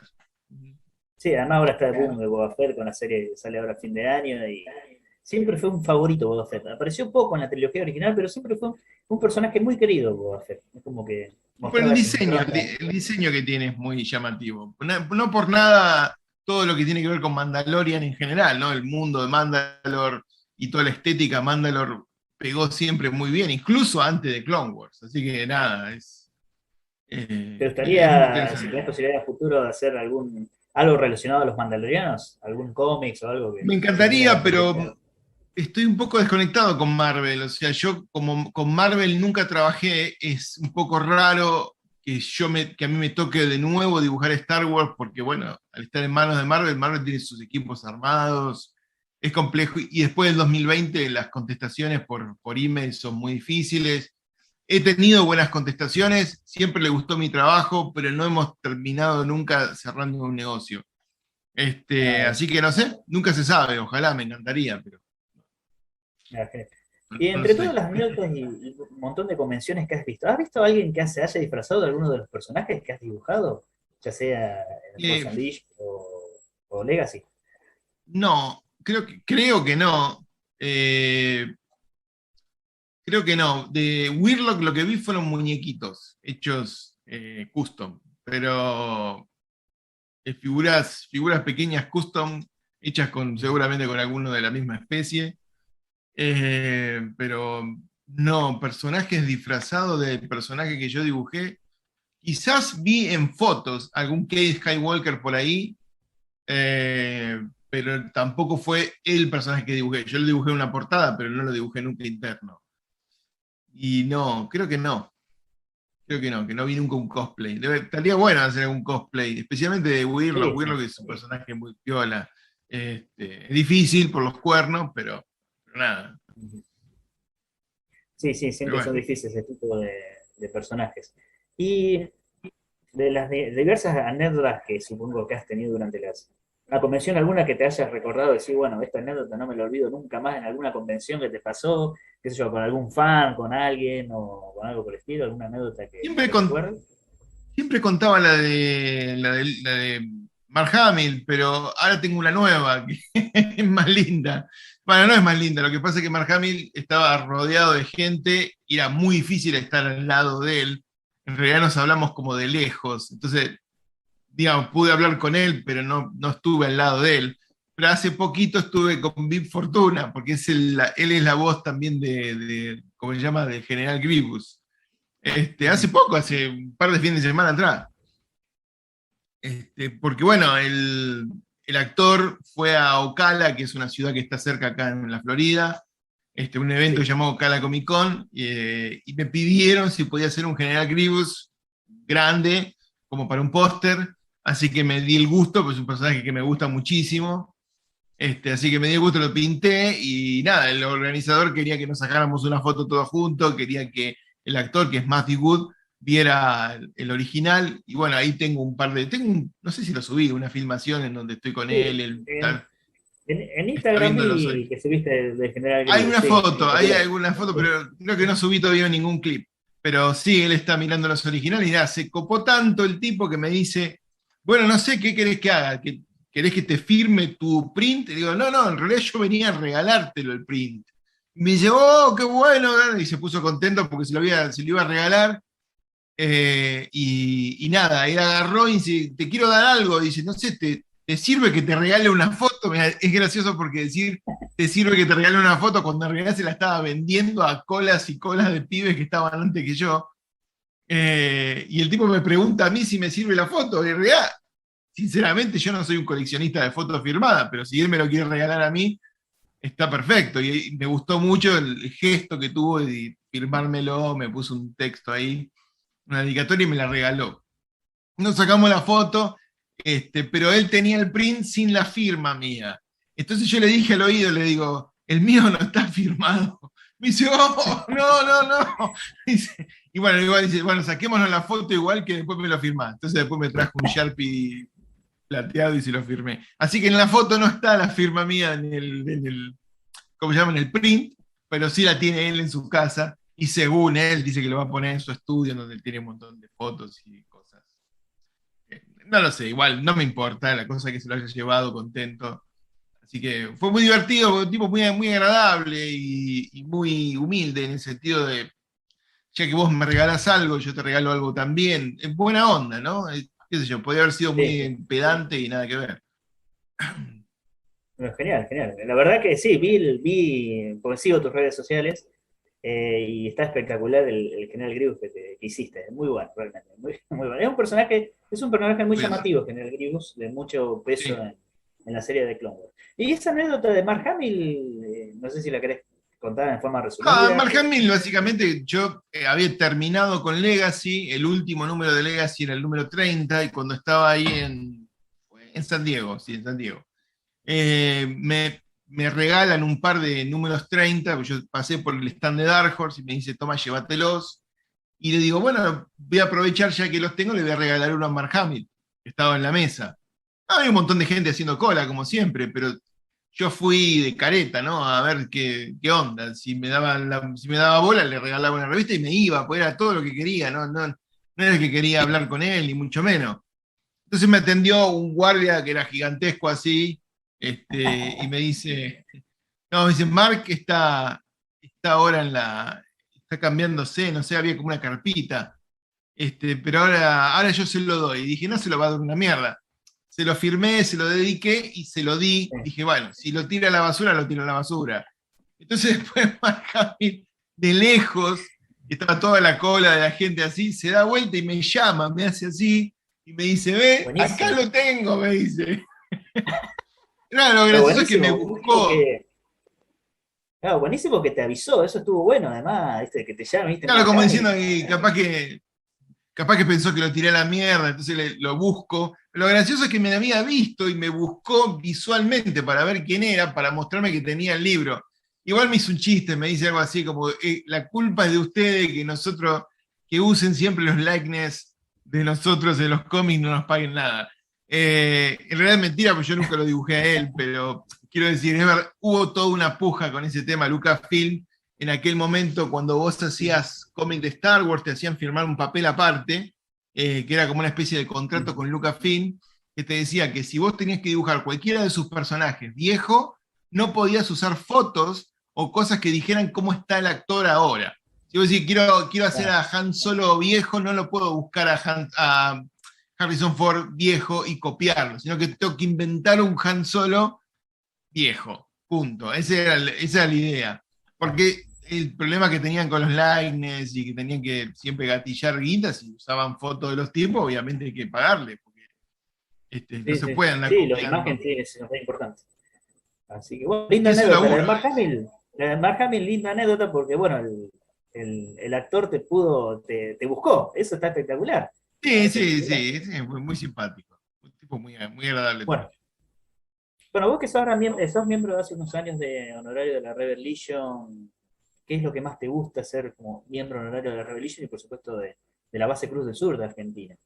¿Qué sentiste ese momento en que te reconocieron ser miembro honorario por tu trabajo que hiciste en Star Wars?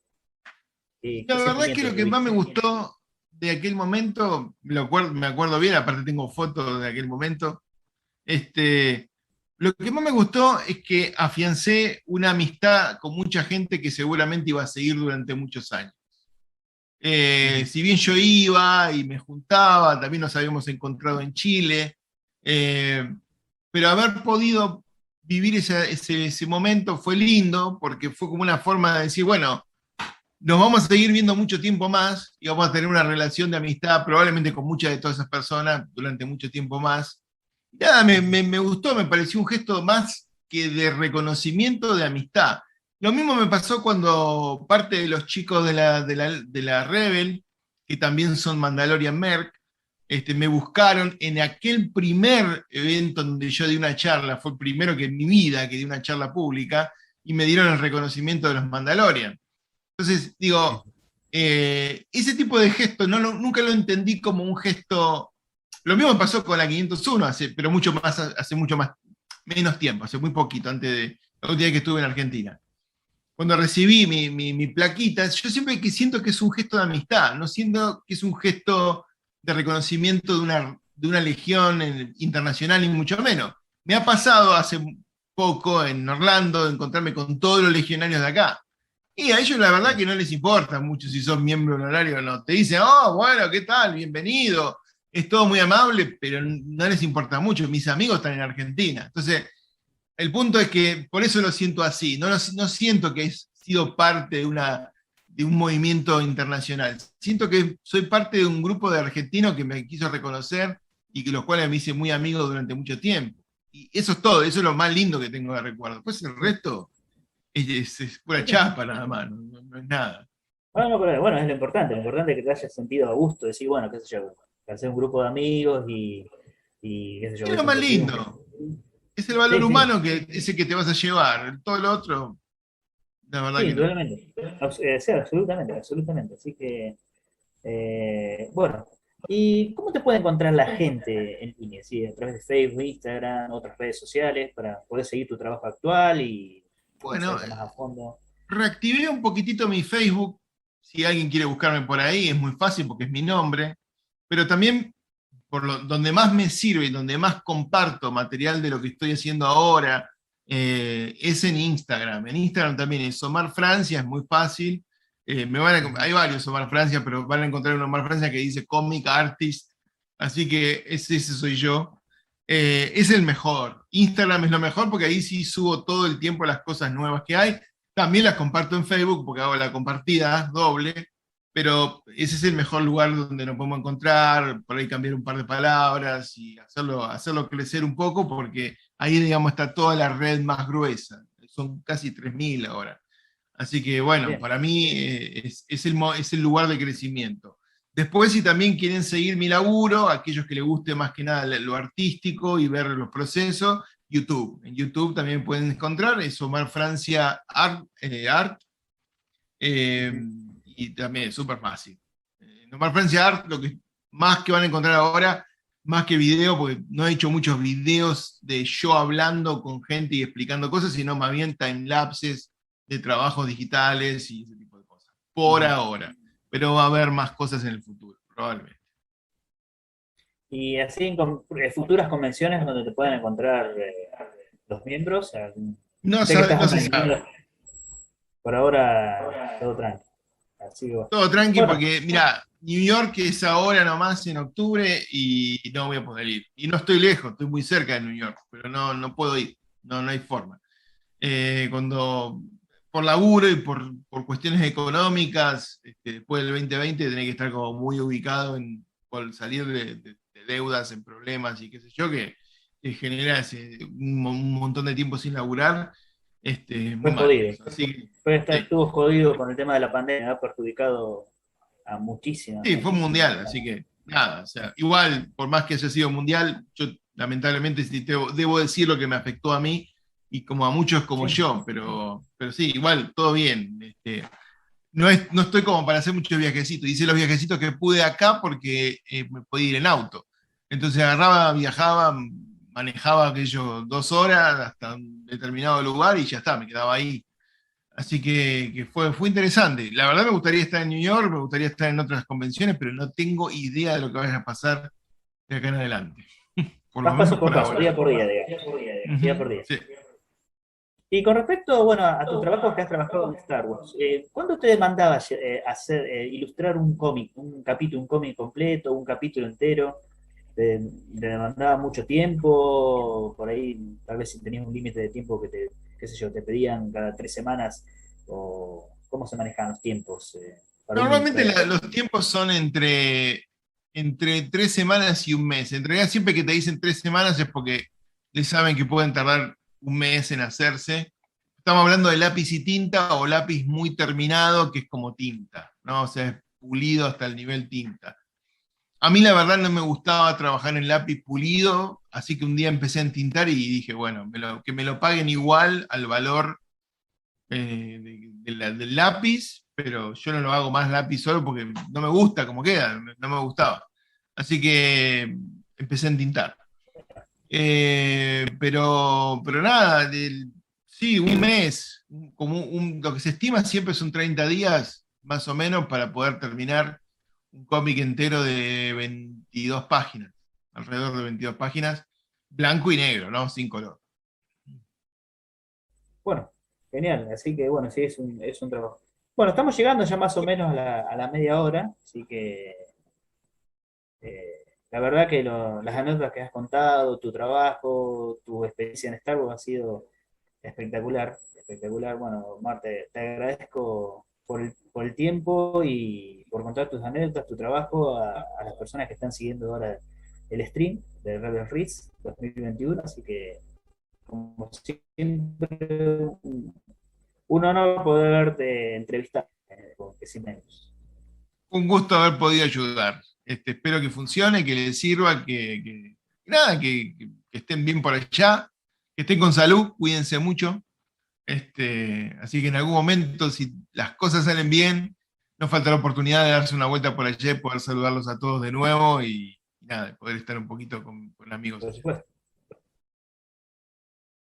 Bueno, Omar, te agradezco infinitamente por estar un rato con nosotros y parece que lo he disfrutado bien la charla. Así que bueno, gente, nos estamos viendo y bueno, continúen con Rebel This. Y que la fuerza nos acompañe a todos. Nos vemos. Nos vemos, suerte. Hey everyone, this is Catherine Winchell with the Rebel Legion Administrative Council, and today I would like to recommend to you Clone Wars Wild Space. This is a super fun and absolutely bonkers book telling the story of a secret mission that Bail and Obi-Wan went on during the beginning of the Clone Wars. They go to find a Sith temple, and things go about as poorly as you would expect. Great misadventures, a really fun book, cameos by Ahsoka Tano as well. I highly recommend it. Please check it out. Clone Wars Wild Space. Thanks. In the future, I'll become a lawyer. بحب أكون مهندس معماري عشان أبني وطني من جديد. ما يقول يسري برا بون دولي ده يعني اللي هورين ديوره ولا غافة دولي أحب أصير صيدلانية وبنفس الوقت أظني متابع قضايا المرأة وأكتب عنها أشعار ومقالات. أنا كرلا سولير باجم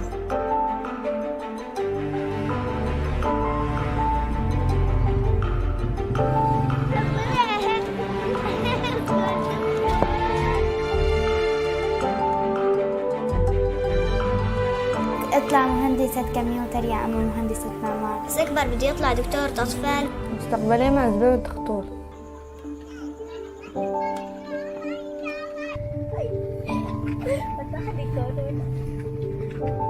I'm going to be the boss of the company. I'm going to change the world.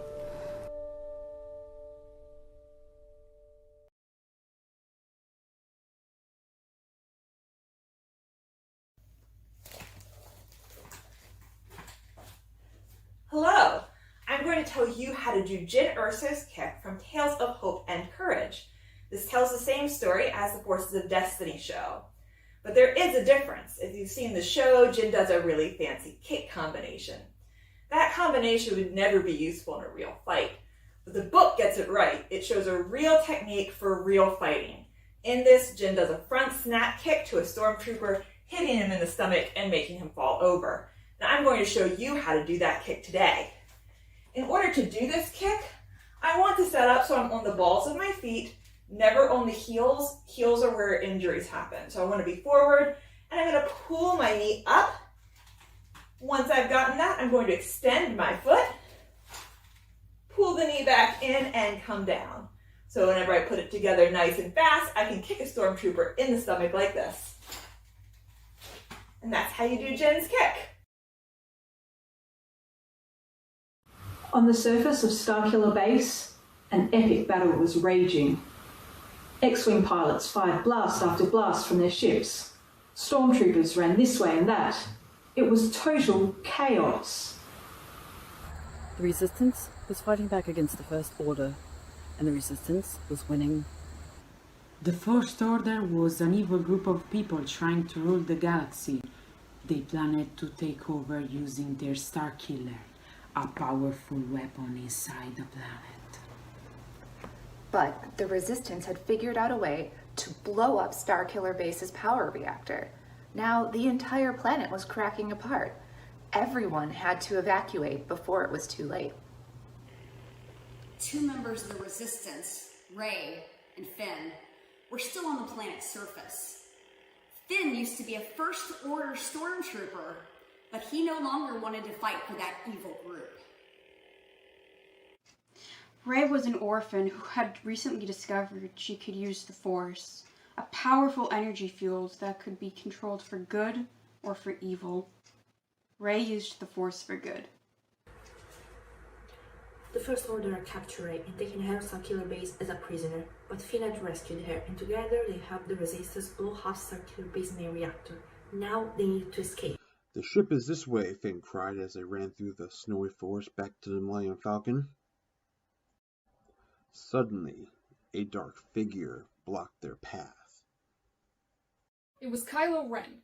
He was a dark warrior for the First Order. He could use the Force too, but unlike Rey, he used it for evil. Rey hated Kylo Ren. He had defeated her best friend and his own father, Han Solo, during a confrontation on Starkiller Base. Han Solo was gone, and it was all Kylo Ren's fault. "You're a monster," Rey yelled at him. That made Kylo Ren even angrier. He used the Force to slam Rey into a tree.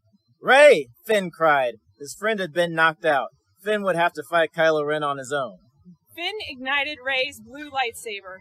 It was a Jedi Knight's weapon, and he wasn't entirely sure how to use it, but he was going to try. Kylo Ren sneered. Who did that traitor think he was? Challenging Kylo Ren with the weapon of a Jedi? That lightsaber, it belongs to me, Kylo Ren said. "Oh yeah?" Finn replied angrily. "Come get it." Finn fought bravely, but Kylo Ren was very strong.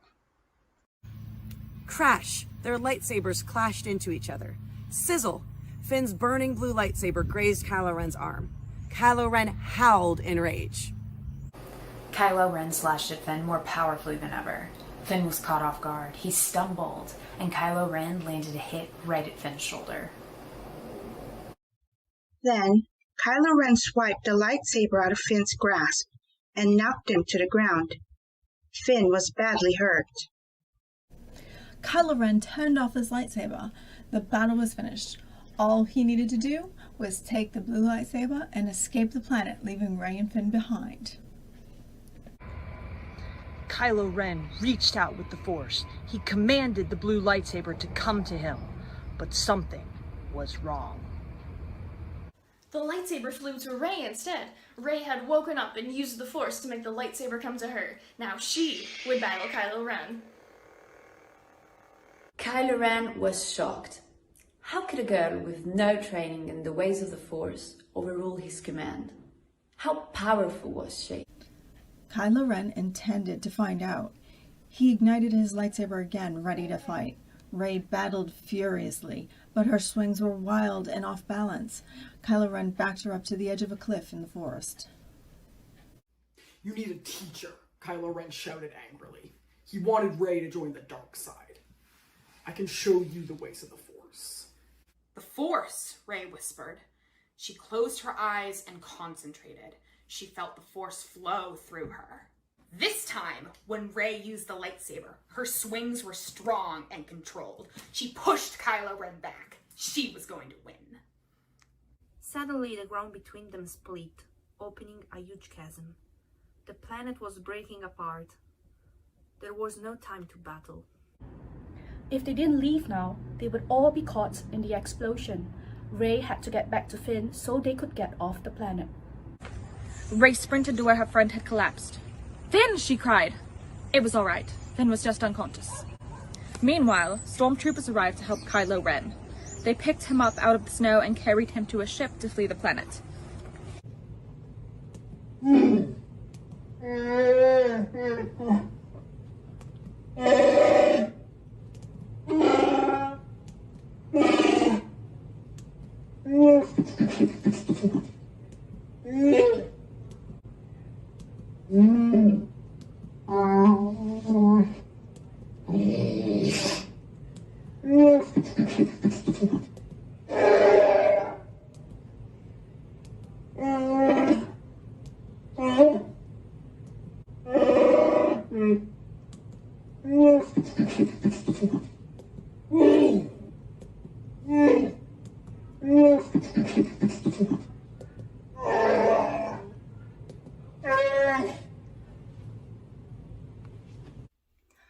Kaboom! The First Order planet exploded in a fiery ball of light.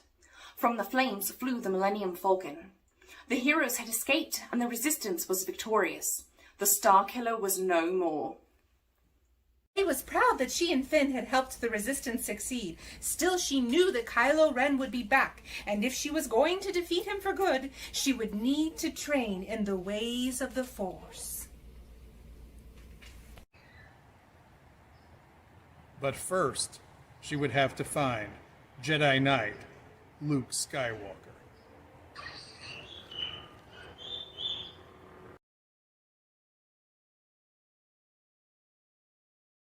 Hello, this is Tori from Sunrider. Another novel I recommend is Star Wars Catalyst. It's the prequel to Rogue One, so you get to see about Galen and Wira before they are on that little farm in the middle of nowhere, and Jin's upbringing.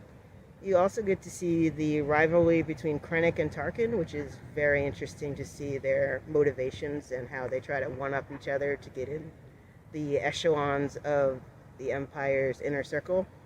It's also interesting how we get to see how more complex these characters are than just the few minutes that we see them in the movie. We see their motivations, their dreams, their aspirations, and what really fueled the beginnings of Jin's personality. And I recommend it for anybody who would like to understand these characters better, and anyone who likes Rogue One. Hi, I'm Melinda Lane. I'm with the Rebel Legion Charity Liaison Team. I wanted to talk to you for just a minute about my favorite Mara Jade featuring Star Wars book, Choices of One. I absolutely love it. It is set before Luke and Mara actually meet, but they work together in the book without ever actually meeting. It's pretty cool how he does it. Plus, the Hand of Judgment from Allegiance is also in this book. If you haven't heard about the Hand of Judgment, they're like the A-Team. Imperial stormtroopers who desert for good reasons, get chased by the Empire. Mara ends up, well, that's an Allegiance. This one, though, she's like officially works with them and helps bring about justice because, as we all know, Mara Jade was not a Sith and not a dark side user. She just works for the Emperor, but her first thing is always about justice and doing what's right, even if that means not turning someone or not killing someone because she finds out that they're not doing anything wrong. So she does have that. Anyway, but this is one of my absolute favorites. I highly, highly recommend it. Choices of One by Timothy Zahn.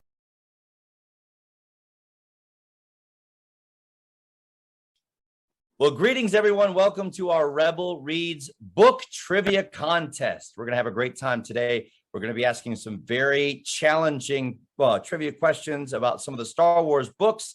And joining me today are our lovely contestants. Give them a virtual round of applause. Let's go around and just introduce yourself. Say your name, what base you're from, and what sound effect you will be buzzing in with. Why don't we start, Melinda? Can we start with you? Sure. I'm Melinda Lane. I'm with Takodana Base, and I'm using Clone Trooper blasters. Nice. Can we hear that? Very impressive. All right, Aaron, how about you? Aaron Gregory, Moss Espa Base, and I am using...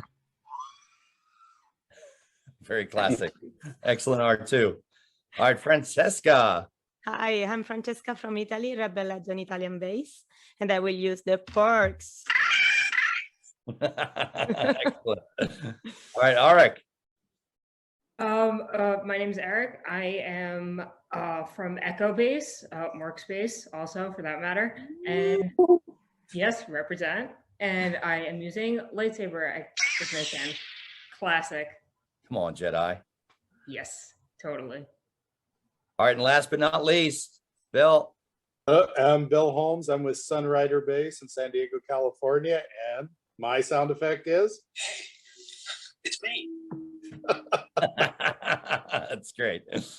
All right, so I'm going to be asking the questions, and the first one to buzz in that I hear, I will call on you, and then you will have a chance to answer. If for some reason the answer is incorrect, we'll open it up to anyone else that would like to try. And if no one gets it, we will move on. And at the end of our 4 rounds, the person with the most correct answers will have bragging rights as the greatest trivia master in all of the galaxy. You guys ready to start? Yes. Yep. All right. So our first category is Legends books. Here we go. Question number 1. In the novel Dawn of the Jedi, Into the Void, Jedi Ranger Lenore Brock is trying to stop her brother Dalian from doing what on the planet Tython?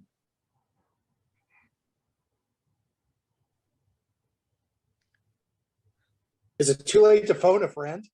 It might slow the video down. In the Jedi novel Dawn of the Jedi Into the Void, Jedi Ranger Lenore Brock is trying to stop her brother from doing what on the planet Tython? Going once. Going okay, Aaron? Or is it Francesca? I'm sorry. I will try and join the dark side. Ooh, I'm sorry. That is incorrect. Okay. Anyone else? Okay, the correct answer was opening a hypergate to leave the Tython system. Opening a hypergate to leave the Tython system. Okay, these are going to be challenging, so don't feel bad. These are really, really difficult. Question number 2. In the Thrawn trilogy, what is the name the Nogri call Leia in their native tongue? Francesca. Lady Vader. Excellent job. Yeah. Point to Francesca. Good job. All right. Question number 3. What illicit activity does Obi-Wan find Anakin doing at the beginning of the novel Rogue Planet? What illicit activity does Obi-Wan find Anakin doing at the beginning of the novel Rogue Planet? Oh, I heard something, but was it Melinda? Mm-hmm. Okay.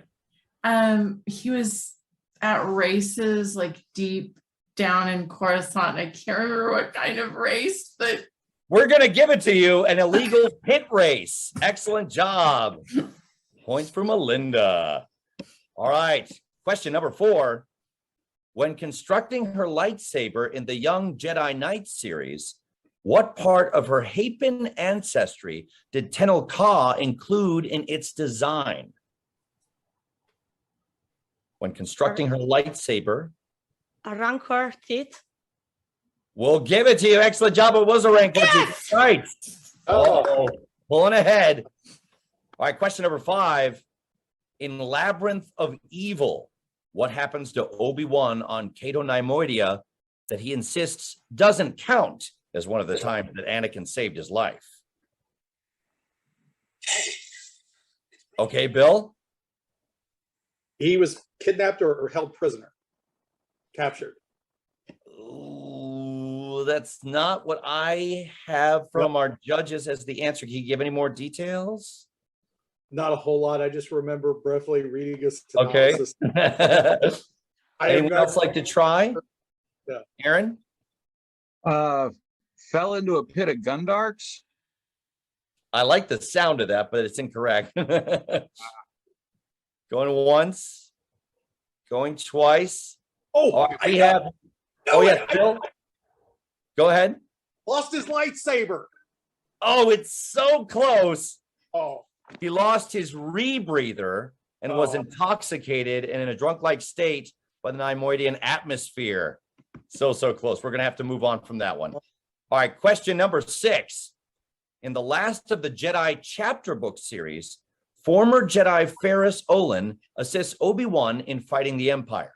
Initially, he's unsure if he can be a Jedi again because he has formed an attachment to his partner, who author Judy Blundell, aka Judy Watson, later confirmed by a Twitter, is in fact his husband. What is that man's name?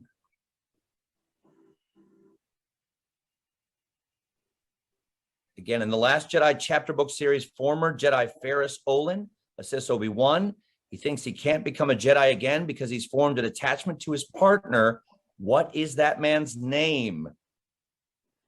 Going once, going twice, 3 times gone. I'm sorry, Rowan Lands. Rowan Lands.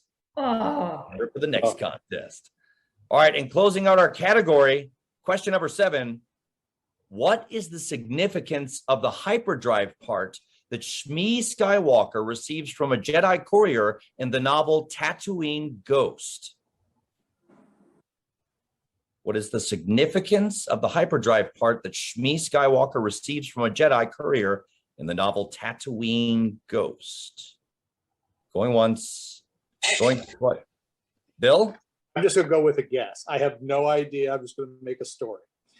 It is to show that Anakin survived, made it to the Jedi Order and survived. It was part of the hyperdrive from the Naboo ship. Just a wild guess. It's a cool guess, but I'm sorry, that is incorrect.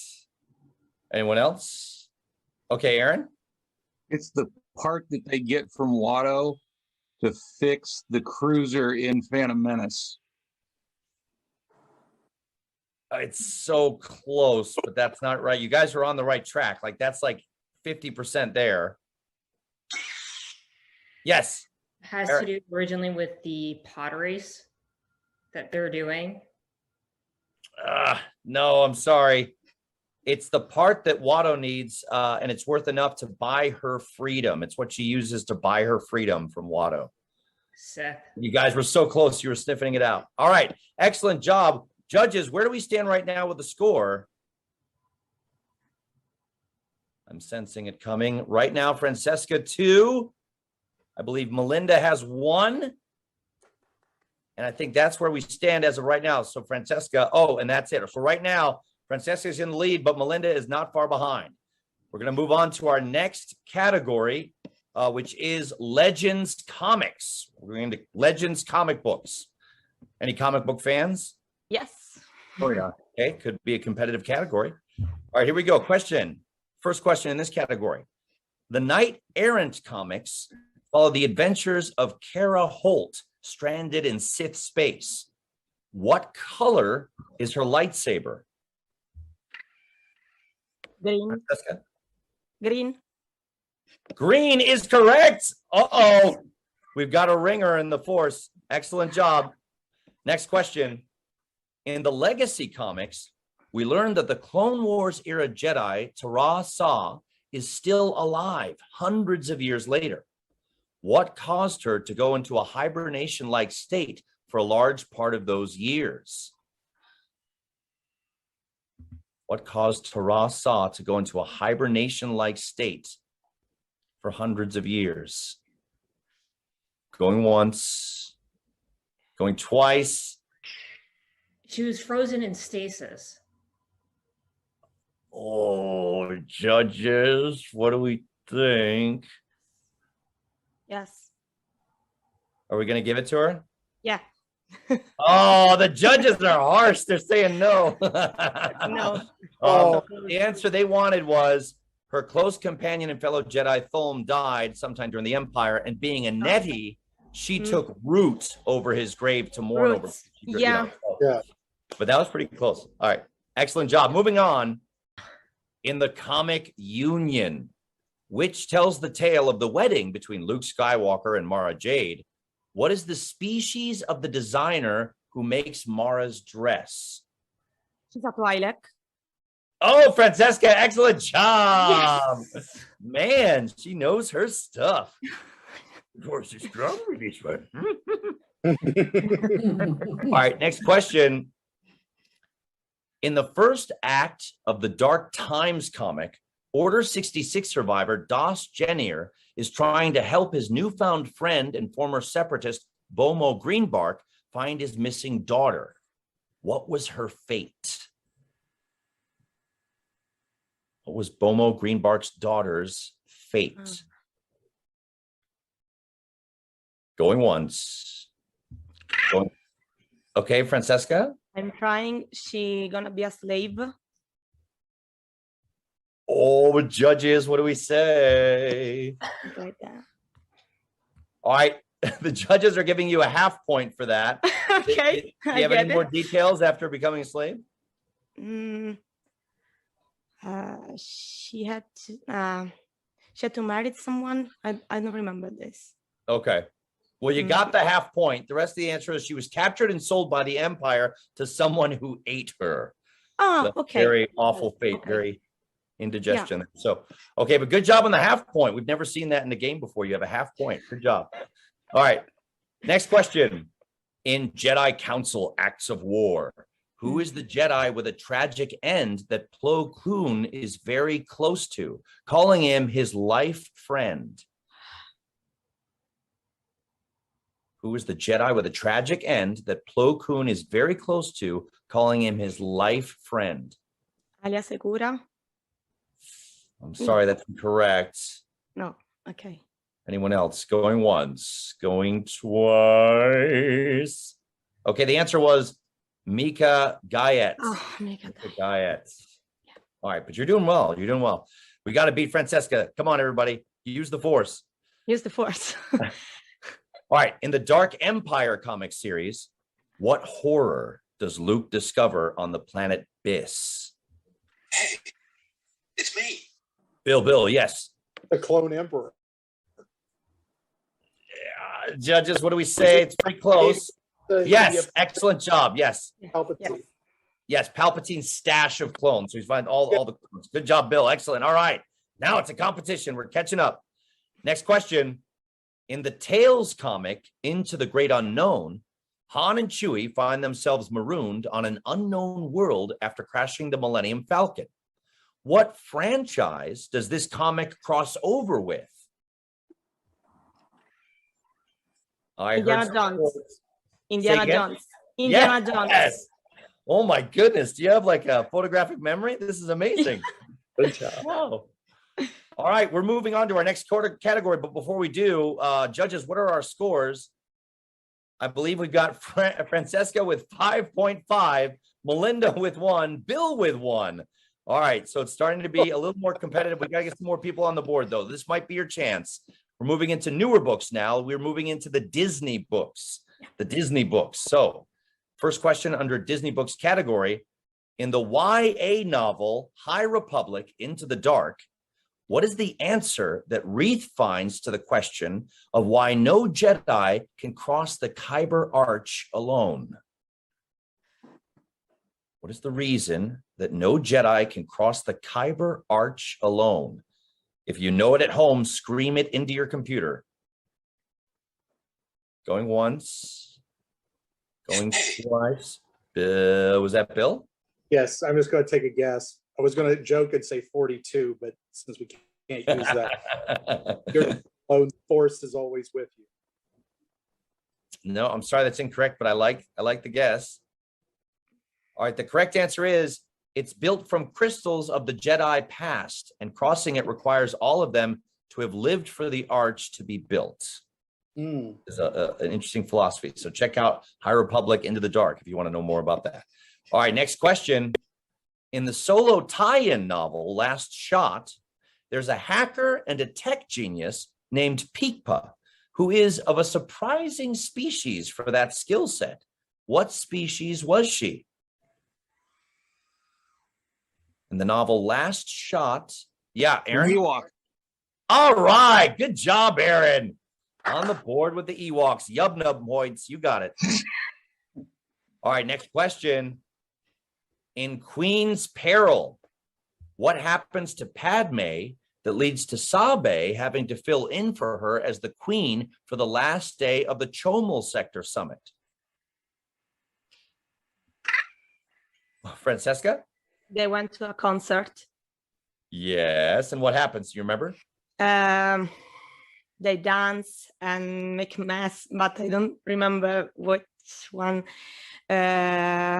with the handmaiden, but I couldn't remember well. But they escaped up by night from she escaped from her home to go to the concert with their friends.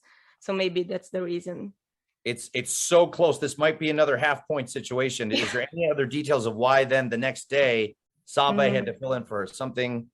She's fell in love with another girl, but I don't remember well. No. Anyone else? No, it's not so bad. The other one. Okay, judges, what do you think? Do we give another half point for knowing that they went to the concert? She gives you a quarter point. So you got a quarter of the point. The part you were missing was a glitter lit stick explodes on her hands. And they can't get it off. Yes. Yeah. All right, next question.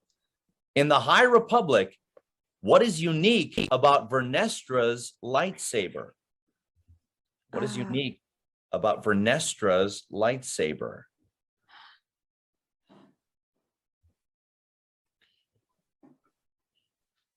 Whip. Whip. Oh, who got it? I heard. Well, let's. Aaron, what did you say? A whip. That's right. It was a whip. Aaron, double points on the board. Nice job. Nice job. All right. In the new Thrawn trilogy, what is Eli Vanto's core name after he becomes the Empire's attaché to the Chiss Ascendancy? What is Eli Vanto's core name?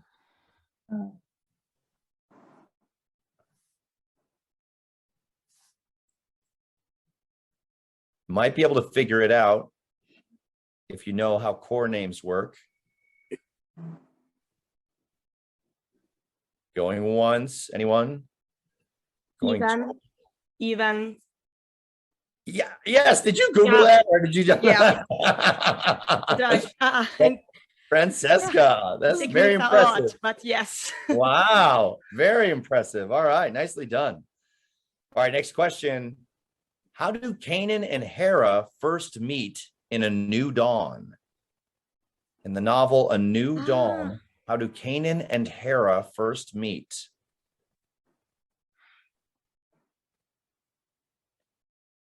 These are really hard. Melinda? Okay, I hope I remember. I seem to remember he was trying to hide on this planet. She was trying to make a deal. Bar or something. It's been a while. You know what? We're going to give you a half point. Excellent job, Melinda. Excellent job. Yes. Yeah, they were there. They were in the bar. Hera hires a gang and they stage a fight as a distraction and as part of the rescue mission. And she rescues the prisoners and it goes on and on. And Skelly. Yeah. So excellent job. I remember the bar. Yeah, that's right. You had the location. All right. And our next question, in the Aftermath trilogy, what is the name of Snap Wexley's murderous droid? Bones. Say it one more time, Aaron. Mr. Bones. Yes, that's right. Mr. Bones. Roger, Roger. Excellent job, Mr. Bones, the murderous droid. Aaron with more points on the board. He's getting it. He's getting it. All right. And I believe now we're going to move on to our next and final category. This will be Disney Comics. As of right now, our scores are standing with Francesca at 6.75, Melinda with 1.5, Aaron with 3, and Bill with 1. All right, so we could catch up. Maybe we can dominate. Do we have any Disney comic fans, new comic books? Anyone keeping up with this? All right. Somebody said a computer virus. Anything can happen. All right, so Disney comic books. Here we go. In the High Republic Adventures comics, what is the origin of Torben Buck's nickname? What is the origin of Torben Buck's nickname? You might have heard Daniel Jose Older talk about this in interviews. Going once, going twice. Okay, gone. His nickname is, audience at home, if you know it, you might be screaming at your computers, buckets of blood. And he's a healer, so his job is to keep the buckets of blood in the body. Yeah. Okay. All right. Next question. From which university did Dr. Afra earn her degree? From which university did Dr. Afra earn her degree? These questions are really hard. I don't blame you. Anyone else going once? Okay, Francesca. Archaeology. That's the subject, but did you know where? Okay, at the Academy Imperial. No. No, I'm sorry. No. Okay, going once, going twice. It's the University of Barleth. Okay. University of Barleth. You'll know it forever now. Yes. All right. Polytechnic Institute. Yes. Phoenix University. All right. In the Greg Pak run of the Vader comic, what is the goal of the Amidalans who Vader encounters on Naboo? What is the goal of the Amidalans who Vader encounters on Naboo? Aaron, I saw a hand. Trying to hide that Amidala had the baby. No, I'm sorry, that's not correct. Does anyone else know what the goal of the Amidalans is? To hide where Padme was buried. Ooh. Judges? We're going to give you a half point, Eric. That was good. That was good. The answer they were looking for is to investigate Padme's death and blame Vader, not knowing Anakin. And they're trying to kill Vader. They're trying to kill Vader. So they're protecting her grave, though. So that is we definitely give you the half point for that. So, all right.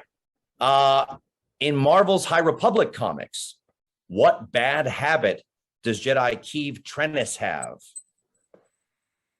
What bad habit? Francesca? Drink. Not drinking. We're looking for Smoking. something. Yeah, Eric? Smoking. He enjoys womanly company. Ooh, no, that's not what we were looking for either. I was trying to be appropriate with that. Yeah.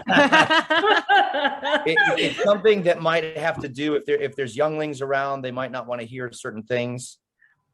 Swearing? Yes. We'll give it. I heard Aaron and Eric. Can we give it to both of them? All right, both of you get a point. Excellent job. Excellent job. All right, next question. What comic series recanonizes Jackson the Big Green Rabbit? Francesca. Adventures. That's right. IDW Star Wars Adventures. Yeah. Jackson fans out there. Yeah. All right, next question. How does Leia first meet Han's ex, Sana Steros? How does Leia first meet Han's ex, Sana Steros? Where? Anyone? Is Bill? And I may be confusing us with another character, but I didn't remember it being a newer one. But didn't they meet on an asteroid fighting the Empire? She was a pirate smuggler. I'm not remember if that's the specific correct place, but that. I remember, yeah. Judges, is that? We're not. None of us are sure if you're correct, but that's the general idea, though. We're not sure. I thought it was in Rebellion, but I may be completely off on this. Right. The answer we were looking for is that she finds them at one of Han's old smuggler hideouts. Yeah, it was on an asteroid, though, wasn't it? Oh, well. That's what I remember. So, I mean, I'm not making this one up. All right. The judges are saying it was, in fact, not an asteroid. So you may have to debate them or fight them in a lightsaber duel later. Excellent. And then we'll make a video out of that, and we'll get more people to donate to Rebels Reads and save the children. So, but for now, you do not get a point. I'm sorry. All right. All right. Moving on to our next question. In the Poe, and this is our last question. So hopefully we know this. Our last question. In the Poe Dameron comic, which pilot dies between the events of The Force Awakens and The Last Jedi? In the Poe Dameron comic, which pilot dies between the events of The Force Awakens and The Last Jedi?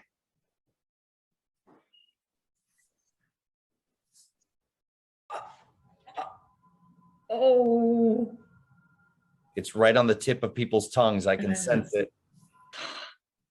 Going once. Going twice. You're going to hate yourself. Is it Neen Numb? No. No, It's nope. I'm sorry. Time's up. It's La'ulo La'ampar. La'ula La'ampar. All right. Awesome job. And as of right now, the score stands with Francesca 7.75, Aaron 4, Melinda 1.5, Kara 1.5, and Bill 1. But we're going to do the tiebreaker for 2 points. We're going to do one more tiebreaker for 2 points to see if anyone can get some more points on the board. So for our tiebreaker, I think you were told to have a piece of paper and a pencil What we want you to do is spell Thrawn's full name with the proper apostrophes. The closest one will win. So spell out Thrawn's full name with the proper apostrophes, and the closest one will win. Okay. Oh man, I'm gonna have a hard time reading this. I cannot read that. I can spell it. Okay. If we can't read the paper, we might have to type it in the chat and not hit enter until I tell you, but we'll see. Okay. It's M. Oh wait, I can see Melinda's. Melinda's is very close.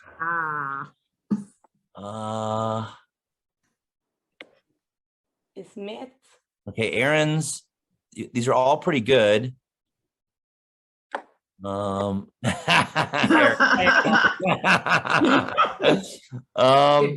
points for that one alone. Judges, I don't know what you think, but I'm thinking maybe Melinda was the closest. Judges, what do you think? Yep, we have a ruling. Melinda, you get the bonus points, 2 points. I think I know where I messed up. The correct way to spell it was MITTH apostrophe RAW apostrophe NURUODO. It's like what I said. I'm sorry, we just couldn't read it. Yeah. Okay. Excellent job. All right, just so for the record, you are our champion. You are the book trivia master of the entire galaxy. Virtual round of applause. Excellent job. Kudos to the Italian base. That was impressive. Thank you so much. It's a great honor. We hope everyone had fun. I know I did. And thank you all for watching Rebels Reads. And if you have a chance, please donate. It's a really great cause. Save the children. And go out and read a book. May the force be with you. Thank you. Grazie, che la forza sia con voi, tutti. Oh, wow. I'm being told it's 4:30 in the morning for you right now? Yeah, it's 5 a.m. Yeah. You get bonus points for that alone. Seriously, you would have won just knowing that. That is dedication. Thank you so much for working earlier. Grazie. Yeah, grazie. Grazie. Very, very bravissimi tutti. Bravi. Hi, I'm Irish Iris from Blue Ridge Base, and today I'm going to be showing you how to make a Cliff Dweller from the Star Wars Galaxy's Edge cookbook. You're going to start out by grabbing your favorite porg mug, filling it halfway with ice. You're going to add 2 ounces of orange juice, half an ounce of pineapple juice, and we're going to do 1 ounce each of lime juice, grenadine, and coconut cream. Then we're going to go give this either a quick stir or a shake. I'm going to start. Top it off with some ginger ale. And enjoy. Hello, this is Tori from Sunrider. A comic book I highly recommend is Dr. Aphra. She was originally one of a smaller character in the Darth Vader comics, but she became so popular she got her own series, which is very, very, very good. She is morally questionable and kind of fun. She gets herself into very interesting situations dealing with the Empire and Rebels. She's disliked by both of them. But she managed to get out of these situations with luck, slicing, and a bunch of help from her ex-lovers. So if you're looking for someone who's a little bit better than Han Solo, in my opinion, please pick her up.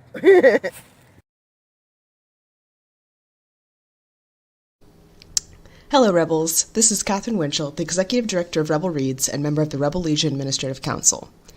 This year, Rebel Reads is supporting 2 different charities. We're having a fundraiser for Save the Children, and we're doing something a bit different for So Powerful. Ariana Tazzi of Rebel Legion Italian Base has created the art for an enamel pin for this event, which is available exclusively to Rebel Legion members and those in our sister clubs. It's an exclusive design due to the copyright agreements that we have with Lucasfilm. You can find the link to purchase and more details about who is eligible in the main post and comments of this broadcast. For those who can buy, all proceeds from the pin will go to So Powerful, which is an organization that works in Zambia to provide girls with reusable menstrual supplies that they can stay in school all month long. Without these supplies, most girls stay home from school when they're on their period because all they have to use are rags. This is extremely damaging to their education and leads to a higher rate of failure on the exam they take to be able to move on to secondary high school. The proceeds from the sale of each pin is enough to bring critical supplies to one girl. It covers the cost of both materials and the wages of the women in Zambia who make the soap, reusable pads, and underwear. We've also given a challenge to our members to sew the purses these supplies are delivered in. Many of our members sew to make their costumes, and many of the materials that our costumes are made from are durable enough to use for a purse. The girls love bright colors, so any scraps that we have from costumes like our X-Wing flight suits are perfect for this. We're running a competition through the end of the calendar year to encourage our members to sew these purses. You can find all the information about how to make these purses and both the basic and intermediate patterns on the So Powerful website. Now, why did we pick Padme for this design? You should read Queen's Peril to find out. Menstruation is a minor plot point twice in this book, so Padme and her handmaiden seem like the perfect fit for the pin. Again, you can find the link to purchase the pin in the post and comments of this broadcast. Keep sewing and keep reading Rebels, and may the Force be with you. My name's Brenda Piri, and I'm a seamstress at So Powerful, which is at Needs Care here in Ngombe, Lusaka, Zambia. I joined this group in 2017, in September. Yes, and I was taught how to sew the sanitary pads for a girl child. I'm married. I've got one child who's cerebral palsy, and I keep 3 of my siblings. I've got 4 young siblings, but one is married. So the rest, I keep the 3 rest, and I take care of them because I don't have a parent. Yes, and they all look up to me. I'm the one who's taking them to school because of the same program. My mother passed on in 2015. Yes, and my dad just abandoned us just right after my mother died. Everyone just went after burying my mother. Even the relatives, just after the burial, they all went and left us. Madam Esther found me drawing water early in the morning when Charity was just 3 months old. Yeah, then she told me that I should come in September. She even told me the date I've forgotten the date. Then I kept that in my mind. I told her I don't have anyone to leave the baby. Then she told me, come with the baby if you don't have anyone to keep the baby for you. Then I started coming with her. After some time, I found someone to keep the baby for me. Then that's how I started coming now. That was a light in a dark tunnel. I thought, wow, this is a miracle, because it was early in the morning, around 6, and then she told me she should come and start work. We should be a seamstress. And she told me she should think about it. Then I had no time to think about it. I just had to go. But now I can sew a lot of stuffs, thanks to her. It means a lot because it's a career which I wanted. I loved to have a machine and sew, yes. And in terms of income, I'm managing at least to take my siblings to school and at least to meet their daily needs and my baby's daily needs. You know, if you have a baby with a physical challenge, you have to buy a lot of stuffs, different foods. You have to pay for physio, buy a lot of stuffs for her physiotherapy. So if you're not working, you can't manage. So this means a lot to me.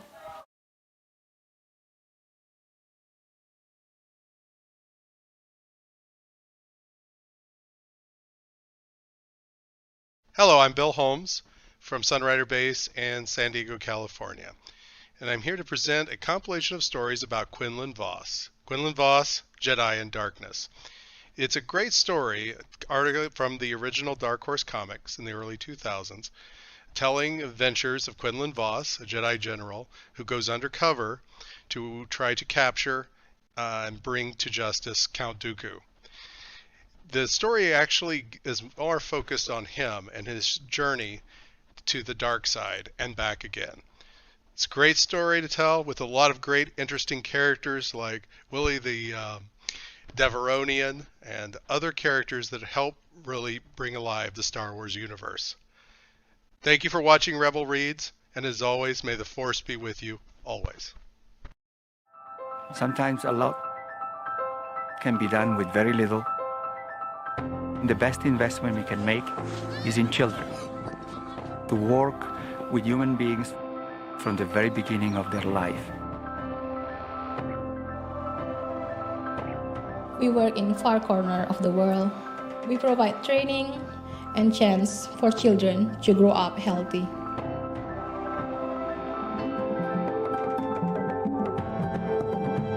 We work in far-flung, isolated rural areas. We can build small-scale projects with a few families and in the community in general, and then they can have impact on the life of thousands and sometimes millions of children in other places. I believe it's very important to work with children in the early years. You help them to grow into their full potential. Investing in children's lives is investing in the future. We respond to any emergency of scale anywhere in the world. We're unique in that we are specifically looking out for the welfare of children in an emergency. And sometimes those needs are very different than the needs of adults and the rest of the community. It's not just about financial resources that help children, advocacy and policy change. That can affect millions of kids' lives. That's why the work of Save the Children is so important. We're there in the communities, working with community members to make sure that kids get an education, they have access to health care, to make sure they're protected from harm. The world is facing many challenges. We often wonder, what's the best we can do to heal the world, to make a better future for mankind? The future of the human race is really in their hands.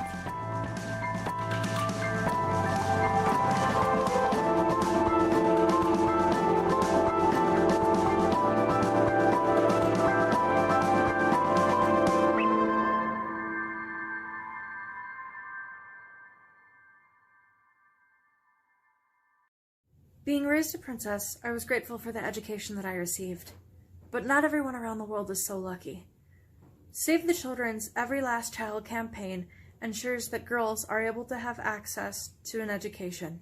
This will empower them and allow them to shape their future. Please consider donating today, and thank you for tuning in to 2021's Rebel Reads. Thank you, and may the Force be with you, always. All right, welcome back to Rebel Reads, everyone. I have with me here today Steve Barnes, the author of The Cestus Deception. Thank you so much for joining us. Pleasure. Yeah. So The Cestus Deception is a part of a huge Clone Wars multimedia project that I was a little books, tiny comics, cog in a everything. very big machine. Yes. How did you become involved with it in the afterword of the book? You mentioned going to Skywalker Ranch during development. How was all that? Yeah. Well, I got involved in it because I think it was Betsy Mitchell who was running the media thing. I think is that a Time Warner at the time? I'm not sure, but it was she gave me that assignment partially because she felt I could do a good job with it, and partially to help finance a research trip I needed to do on another project I was doing with it. So the money from that, rolled over into the other project. So I got that. It was great fun going to Skywalker Ranch. It really was. I didn't see Lucas there, although I'd met him on a previous occasion, met him and Marsha on a previous occasion. But it was thrilling to go to Skywalker Ranch and, see all the memorabilia and realize that I was part of this thing, and so that was very exciting. Yeah, excellent. So another thing that you mentioned in the afterword of the book, I know we're kind of doing this backwards, talking about the afterword first. You said that you'd been a Star Wars fan since 1977. Were you a reader of the Star Wars books and comics before you started working on this?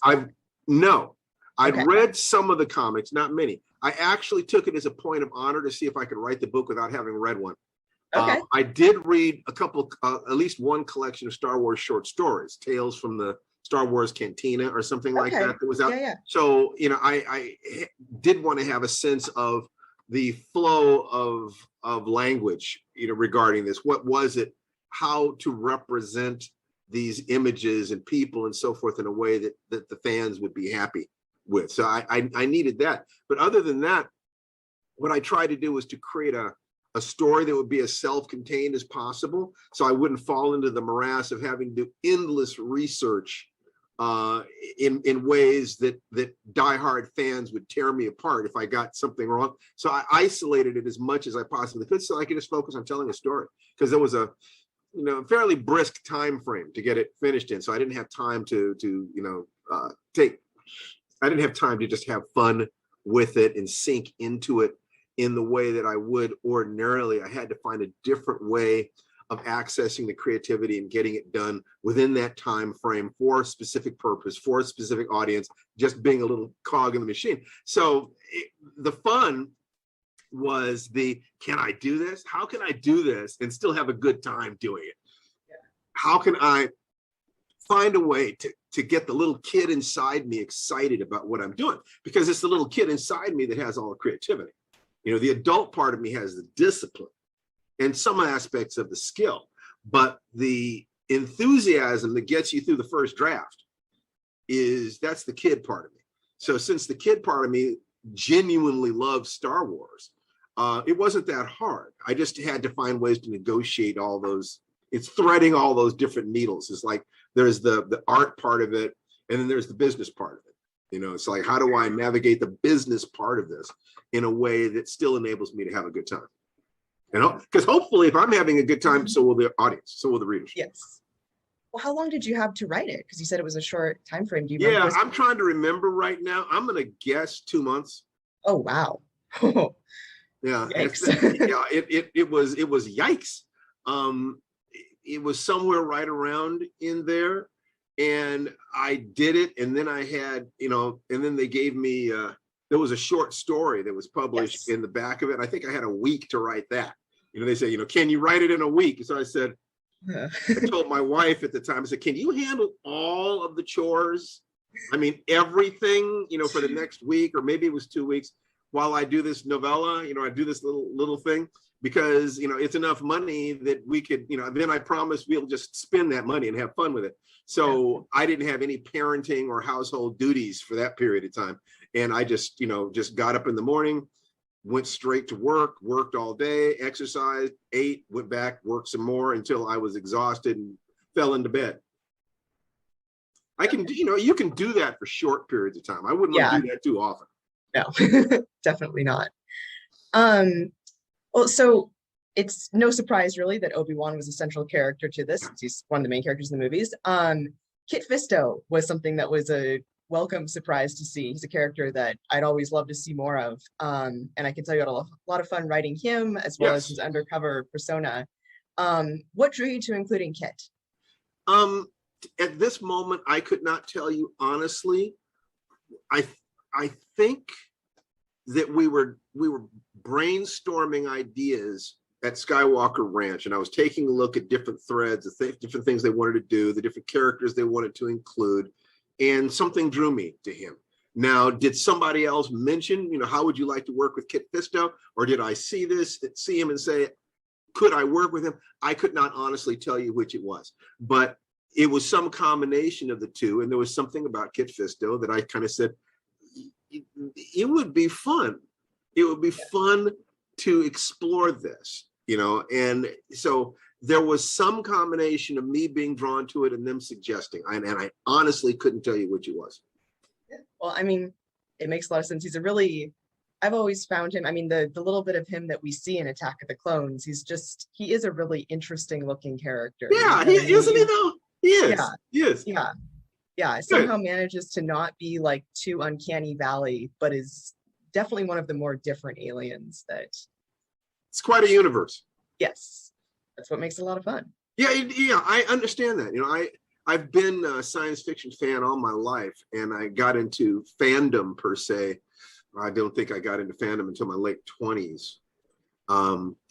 But I always understood how easy it was to fall into these worlds and just make them fun. I mean, I've had my extreme enthusiasms in my life, including making a career in science fiction. So there's an extreme enthusiasm for you.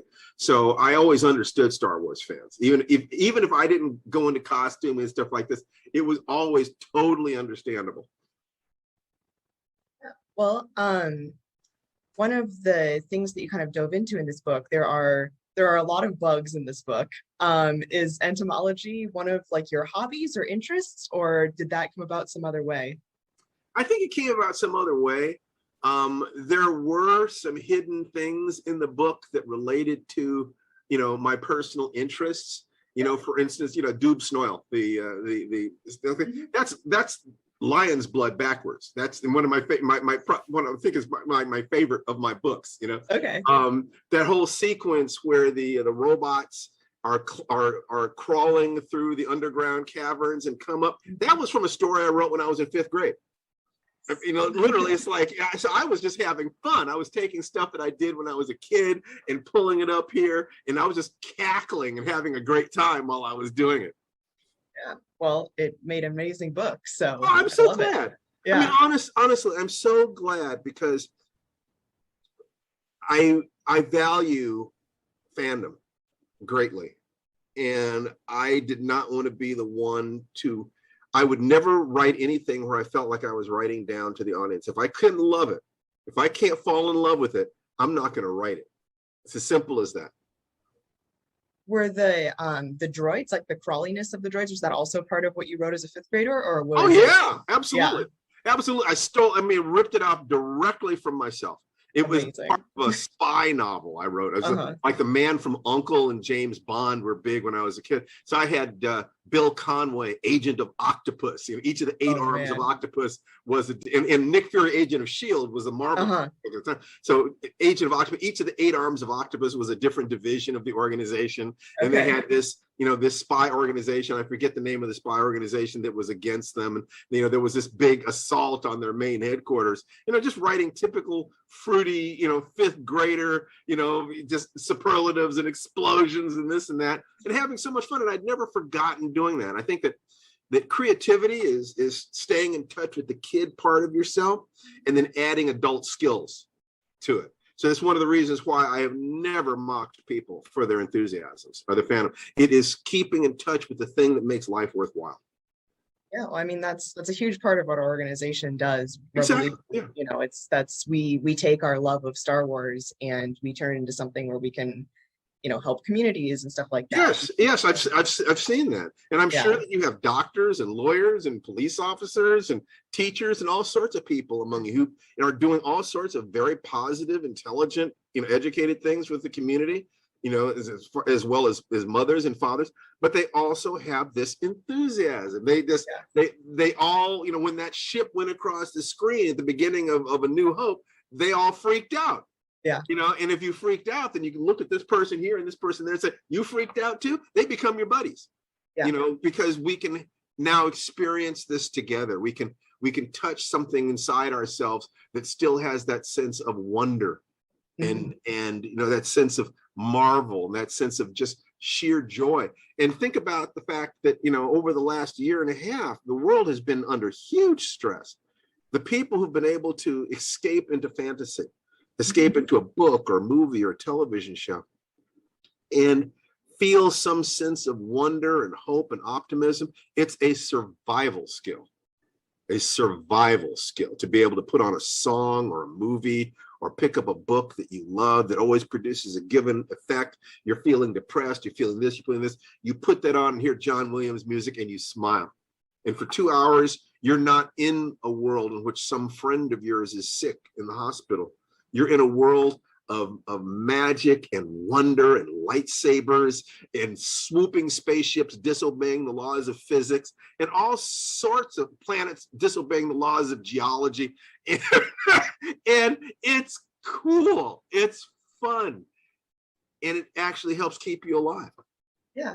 No, I totally agree with that. I mean, that's how these webathons for this club started out, is that, our members are really isolated and we wanted to do things. And, normally we do a lot of fundraising for charity at conventions. There weren't any conventions. Well, can we make a convention online kind of thing? There you go.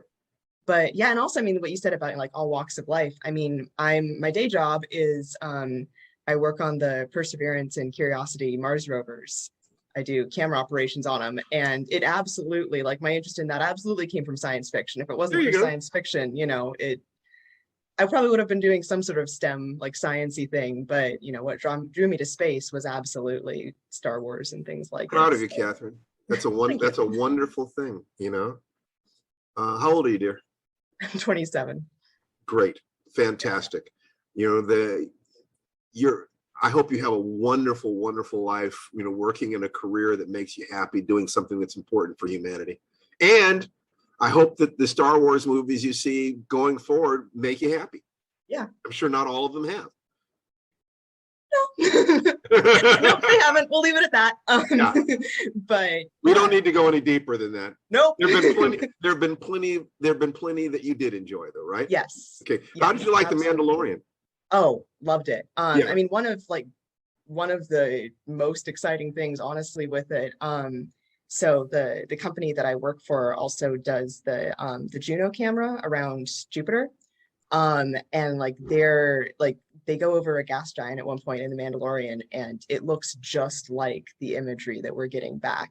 So you knew somebody had done their homework. Yes, exactly. Yeah. And that feels great. It feels great when you have something that you love and you have expertise, and then there's something over here that respects that expertise. You feel seen. Yeah, absolutely. Yeah. That's great. Speaking of Star Wars shows, because the Clone Wars multimedia project, and then after that came the 3D Clone Wars show. Yeah. Did you end up watching any of that? No. No, I hear it's great. There's just so much to watch. You just don't have time for everything. Absolutely. But I've heard good things from it from people who I trust. And it looks like fun. One of these days I might sit down and binge a couple hours of it. But it's I'm glad that's there. I'm glad all these things are happening. I guess Boba Fett comes up next. If they're doing the Boba Fett series next. Yeah. That's gonna be well, I mean, that kind of why I ask about that is, a huge part of this book was Jango Tat, one of the clones that you really dug into agency and identity with his character. And it's really fertile ground with the clone troopers, because there is so much to work with there. Yeah, they were, and I asked them, can I do this? Because nobody's ever thought about, what do the clones feel? At that point, nobody had ever done anything with that. And so that really appealed to me. And I had pretty much a free hand, very much. They pulled back a little bit on sexuality. I had a very nice little PG love scene, and they didn't even want that, so I think they got reduced to a kiss, and that's okay. They know their audience. They know what's important. It didn't damage a story at all. Like I said, I know I'm a cog in a machine, so I want to go down smooth. If I accept the assignment, I don't mind being limited, I don't mind playing by the rules. Yeah. If you play the game, if you decide to play the game, play by the rules. And those rules were, the Lucas machine demands a certain thing here. Can you do it? Answer was, let me see. Yeah. Let me see. Well, I mean, when I first read this book, I was like early teenager kind of thing. And with Star Wars books, what I found really was, because I had a really high reading level, and so people were handing me these science fiction classics, and I was not ready for the level of sexuality type things in that. Yeah, I understand. And Star Wars books were really a haven for my high reading level at a young age, of things that I was interested in, when it wasn't just suddenly just too much for that age kind of thing. So it makes sense to me. It makes total sense to me. Yeah. And so I've done some YA stuff, but the question of what is appropriate is subsumed under the category or within the set of what is our intent? What are our intents? Our intents are to entertain, to give people the sense that they're watching a movie that they can then populate with their imagination to match their experience watching Star Wars. What is that? What is that thing?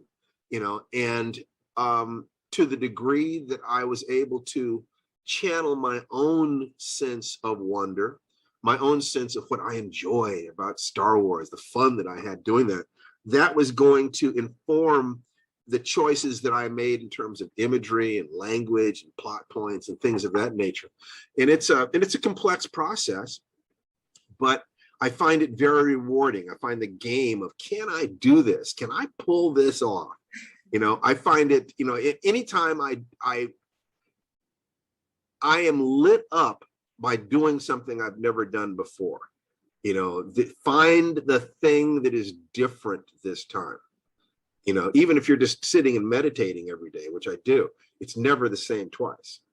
Never. Anytime somebody says, I'm bored by doing X, Y, and Z every day, I know they're not really paying attention.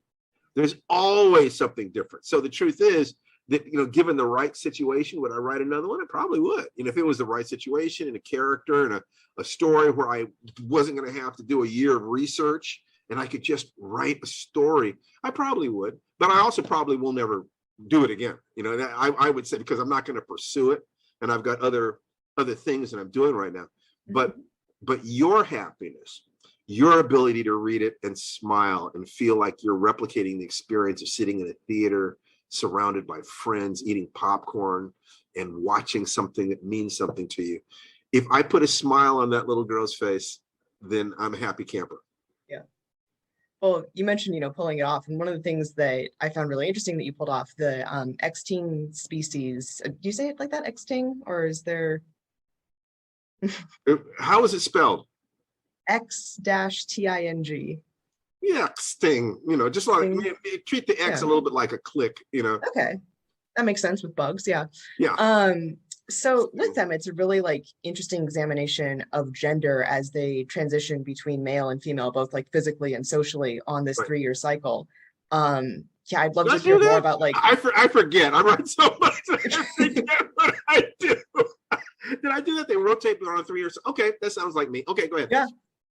I was hoping to hear about its inspiration, but it sounds like no, the inspiration would be another one of those early ideas. I had an idea, actually it was an idea about creatures.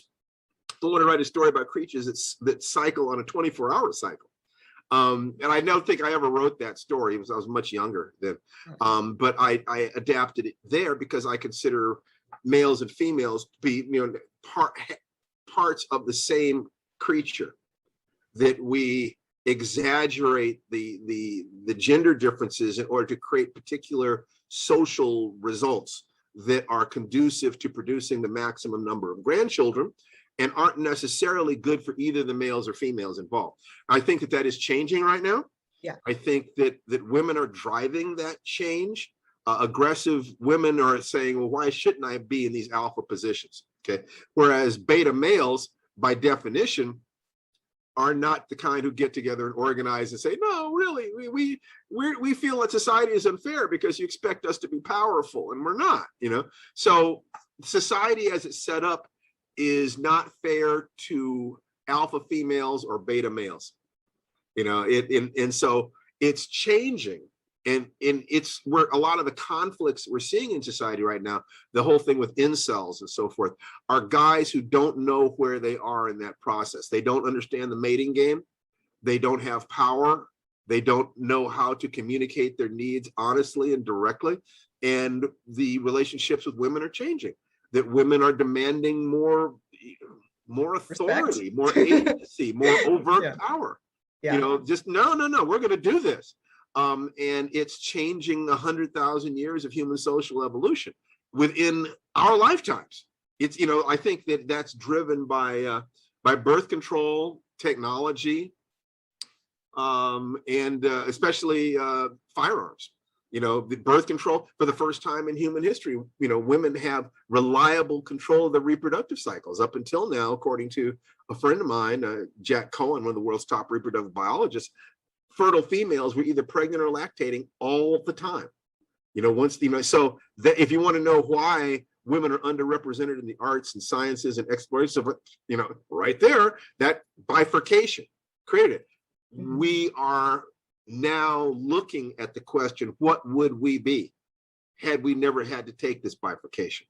And as soon as guys understand what's in it for them, that they can stop. Guys have had to pretend to be tougher and stronger and less moved by fear than we really are. Women have had to pretend to be weaker than they really are.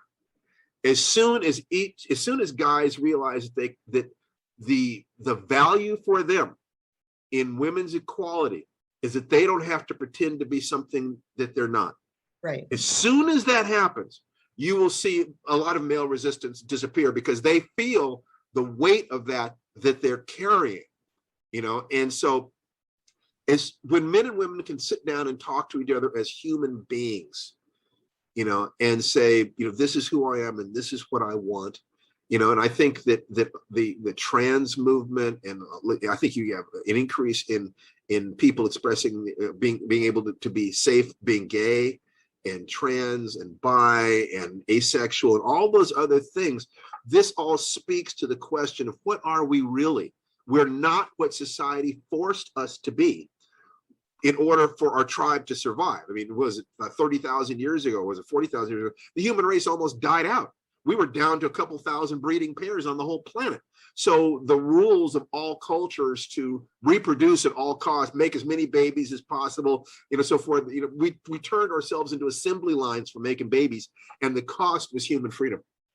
So I like to poke that bear a little bit, because I have a daughter who I adore. I have a son who I adore, and I know that I want the world they inherit to have more flexibility about, who are we? Who am I? Who can I love? How can I love? What am I supposed to be in life? And I think that science fiction gives us tools to play with those ideas safely. What would a world be like? What would a matriarchy be like? Okay, show me how it protects itself. You play with these different things. In different of my books, I've been able to play with those things. In Great Sky Woman, which was set 30,000 years ago in East Africa, I was able to demonstrate a matriarchy that was able to protect itself from patriarchal aggression because it made alliances with other tribes more easily. Okay, so they were less efficient person for person in terms of combating aggression, but they could put together 10 times the people. Right. And so it's like, how do you do this? Show me how it relates to survival. And so science fiction is great for that. And Star Wars isn't exactly science fiction. It's science fantasy with with science fiction image systems. But there are plenty of real science fiction ideas, and there are plenty of real science fiction writers who have played in those vineyards. I hope I'm not taking this in a different direction. No, this is great. Yeah, it's something like when I was rereading this book before the interview, like I was thinking, like with the extinct, like if that had been published today, you would have, again, the incels and everybody else being like, oh, social justice warrior, blah blah blah, rah, rah, rah, kind of thing. Screw it. I mean, seriously, they're sad guys living in their mom's basement. If they had any power, they'd be able to attract the kind of women that they're attracted to. And that's the whole thing. To the traditional 20th century thing is women exchange their beauty for man's power. In the 21st century, it's more like both sides have to be both beautiful and powerful. And that's great because I have a very high martial arts ranking, but it wasn't about wanting to be a badass. It wasn't about wanting to be an alpha. It was about wanting to be able to deal with alphas. I don't want to play that game at all. So my wife, the amazing and astonishing horror writer, novelist Tananarive Due, is a tomboy. And I love that about her. I don't have to play male games because she doesn't play female games. She's sexy as hell. I mean, don't get me wrong. When she decides to doll herself up, woof! But I'm not forced to pretend to be something I'm not. I cry easily. I laugh easily. I love hugs and puppies and kittens. That's the person I always was. And I learned the martial arts because I knew that soft, creative kid would not be safe in the world because so many people think that gentleness is weakness. And so what you have to do is you have to protect gentleness with strength. The reason why, we look at the Jedi, and the Jedi as a small group of paladins, relatively small, who dedicated their entire lives to this notion of higher justice, of a set of principles that are more than just the laws that we have for human beings. They don't always succeed, but they're trying to. They care about this, and they dedicate their lives to this, and they are protecting species, 1,000 different species with a gigantic amount of diversity, and some of that diversity we've been talking about would have been more expressed had the Star Wars movies started today, because then you couldn't do as much in that particular sense of showing the variation within the human genome and human psychology and sociology and what alien species might be. But it offered us a dream. It said that if you were pure enough, if you were brave enough, if you cared enough, that you could walk the hero's journey like Luke did, and you could become something bigger than you were. I think that they made a misstep with the midichlorians, which then began to imply that you had to be special in order to do this. Okay, it's not nonsensical. It was disappointing to a lot of people, but I think that the core of it, that we are more than we think we are, and that we're all capable of being heroes, is part of what every good fairy tale and adventure story has been saying to human beings since we were monkeys chittering in the trees. We have to believe that there's something more than the pain in our lives, something more than our perceived limitations. And Star Wars is part of what it is, partially because it's one of the stories that looked at you and said, come with me, young man. Come with me, young woman. I will show you how to be the best of what you can be.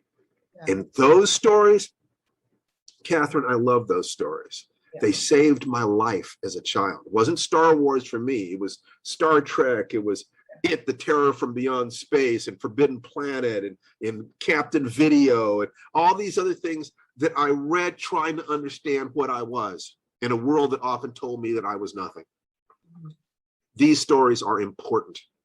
And so I'm proud to have been a tiny part of all this. And I'm happy that what I did there is still giving people joy today. That's meaningful to me. Yeah, absolutely. Well, you've mentioned a couple times your martial arts background. Yeah. And I definitely not as experienced as you. I do Subakdo, a Korean martial art, and I did some European style fencing as well. Oh, fencing is great stuff. I did some Spanish circle fencing and some classical fencing. It's all good stuff. Yeah, well, I feel like it is very evident, like in your writing, the way that you wrote the fights and also just sort of like the introspection of the characters. I'm wondering, and you might not remember, like, did you sit down and pull from your experiences to come up with stuff that could be like merged into Jedi culture, or is it something that you've been like mulling over these things for long before you started the book, kind of thing? Well, it'd be a combination of both. I mean, I mull over, generally, I hear Yoda saying, try not, do or do not. There is no try. And I know people who hated that. Well, you got to try in order for you to succeed. But I understood what Yoda was saying. And there is a great spiritual teacher named Kim, who seems to be totally enlightened. And one of my teachers recommended that I listen to his YouTube videos. And he was talking about enlightenment, and he was talking about the spiritual path, and he said almost the exact same thing Yoda said. You don't try to meditate. You try to not meditate, because trying isn't doing. So if you're going to try to not relax, try to not rest, try to not meditate. But in terms of resting, meditating, being, just be there in this moment, and let go of the things that are not that, but give up trying. So if I'm watching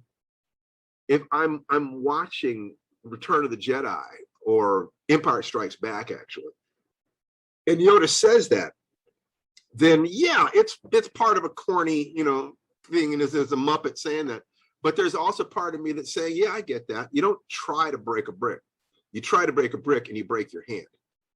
Your commitment has to be to break the brick. You see your hand going through the brick. You let reality show you whether or not you can do it. Like my greatest teacher said that the word failure does not exist in my fighting system. I will find a way or make one. And my attitude is, life may beat me, but I will never beat myself.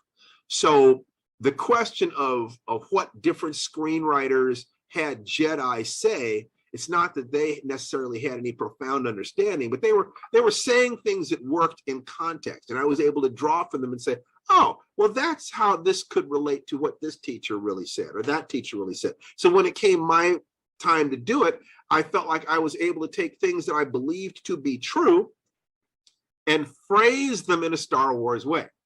So everything I said in that book did relate to what I believe to be true, what I've experienced to be true in the shamanic disciplines, in the martial disciplines, and the yogic disciplines. But then I take that stuff and I dress it up in Star Wars talk. So that way, it was another way of feeling like I'm being real. I'm actually giving of myself. Art is self-expression. I think you can read that book and get a sense of who I am. Yeah. I doubt seriously if anything I have said is horribly surprising to you in terms of what you read in that book.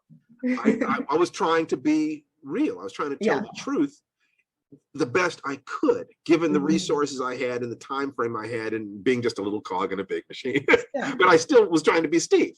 Yeah. Well, no, I think that's a huge part of art, is telling the truth through fiction, like through something that's completely Yes. Yeah. It's like I said, you can run out of clever, but you could never run out of the truth. Yeah. So always just seek to be more and more honest about what it is that you're doing, whether it's a martial arts technique.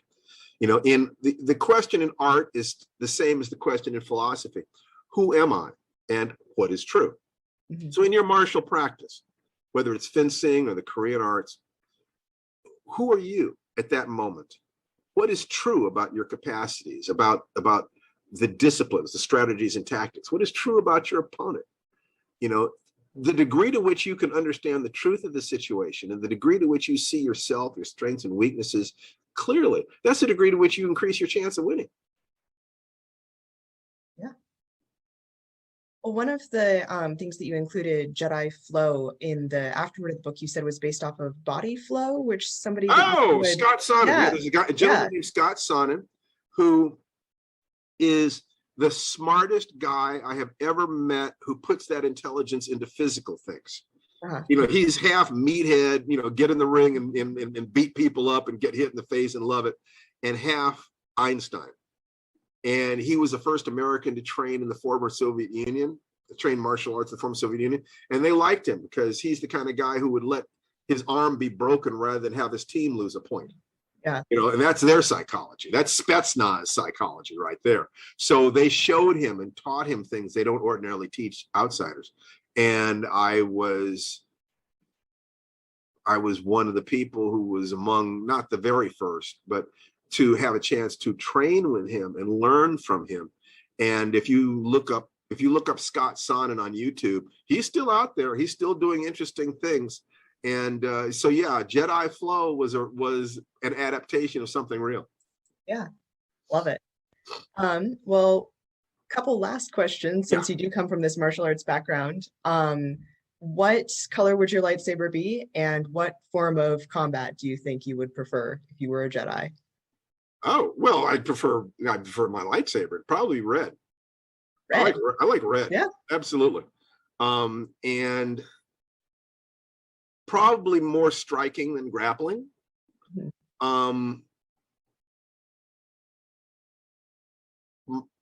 But the art that I have loved the most, I have black belts I have a couple black belts in karate and one in judo and a brown belt in jiu-jitsu, and I've taught Tai Chi for 40 years and was a senior student in Indonesian Pencak Silat. But the art I might love the most is Filipino calling. It's a stick fighting, knife fighting, sword fighting, empty hand art that is just gorgeous, and it flows so much, and it's so simple. And you know, the same things that you do with your empty hands, you do with your weapons. It's based on principles, angles, mathematics, just beautiful stuff. So if I was a Jedi, first of all, I'd be a real bad. But if you're gonna be a Jedi, be a good Jedi. You know what I'm talking about? Yeah. You go for it. It's like, oh yeah. There'd be a little part inside the back of my head that was thinking about killing people all the time. But in a nice spiritual way, of course. Yes.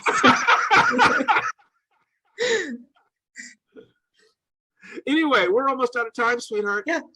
Yeah. Well, thank you so much for doing this. Yeah, where can people find you online? Do you use any kind of social media, or are you not a fan Well, of you that? can find the StephenBarnesLife.com is a website that I don't use a lot of. I'm on Facebook, and you can follow me on Facebook. I did a course called The Warrior's Journey that you can find at www.realwarriorsjourney.com. That is the most advanced course that I've ever created that has to do with what are the perceptions that that advanced martial artists have that that people don't understand. You know, can you gain those perceptions without going through 30 years of training? In certain cases, the answer is yes. Yeah, well, Anyway. that sounds super interesting. I will check that out. So, Absolutely. You take care of yourself, sweetie. Yes. Thank you. Okay, bye-bye. Bye.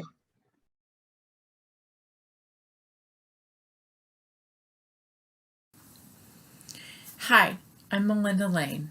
I'm with the Rebel Legion Charity Liaison Team. I just wanted to let you know that we have reached a milestone of $700 in our fundraiser for Save the Children. 13 million children are in poverty in the United States of America. Those children in poor, especially rural communities, but also cities, lack access to basic educational materials, the internet, and sometimes, a lot of the times, even food that they need to do well in school.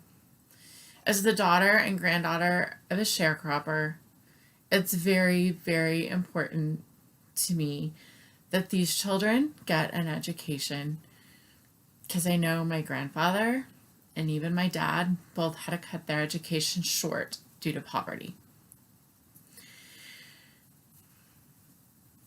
So thank you so much for your support.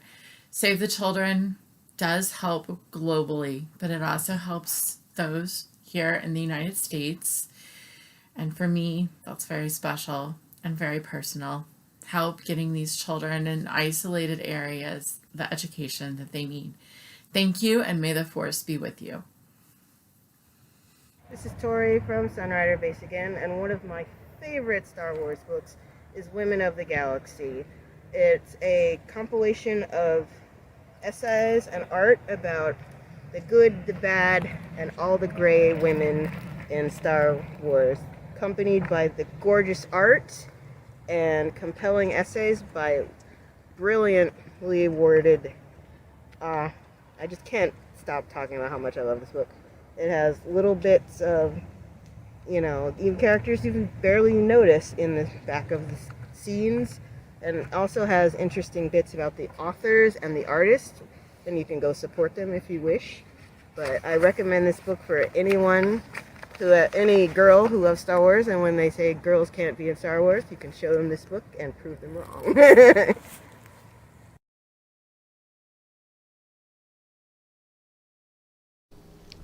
Hello, Rebels. This is Catherine Winchell, the Executive Director of Rebel Reads and member of the Rebel Legion Administrative Council.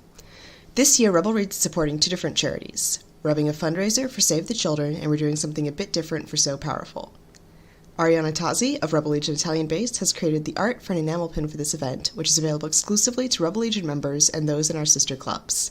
It's an exclusive design due to the copyright agreements that we have with Lucasfilm.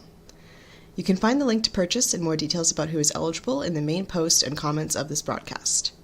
For those who can buy, all proceeds from the pin will go to So Powerful, which is an organization that works in Zambia to provide girls with reusable menstrual supplies that they can stay in school all month long. Without these supplies, most girls stay home from school when they're on their period because all they have to use are rags. This is extremely damaging to their education and leads to a higher rate of failure on the exam they take to be able to move on to secondary high school.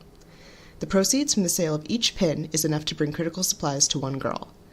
It covers the cost of both materials and the wages of the women in Zambia who make the soap, reusable pads, and underwear. We've also given a challenge to our members to sew the purses these supplies are delivered in.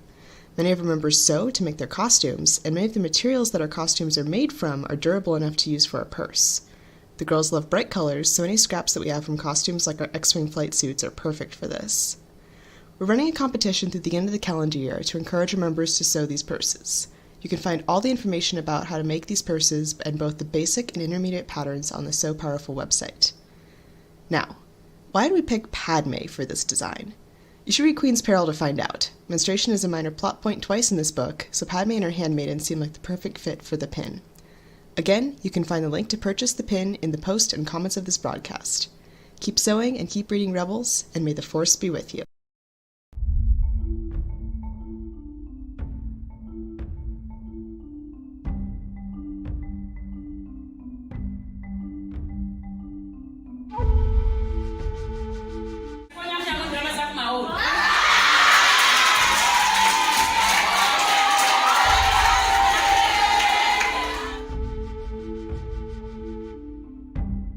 Welcome to Needs Care So Powerful. World Vision is here today to collect the 5,000 plus pieces.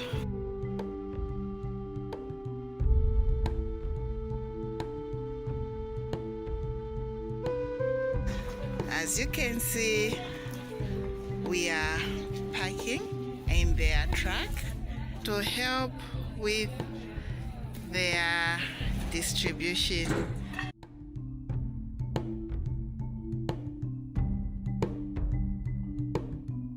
So today we'll be distributing at Chipapa Secondary School. The distribution we are doing today, we are with our GIK manager, Sir Fred Mazumba.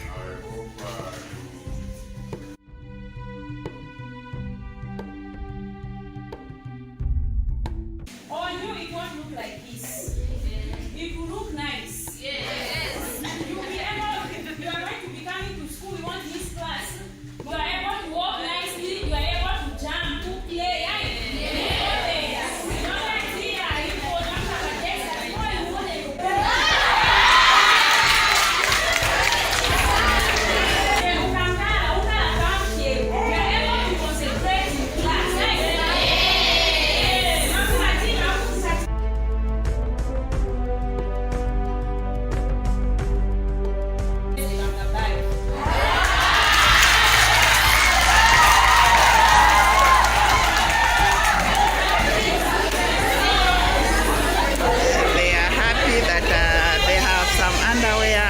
A soap in each piece. You can wash them as girls. Because a lot, most of the time coming to school, you don't have money to buy pads, you can't come to school. And nothing, maybe will not be embarrassed in public whereby your skirt, there will be blood on your skirt and so on. Money is very hard, and we're really thankful for what you have done for us. And we pray to say, may God increase your way. Thank you.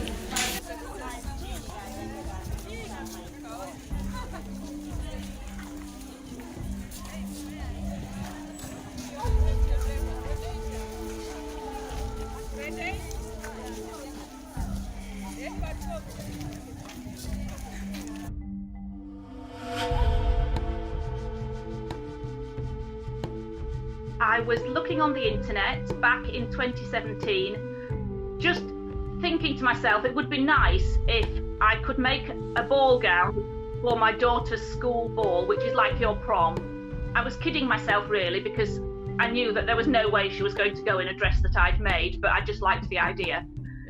And as I was looking at various patterns, one of the adverts that always pops up on the side of the screen was for a charity called So Powerful, which I'd never heard of.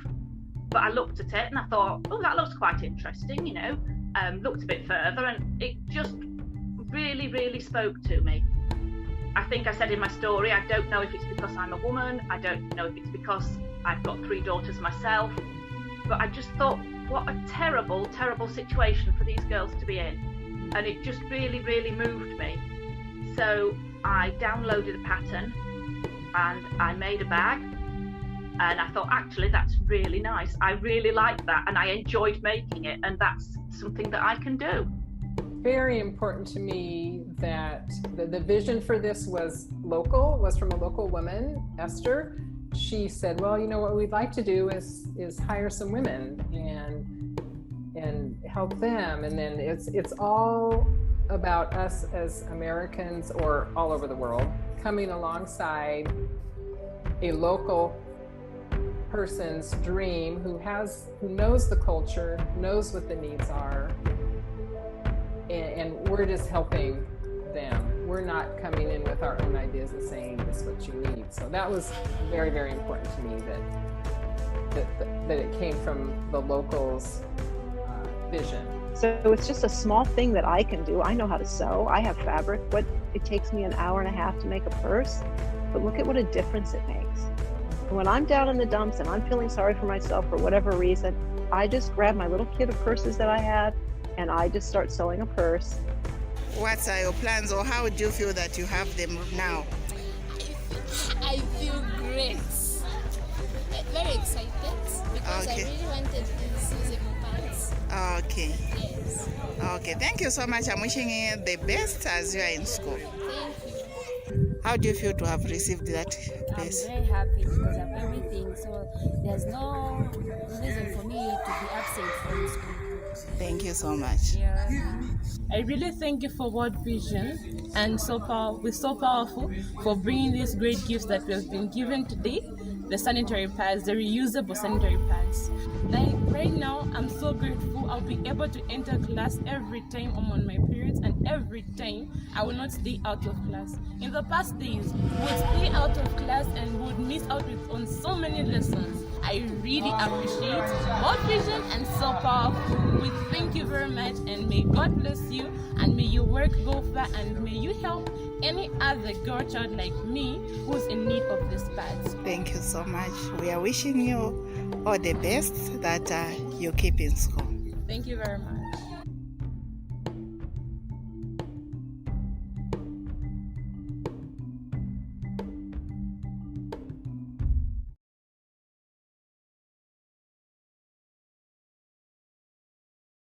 Hello, I'm Bill Holmes with Sunrider Base in San Diego, California.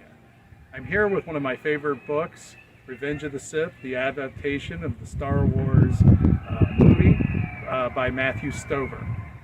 I really enjoy this book because it really puts you into the mind of Anakin Skywalker. That is one of the trouble with actually watching a movie, because it's hard to go into the minds of the characters. And I think it really gives you a better handle on how Anakin falls to the dark side and what tempts him, and how Palpatine manipulates him to become his ultimate lieutenant, Darth Vader. And I think this will really paint a better picture and help enhance your movie experience as well. And as always, thank you for supporting Rebel Reads, and may the Force be with you always.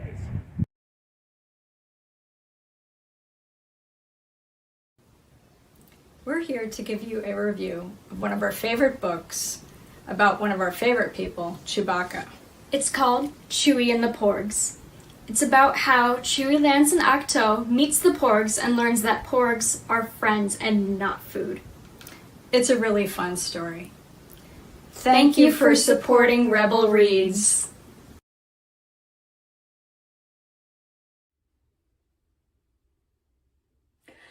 Hi, my name is Pat from Endor Base up in Northern California. I am currently wearing my first Rebel Legion approved costume of Callista Ming from 1995's Children of the Jedi. She was a Clone Wars Jedi in the book that eventually got disambiguated into a spaceship. And 30 years later, Luke Skywalker finds her, rescues her, and they continue to go on adventures together.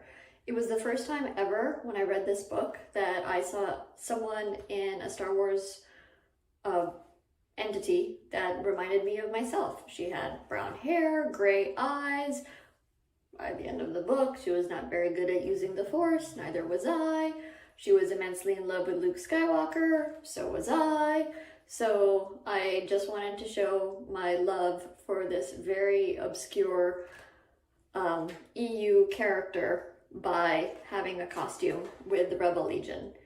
And if anybody from the powers that be see this and are interested in including her in future flashbacks, she is a Clone Wars Jedi. All right, thank you so much. Bye.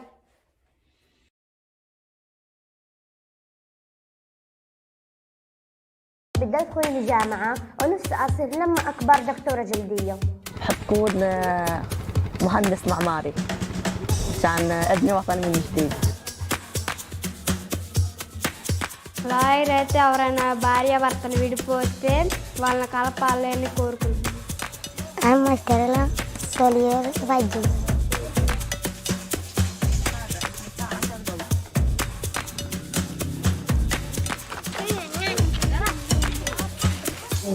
في صعوبة للبوليس. أكبر بدي يطلع دكتور أطفال. دكتور أيوه. The boss of the company.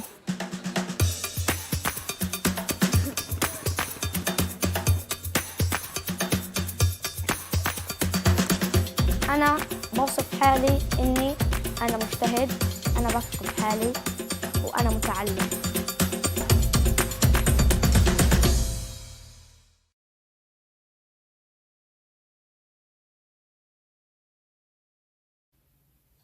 Hi Rebels, this is Kristen Lee Ohanian with Kessel Base and Star Temple here in Texas. Thank you so much for tuning in and for supporting the wonderful organization Save the Children. They've actually been around for over 100 years, founded in 1919. And what I love is that they not only work to help children's health and also during emergencies, natural disasters, but they work to protect the rights of children around the globe. So this is very important, and please consider supporting this today by donating. And you can learn more about Save the Children at savethechildren.org. And if you aren't already involved or a member of Rebel Legion, please check us out at rebellegion.com. Thank you. Hello, everyone. Welcome to another edition of Rebelathon. My name is Timothy Turner Parrish, aka TTP, and I am with Kessel Base. And today we have the privilege of having my boy Sullivan Jones with us today. Sullivan, how are you doing? Pleasure, my man. I'm doing wonderful. Thank you for having me on the show and for taking the time to talk to me. No problem. I'm really excited to interview you today. As you know, in case you don't know, I cosplay as Mace Windu, and Sullivan Jones here is the narrator of the Star Wars book called Star Wars Shatterpoint, which focuses on Mace Windu himself. So indeed, it's a pretty exciting book. So yeah, why don't you tell us about us? Yeah. So what was really interesting about doing this book is that, as you probably know, and the listeners know, and the watchers know, it had already been recorded, I think about 15 or so years ago. And they wanted to, it was an abridged version that they recorded. So I think it was like maybe 2/3 of the book.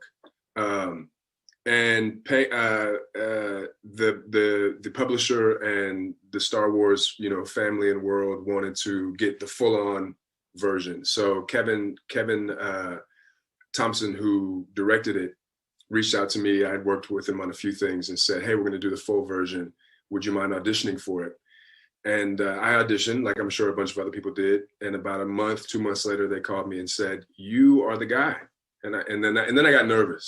Then I was like, oh, damn, now I got to do this for real. And I got to read it and I got to do my research and all that stuff. So it was a gift, man. It was a real treat to be able to work on it. Yeah. Well, go ahead and start with the obvious question, of course, which is, how were you involved in the new Shatterpoint audiobook? Yeah, so I voiced I voiced the entire story. I voiced Mace, I voiced all of the characters, Yoda, Palpatine, everybody, from start to finish. And it was about a 3 or 4 day process, about 7-8 hours a day to record it. We recorded it here in New York. And yeah, that was it. I'm the voice of the whole thing. Oh, sounds like a pretty fun job. Sounds like it's a pretty fun job to do, especially in the studio and such. So I know, right? It's crazy to be able. Go ahead. Go ahead. I'm sorry. No, it's crazy to get paid to do something that's just like so much fun, Yeah, I bet that's a dream come true, man. Yeah. How long does it take for you to narrate an audiobook, like for each day? Yeah, so it's usually about 7 hours a day. with breaks. You know, about every hour, hour and a half, I take a 5-10 minute break. Then there's a lunch break. But we got in, I think, with this one about 10 a.m. every day and left around 6 p.m. And so it was a 7-8 hour day for about 3 days. And I think we did a half day on the 4th day. So what is that? That's like 30 hours roughly, 28, 29, 30 hours. So it's a long time of just sitting there and reading. That's cool. Well, it sounds like a better day job than most of us have in our regular lives. Exactly. But anyway, usually when audiobooks are being made, the book itself is new. Had you read Shatterpoint before? And how did you prepare for narrating it? Yeah, so I hadn't read it before I got the job, but then as soon as I got, asked to do it, I of course went and read it. And then usually like what I do is I'll read the book through once and then I'll go back and I'll start to think of voices and characters. But what made this one interesting is that, what they told me early was like, Yoda has to sound like Yoda. I can't just be like, actually, Yoda's going to sound like this. There's none of that. He can't sound like Mickey. He's got to sound like Yoda. Yeah, he had to sound like Yoda. Mace, because he's played by Sam Jackson in the movies, they kind of wanted like a rough approximation of him. They on the first day they said, "Hey, can you do a Sam Jackson impersonation?" And I went like, I want to make this my character and my thing. I'll get some of the essence and the spirit of it, but I don't want to try and do Sam Jackson because I just think that's going to be corny. So I like, pulled it into my lane a little bit. But then characters like Palpatine had to be pretty much the same as he was in the movie. And I think that was it. Everybody else, I pretty much made my own throughout the course of the book. Cool. Yeah, it's understandable how you want to make, Mace your own character. You don't necessarily want to imitate the actor Samuel L. Jackson. You want to imitate the character that he plays. Sam Jackson is another person. Mace Windu is actually a different entity than Sam Jackson himself.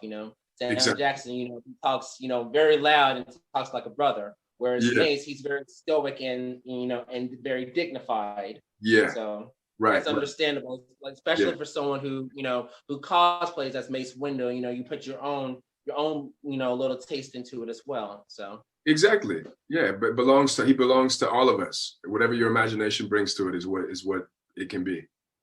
Definitely. It's one of the reasons why he's one of my favorite characters in the Star Wars universe. How did you get first introduced and how did you get interested in Mace? When did that happen for you? Basically when the first episode came out, and when my mom and I learned that Samuel L. Jackson was going to be in the movie, it definitely piqued our interest. My only disappointment, especially for the first episode, was that he wasn't in it a lot and we didn't see him do as much.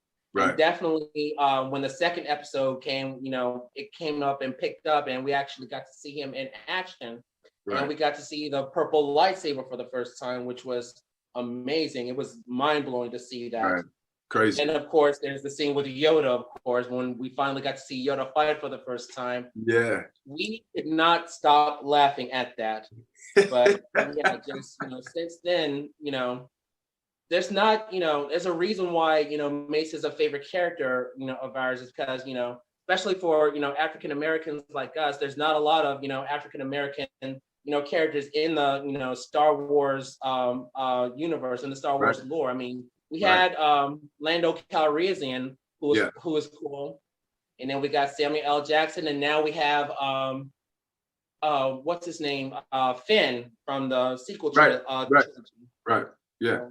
It's definitely a good thing to represent, someone of our culture, to be in Star Wars. Yeah. So. No, absolutely, and that goes for the whole universe. As as the world shifts, you want to see more people represented. Exactly. When did you start cosplaying? When did that happen? I started cosplaying roughly about 5 years ago. Well, I'll say this: I officially started cosplaying 5 years ago. I had been before then. I had been dressing up with a friend of mine as a Ghostbuster. Obviously, cool. I was Winston Zeddemore in that group.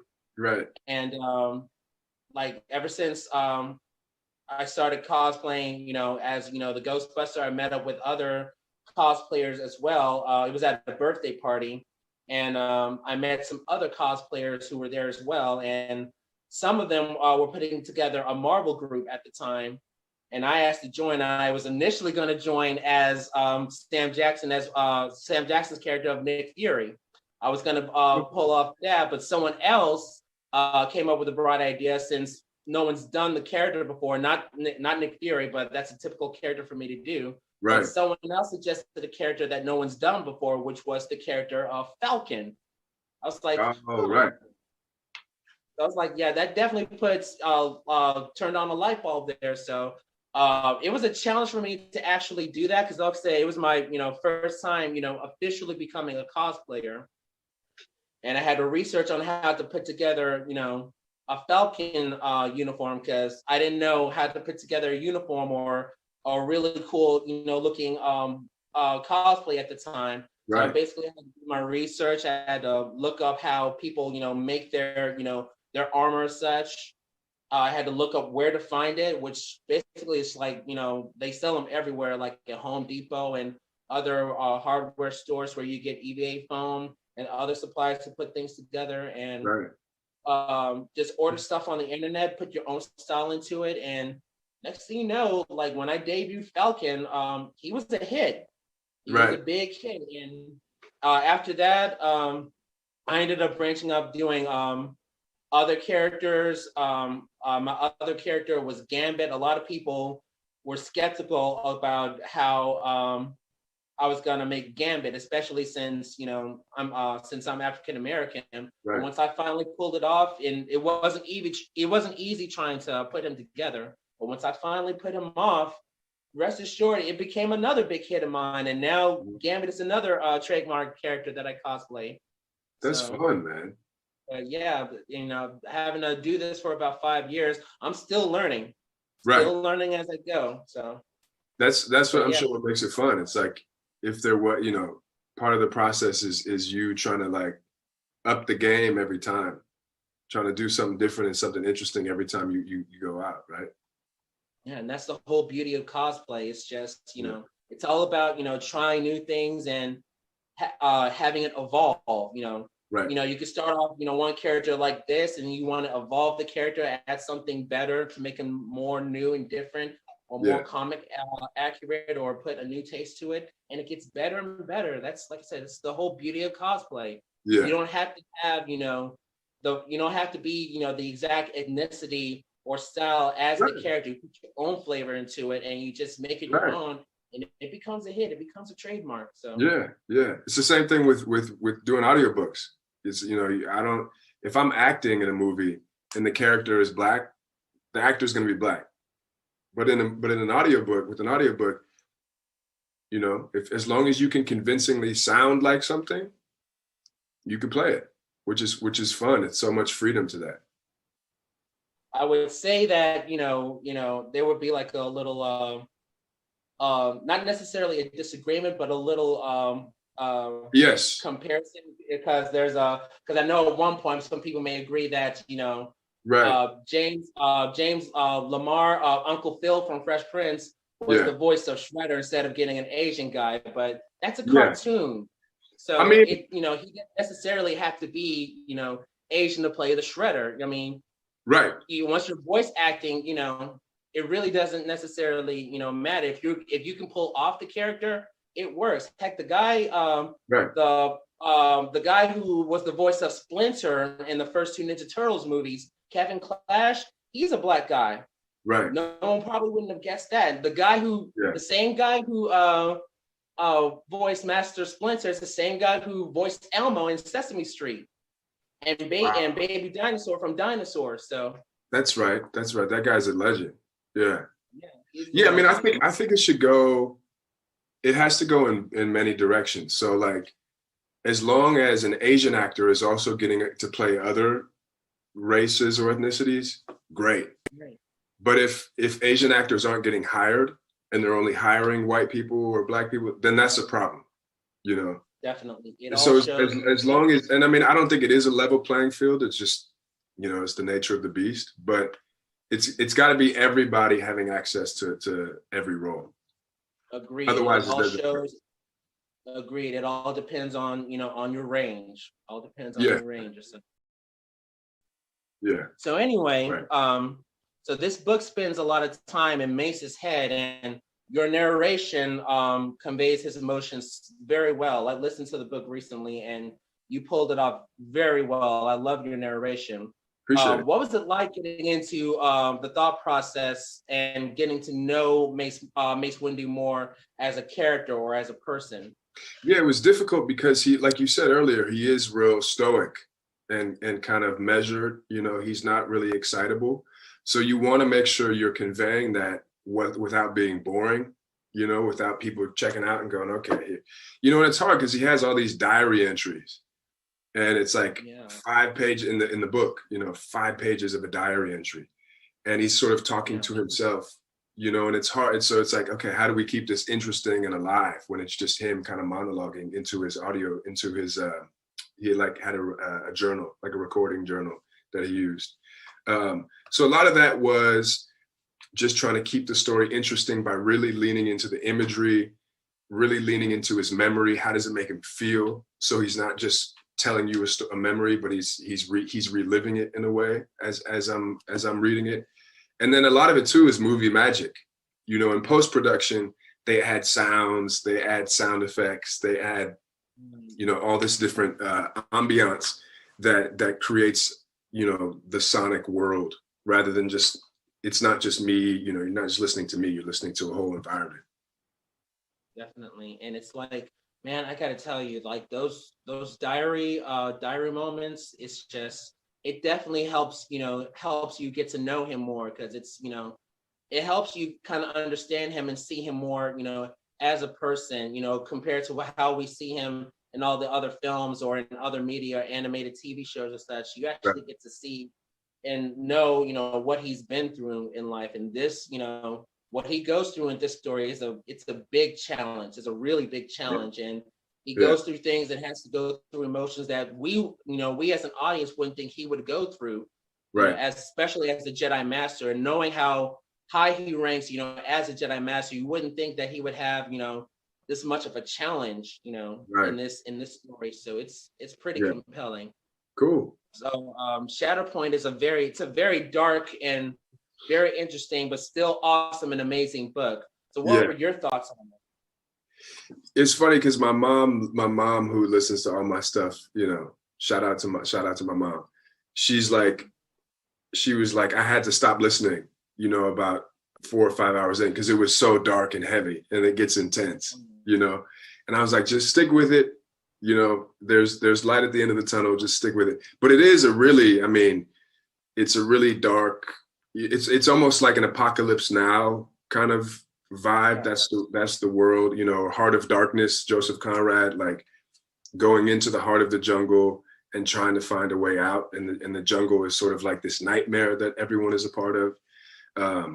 So what helps with that is really, you know, making jokes between recording, you know, really being light between recording, so that when it's time to go in and do the job, you have energy and emotional availability to do it. Yeah, I gotta say, like, you know, the whole jungle sequence, not just the jungle, but like the whole planet. Like when he first lands, there's violence going on. It's just right. Like, I'll say this, it's almost like, you know, like you're being in the hood or something like that. You're just minding your own business. Next thing you know, there's a shooting going on, and then someone gets shot or gets killed or such. It's a very, very dark environment, and a very, you know, different environment than what we're used to seeing Mace Windu in and some of the other media and such. So, it's a great analogy. Pretty compelling tell to see, you know, where he has to go through in this story. Yeah, it's a great analogy. And like also, you know, to just piggyback on that, you know, when stuff does go down in the hood or wherever you're at, like whether or not you want to be a part of it, you have to be a part of it in some way, either as, you know, a witness to something that may or may not say something about what you saw, what you heard, or you have to take a side. You know what I mean? So you can't just be a bystander. And Mace really has that journey where he shows up and, you know, he's got to fight. There's no way to come out of this peacefully. He's got to fight for it. Yeah, it almost sounds like, knowing that, Mace is played by Samuel L. Jackson, it sounds like a movie Samuel L. Jackson would be, even, if it's not, a Star Wars movie. It sounds like, compelling, coming of age story, or, a good story that he would probably be a part of. Right. And like I said, it's just, it just takes place in space. So it's, right. like I said, it's a very rather compelling, tale about, society and, the environment you're in, and especially around war as well, since, this takes place around the wartime. So right. this is definitely a compelling war story to, to tell.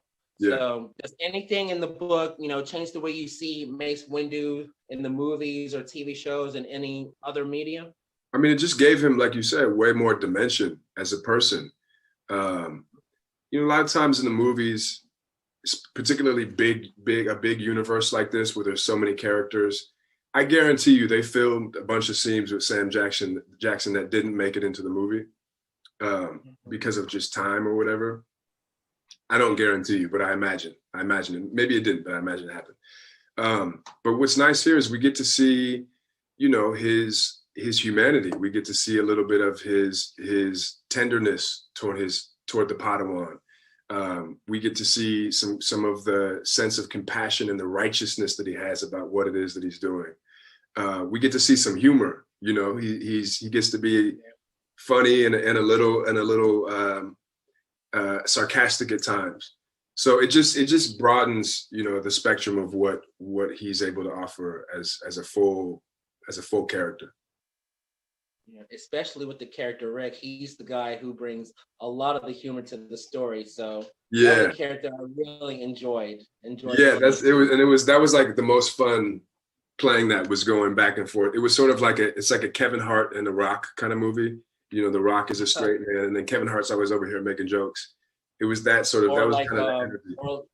Or like Rush Hour as well. Exactly. Yeah. Or Bad Boys. Jackie Chan's like the muscle, and you got Chris Tucker being the mouth of everything. So yeah, no, that's exactly it. But yeah, something else that's really compelling was you actually get to see, how much of a relationship that he has with his Padawan, right, Balama, which, wow, it's, this definitely tells us a lot about her, because we don't even see her that much in the films. Like, we only see her in, like, the first episode. We don't see her anyplace else in the films.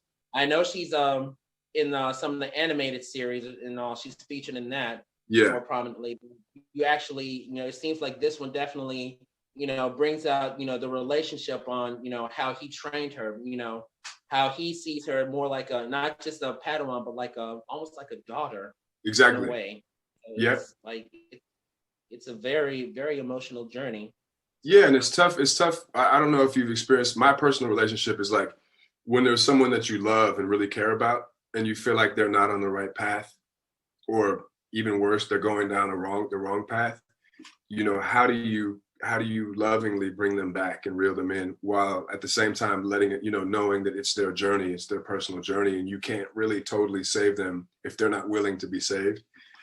So that hit. I have some relationships like that, and that definitely hit me personally from the book.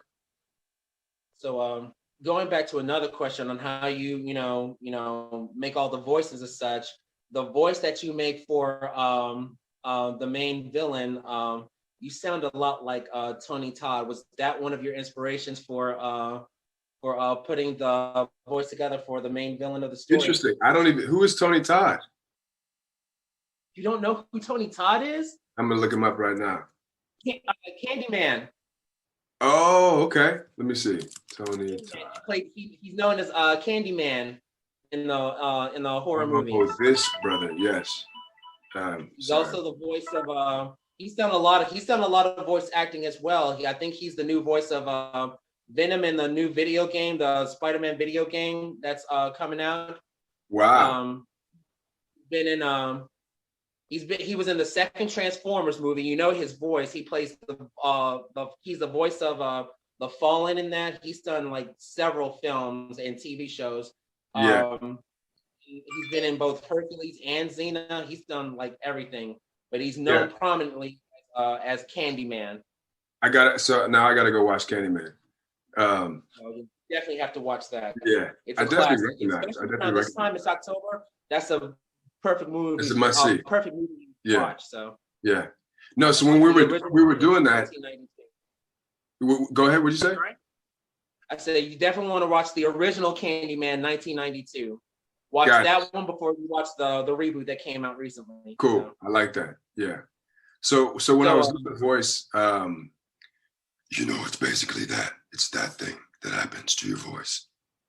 And that's one of the things, like either you can do it or you can't. Like when I was a kid, I found out that I could do that. And the director, he was sort of like, he was like, do you know that voice that I'm talking about? Before I did it, he was like, there's that like voice. And I was like, this voice, is that the voice? And he was like, yeah, that's the voice. He's like, let's do that voice. And then that's the voice that I did. And then they like messed with it with, in post-production, they messed with it a little bit. But one thing about doing that voice is, my man, that is hard to do for a long time. Yeah, especially it's gonna probably strain your throat a little bit, especially if you're with the larynx and such. It's definitely gonna be hard on the larynx because basically, besides Tony Todd, you kind of discover your Dr. Claw voice. Yeah, exactly. Exactly.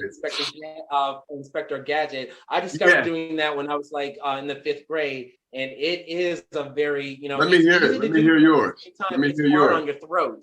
So, yeah. Can you do it? Do your version. Where is he?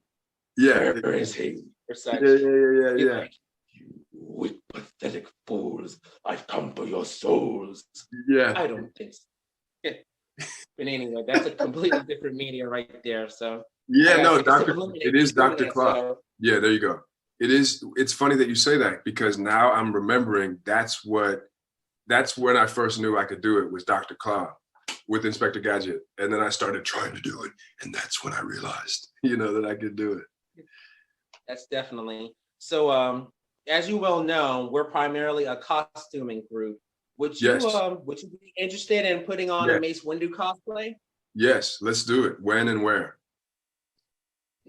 You can order. You can either make it yourself or you can order it online. I mean, they sell it on Amazon, eBay, Etsy. You have people in the Rebel Legion who make screen accurate versions of Jedi uniforms all the time or such. So just hope you have the right amount of dough or such. Yeah, I think I would be into sourcing it, like going to like a thrift shop or something and trying to find a bunch of different pieces. I think that would be the way I would get into it. But let me know, man. Invite me to a party and I'm there. Except we can't be. Can we be Mace at the same time, or is that a no? I mean, I've done events where someone else has dressed up as Mace as well. So how you do it is since he's older Mace, I would be younger Mace or something like that. So got you. Okay, so we'll work it out. I guess since you have hair or such, you probably just have to. So probably have to get a tail or something like that and pin it to the back of your head, and you probably be like a Padawan Mace or something like that. So okay, cool. Unless you're willing to shave your head, then go for it. I'll think about that. I'll think about that one.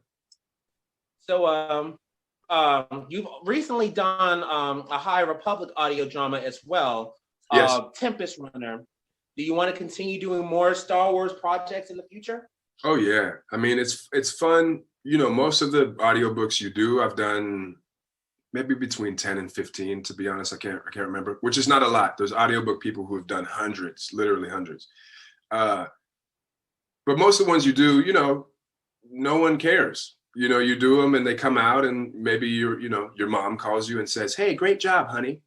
But to be in the Star Wars universe where you do anything, you could do the smallest character and everyone knows about it and all these people are listening to it. That makes it fun and that makes it almost more worthwhile. That's awesome. Well, I have one last question, and hopefully this will be the interesting one. So knowing, we've read the book, I've listened to the book. It's like I said, it's a really dark and compelling tale. And I know you enjoyed it as well. Would you want to see Shatterpoint done in another form of media, like a film, animated, or TV streaming, or even a fan film, if possible? Disney Plus is doing all these, you know, these Marvel and I don't even know who owns. It's like doesn't Disney own the Star Wars IP? Is that right? Yep. Okay. Yep. Um, They own just about everything now. everything. Star Wars, They own, yeah. Marvel, ESPN. National Geographic, ESPN. Yeah. They I own believe Hulu also. Yeah, They just bought Fox. So right. So, but it might be cool. The point I'm making, it might be cool to see it as like a limited series or like a 10 episode thing. I until I had read the book, I wasn't that deep into the world. So I would be more interested in hearing your point of view on like, how would you like to see the story expanded? Would you want to see a movie, a 2-hour movie or a series, or what would you want to see? probably like, if it's a movie, it would probably maybe like a 2 or 3 part movie or something like that. Something Okay. like how they did with the Hunger Games. You Right. know, you do one chapter, or Lord of the Rings. You do one Right. chapter and you do another half. The middle part would be like the second chapter, and then the last part, the third movie, will be the last chapter, the last entry Right. in the story or such. If it's a TV series, it would probably be like I said, a 10 episode movie or such. Right. Even if it's animated as well, 10 Yeah. 10 episode animated series, or like I said, it could even be done as a fan film. You have people on YouTube who make fan films or such. They they claim they don't own the rights, to read the book, but to Right. see it in a different media, to actually see what goes on, especially if you're a Star Wars fan, it would be cool to see a nice fan film based on it as well. So just Cool. any media will be fine, to see. Yeah. Especially Yeah. like those, to those of us who haven't read it, it would be nice. It would be nice to actually see Mace Windu again, because Right. to me, Mace Windu is one of the most underrated Star Wars characters in the saga. We love Samuel L. Jackson, but we want to see more of him and get to know him more Right. as a person. So this Yeah. will be a perfect chance to actually see more of Mace Windu and actually get to see him more as a person, not just as a Jedi Master, but as a person, where he came from, his background, and see more of his dimension. So I'm with you. Who do we call to make it happen? Do we call George Lucas? Contact George Lucas, George Lucas, he would probably probably have a hand in creative consulting and such, but Yeah. hopefully contact Kathleen Kennedy. Okay. I would I'll say give her. I'll shoot her a text when we're done and see what she can work out. And if you can't see if she can get me to play the role of Mace, if that's okay, I don't know. We'd have to compete. We'd have to compete for that, man. We'll have to see. We'll have to see if we can audition for it or such. See Yeah. who's typically able to, to pull him off or such. So Yeah, I'm cool to be like you could be Mace. I'll be like your like long lost brother or something. But we got to work out a way where we could both be in it. Or if you get the role of Mace, I'd be Rick. How about that? Yeah, no, there we go. I like that. There we go. We just cast it. There we go. You hear that, Kath? You hear that, Catherine? Sign us up. Yeah. Anyway, Sullivan, it's good to have you, man. You've been a joy this whole time. You're a really cool Likewise. guy, and I love listening to your voice, narrating the book and such. Like I said, it's a very compelling book, and just it's an amazing book. You did a very good job just narrating it and bringing all the characters to life to help visualize what's going on. It's just, you're an amazing dude, and I hopefully look forward to reading it again soon. So Thank you, man. Pleasure talking to you. And honestly, recording the book, it's fun because of people like you who are invested in the world and do bring a lot of passion and intelligence to it. So I appreciate you as well. no problem. Well, everyone, thank you everyone for joining us and tuning in. My name is Timothy Turner Parrish, and this is Sullivan Jones. And remember, the force will be with you always. Hello, I'm Bill Holmes with Sunrider Base. I just want to talk about one of my favorite stories, which for me, as someone who went through the original trilogies as a child growing up, this was a huge thing when release of Heir to the Empire came out and Thrawn. And this was the first new Star Wars we had in a long time. It introduced tons of characters that really was very meaningful to me and my development as a Star Wars fan. This to me is the extended universe and what has come from it. We have Grand Admiral Thrawn, which is now not only in Legends, but also now in canon once again. Gil Pelion, the only character that spans from the Clone Wars to the extended universe. You have an amazing wealth of characters, story, pirates, rebellion within, in a sense, even the rebellion. The creation of characters like Borsk Felia, which obviously is, a thing to show how the vision was in the New Republic. This is an amazing story set in so many different tones, so many different choruses. It plays like music, and I truly, really enjoyed the series of these books. Please take time to reinvestigate Heir to the Empire. I think it's been 22 years, I believe. I'm going from memory since its release. So it's either 22 or 23. But thank you very much, and as always, may the Force be with you. Hello, Rebels. This is Catherine Winchell, the Executive Director of Rebel Reads and member of the Rebel Legion Administrative Council. This year, Rebel Reads is supporting two different charities. We're having a fundraiser for Save the Children, and we're doing something a bit different for So Powerful. Ariana Tazzi of Rebel Legion Italian Base has created the art for an enamel pin for this event, which is available exclusively to Rebel Legion members and those in our sister clubs. It's an exclusive design due to the copyright agreements that we have with Lucasfilm. You can find the link to purchase and more details about who is eligible in the main post and comments of this broadcast. For those who can buy, all proceeds from the pin will go to So Powerful, which is an organization that works in Zambia to provide girls with reusable menstrual supplies that they can stay in school all month long.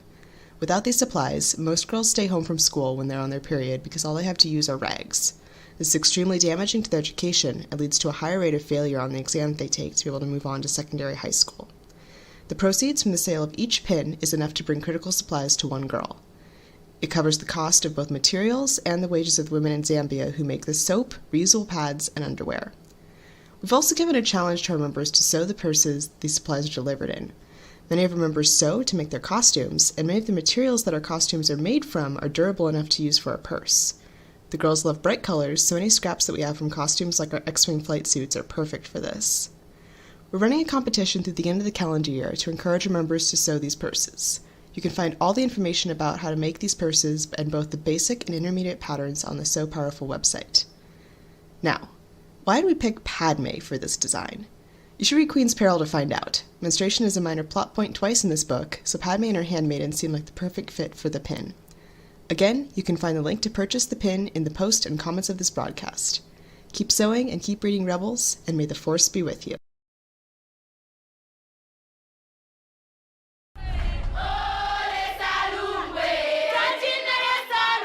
Zinanga ndinenelesi na 16 years mpunzi abanyungombe primary school.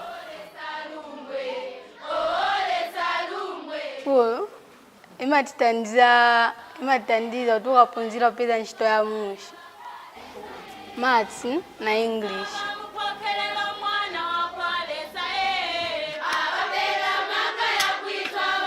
Tingala pali 7 tingala na mbuye. Banafa. Natinga. Nalandira neka. Pink. Imalengisa kuti tikazienda ku skulu ngatibema pati sungaende ku skulu. Kugira ntchito pa nyumba kutava manzi.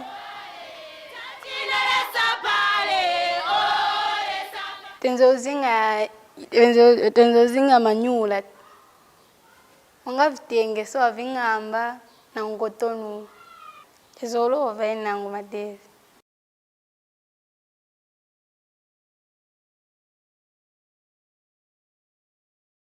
Hey everybody, this is Catherine Winchell with the Rebel Legion Administrative Council, and today I'd like to recommend the chapter book series to you, Last of the Jedi. So this is something I would recommend if people just cannot wait for Kenobi, because it's in the same time period after the Empire has begun, but way before we're getting close to New Hope. It's not going to follow the events of Kenobi, I'm sure, but it's in the same vein of what we're all looking forward to. The main thing that I love about this series, though, is the story of Ferrus Olin. He is one of my favorite Jedi. He left the Order as a Padawan due to some stuff that happened. I blame Anakin. But he rediscovers the Jedi path after he has been on a planet called Belassa for a while. There he got married to a man named Rowan Lands. He started a security business with him using a lot of his Jedi skills that he picked up as a Padawan. And then the Empire happens, and he is not willing to let the Empire take his new home. And Obi-Wan hears about this crazy guy, Ferrus Olin, who's trying to take on the Empire all by himself, and is like, I should go help this guy. I remember this kid. Oh gosh. So they have some misadventures together. Ferrus rediscovers the path of the Jedi. There's Inquisitors, there's Vader, there's Bail Organa. It's just a fantastic story. I highly recommend it, especially if you're looking for something to read to kids in your life. It's definitely an all-ages story, but these are the Jude Watson books, so they're great for everyone.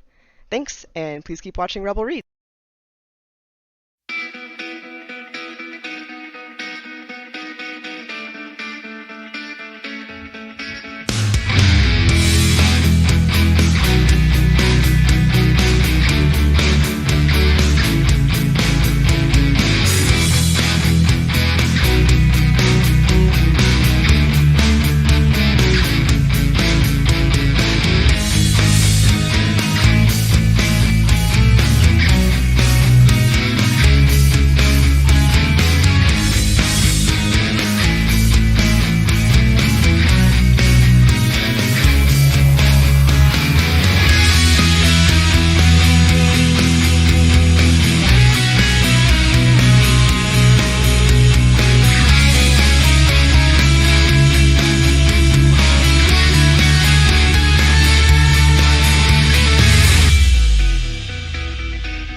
Grogu, Master Skywalker says that we need to study. Reading comic books again. Huh. Combat. See, this is why you read. I'm gonna try this out.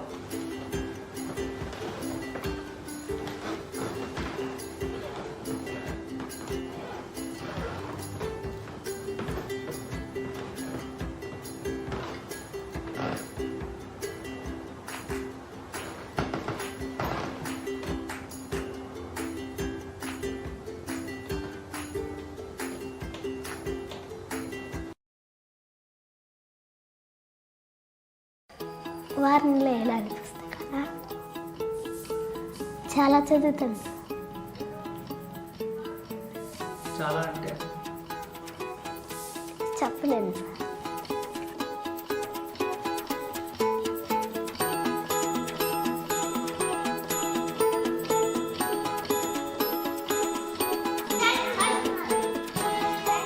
అని ముందుకు సాగాడు. నేను పని కంటే రాను, నేను చదువులోనే ఉంటాను అని చెప్పాడు. పనికి రానని.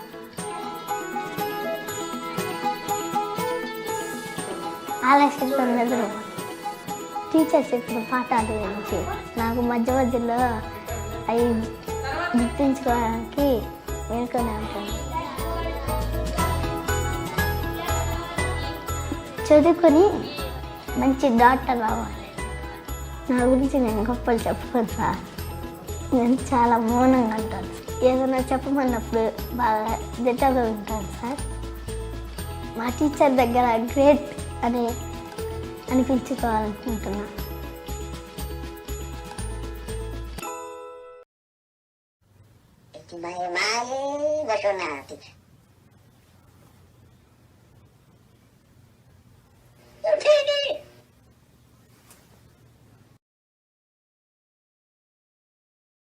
Hello, this is Tori from Sunrider. Another book I recommend is the Star Wars Rebel Starfighters Official Owner's Guide. It's any engineering nerd would love this because it basically has cross sections, schematics for all the starfighters and mechas that they use in the Rebel side or Resistance side for Star Wars. Someone who, like me, who loves tech or is in love with bombers and fighters loves this book because it satisfies my nerdiness of knowing how to build things. So if you're interested or if you have anybody who likes starships, definitely pick this up. It's available at any comic book store, hobby store, and online.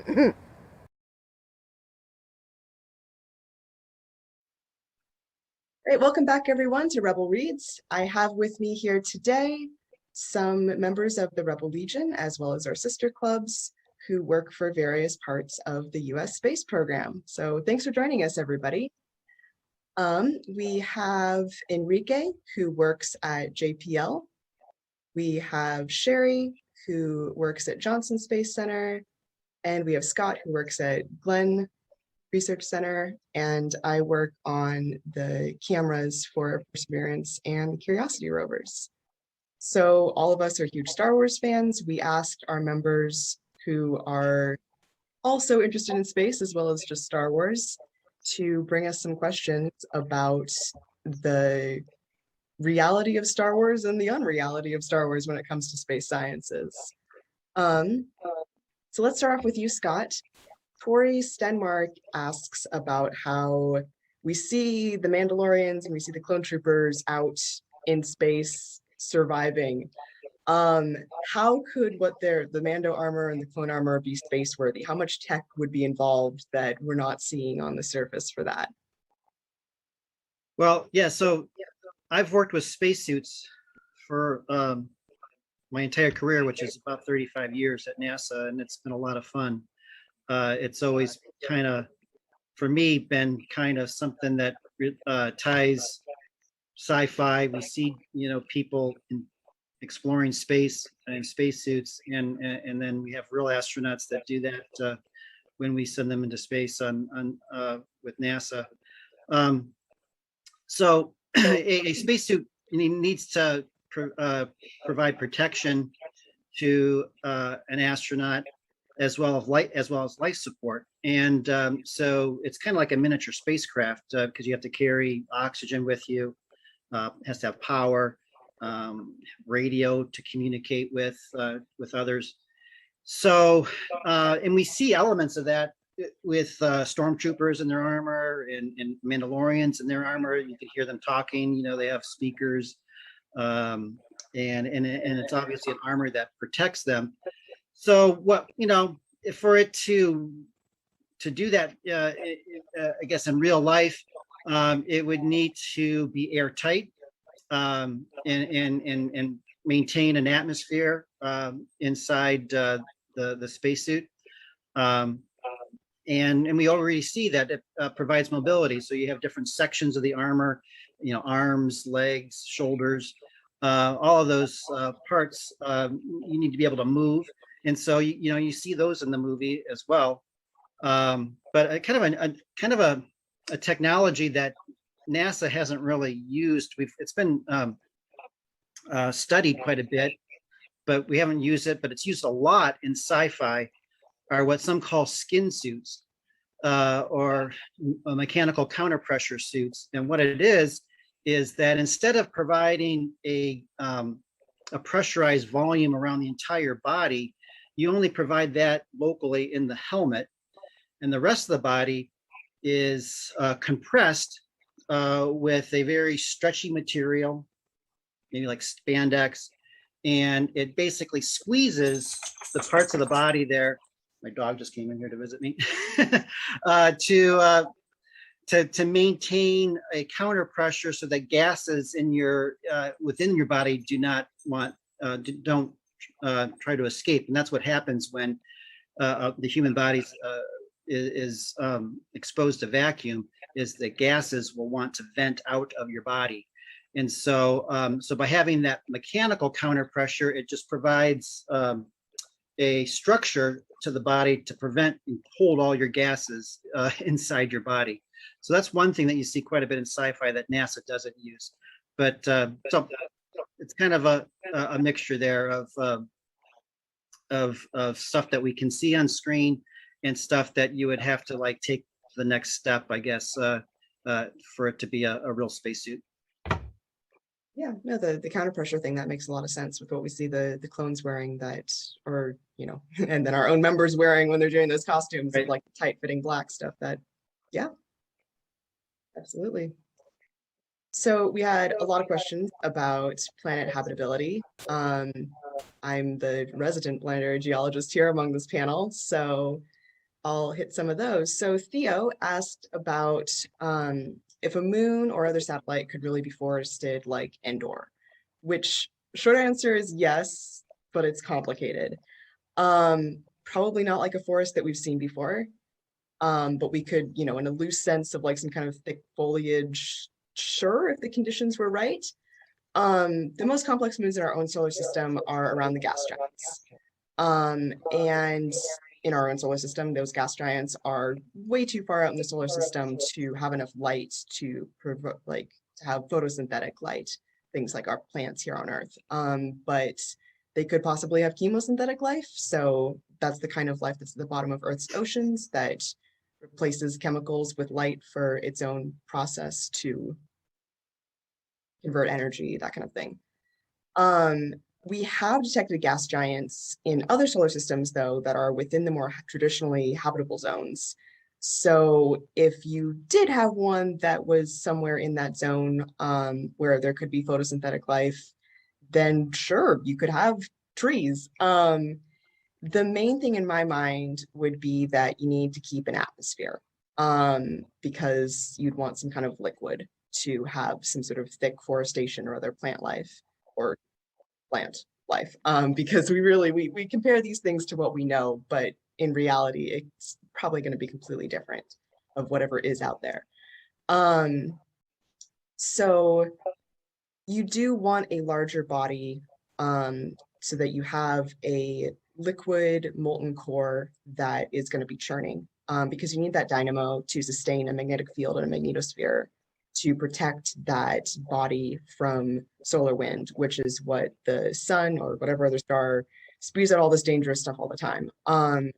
So what happened with Mars, we think, is that because it's so much smaller than Earth, that molten core cooled a lot more quickly. And without that churning, that dynamo lost its magnetosphere, and then solar winds came and just ripped off all the atmosphere and the water boiled off into space. Which is a bummer. And you really don't want that happening if you're going to try to sustain something like, you know, the redwoods and Ewoks. Mars used to have as much water as Earth, which is crazy because it's so much smaller. But yeah, back to the main question of, you know, a moon in particular. The largest moon within our own solar system is Ganymede, which orbits Jupiter. It is less than half the size of Earth and about 25% smaller than Mars. So that's still, you know, that's not really hitting the happy medium that we want for long-term stability of a liquid core. But we have been able to detect much larger moons in other solar systems with the transit method, which is when we watch other stars for the little dip in light as the planet and its moons go by. So it is entirely possible, not within our own solar system, but possibly elsewhere. So yes, I'm all for Ewoks somewhere out there in the world or universe. Yeah. Let's go to Enrique.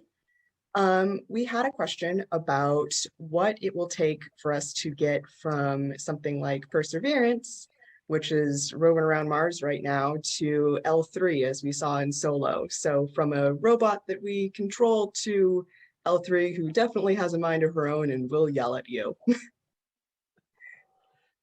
So yeah, we've been developing a number of rovers over the years, and we've already programmed a bit of autonomy into them.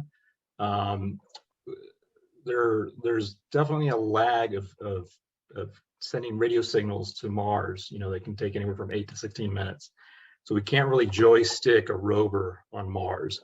And so we have programmed a little bit of autonomy into the rovers to navigate their terrain and get to certain locations within a certain distance. So, you know, they're able to do that through a number of sensors. You know, one of the main things they use is stereoscopic vision. So they'll have two cameras, you know, at a certain distance apart, and they're able to, you know, detect the terrain and in 3D and determine what obstacles are in front of them that might be too dangerous, you know, as we've programmed them to navigate.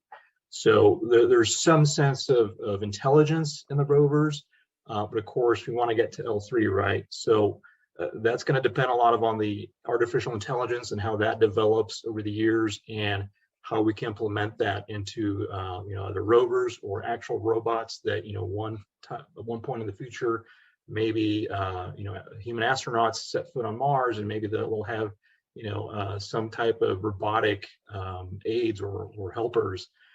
We've seen certain things like on the space station with small devices, small robotic devices that can help them out, or robot manipulator arms, for example. They're always aids.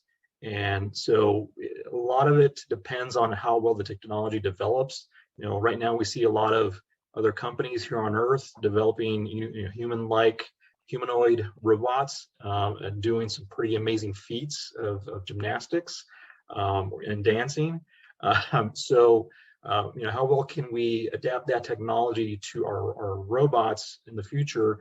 That's, I think, is what's going to depend on how well we can have some robotic humanoid helpers, and how well that artificial intelligence develops that can give them that kind of a thinking ability to quit back at us. So we'll see. I think it'll be a matter of time, but I think in the future at some point we might see something like that.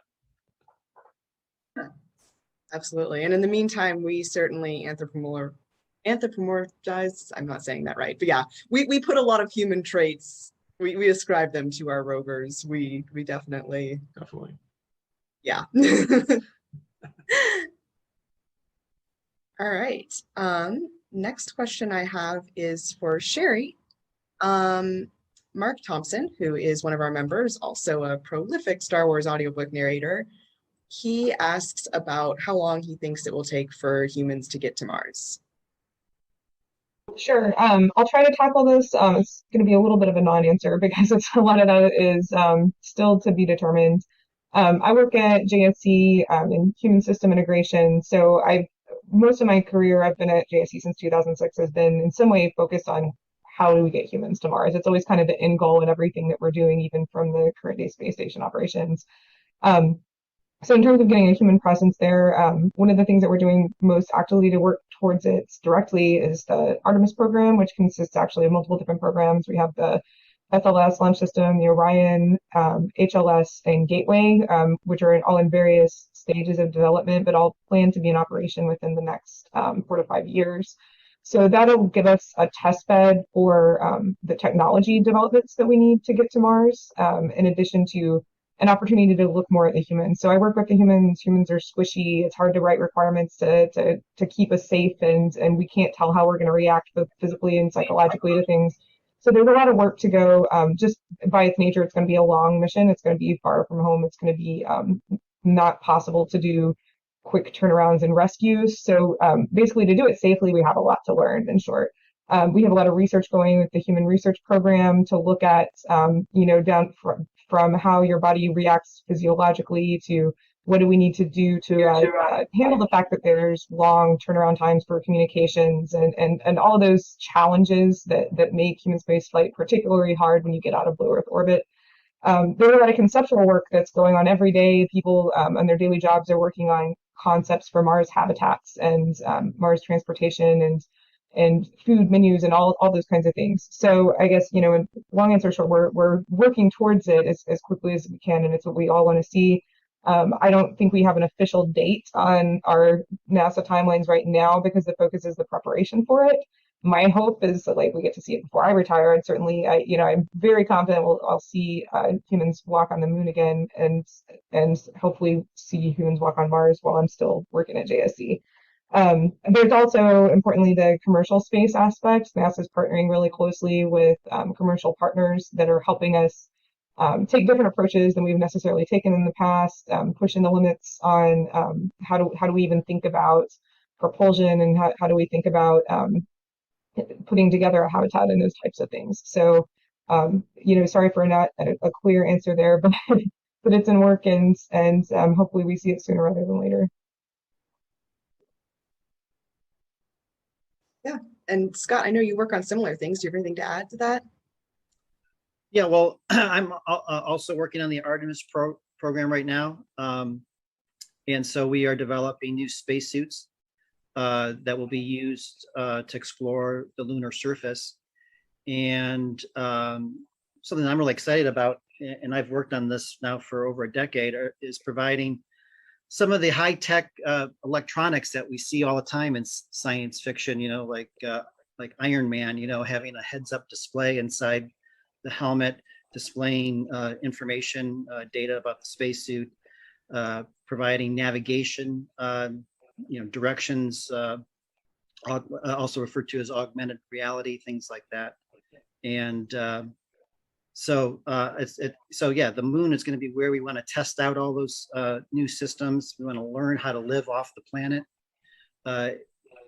It'd be a lot better to find out that your whole architecture has maybe a major flaw in it when you're only like three days away from home, as opposed to 6 months or what have you. So yeah, I'm really excited about the Artemis program, and I'm kind of approaching retirement age, but I want to stick around for a few more years to see us land on the moon again. Yeah, absolutely. I have another question for you, Scott. So there is no wind in space, but at the end of Rogue One, we see Darth Vader in, a truly epic scene. I say as a rebel at heart, still, that was an epic scene. Open to space, but his cape is rippling as he is standing there. What would a possible explanation be for that? Well, just like, a cape on Earth here with an atmosphere, you have to have some sort of gas flow. In the case of here on Earth, you just have the air blowing or the wind blowing. So in space, we encounter that when we're around other spacecraft. I've done a lot of work developing and testing jetpacks that astronauts wear when they do their spacewalks. And when we've tested those, going back to the space shuttle program, we could see the blankets inside the payload bay kind of rippling because gas is pluming from that jetpack, and so it's being shot with gas. And so I would, what I would think is that in that epic scene from Rogue One, the spacecraft is separating from the main ship and probably firing jets and thrusters so that you have some gas there that's blowing wind towards Darth Vader there. I like it. All right. So we have another question about habitability. Michael Markowski is asking about the potential for habitability with a 2-sun system like Tatooine. This is also totally possible. So we call those binary star systems. And within the correct conditions of them, they can extend the habitable zone of a solar system, where the habitable zone is where things are warm enough that you can have liquid like water, but not too hot that things are scalding the way that they are for Mercury, Venus. Those correct conditions are if they're both low mass stars that are orbiting each other really closely. In that scenario, the astrophysics of it would be almost like the planet is orbiting one central mass, in terms of just like the astrodynamics of it. If the two stars that are orbiting each other, though, are at a greater distance, or if they're really unbalanced in terms of their mass, that is where things start getting really hairy, worse than a Wookiee. So that is a really volatile situation. And having a planet in that's habitable would be really difficult. If it is swinging around between those two stars, it's going to have a huge variability in temperature as it gets closer and further away from them. The orbital path might not be stable either. So in general, I would just say that that's not going to be stable enough to develop life. But if it is the right conditions, then yeah, absolutely, we could totally have something like Tatooine, and those beautiful sunsets. All right, and back to Enrique. So Adrian Arcega asks that if there was an explosion like the Death Star in real life, what would that look like? Would it be like anything in the movie, or would it be something less exciting due to the vacuum of space? Well, I definitely think it would be very different. First of all, to have combustion in space, you do need fuel, you do need heat, and you do need oxygen. And I think that's going to be key to how long and how big a fireball we're going to see. As we look in the movies and we see the explosions and we see the Millennium Falcon flying through like Death Star 2, you see all this fireball just following it. So unless there's oxygen in those areas, we're probably not going to see the flames burn for as long. Also, here on Earth, we get shock waves. And we get shock waves because we have an atmosphere. We've got the molecules of air crashing against each other and expanding this shock wave around. And in space, we don't have oxygen. We don't have those molecules available. So we see this spectacular and pretty impressive special effect of this shock wave coming out from the Death Star. We're probably not going to see that at all. It's not going to happen in space due to the lack of air. There's been some interesting research done on the space station with flames, and one of the things that they've learned is because there's no gravity, we do see flames burning more like spherical balls rather than this little teardrop shaped flame, which is caused by gravity. So we're going to see it look very differently, and so to some degree, I think that they did as well as a good job in special effects to show kind of the explosion expanding in different directions rather than like mushroom clouds. So I think they got that part as best as they could. So but yeah, otherwise we're going to see something very different and possibly not as dramatic. It probably won't burn as long, and we'll probably just see more debris rather than flame coming out from different directions. So yeah. Not as dramatic as if fire in space would ever be not dramatic. All right, well, I'll throw this next one out to anybody. So a long time ago in a galaxy far, far away is the opening line of before the big title scroll. So the universe expands. Does that mean that the galaxy far, far away used to be near us? I think the answer would be pretty much yes. Everything's expanding. The space itself is expanding. So over the billions of years that the universe has expanding, everything has been moving slightly away from each other, and we've been able to measure, through some astronomical techniques, measuring the red shift and the blue shift in light to see how fast other galaxies or stars are moving away from us, or how fast they're spinning. So I think, over time, things have, we're a lot more closer, more compressed. Makes sense to me.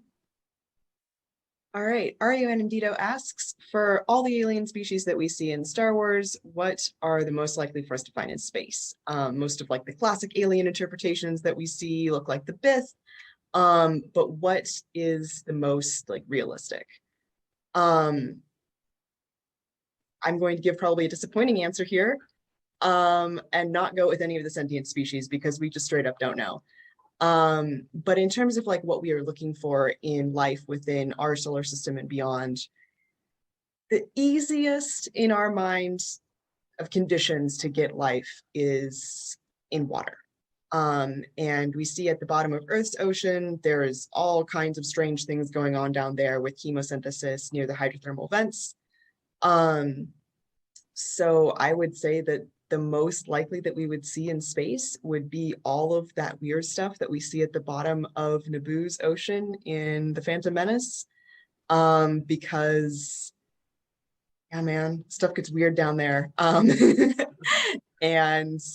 that is somewhere that we see life as being able to develop, is, you know, in an aqueous environment where there is all kinds of chemicals and stuff going on because it's near the active dynamo of a liquid core of a planet. That is so important to life. But yeah, we have that heat being spewed out with those chemicals and all that. And that's where you're going to get some weird stuff popping up. So that would be my take on that, is that any of those weird things that are after Qui-Gon and Obi-Wan and their ship. Yeah. All right. Another question for Enrique. So Darren Marks asked about, no, sorry, wrong one.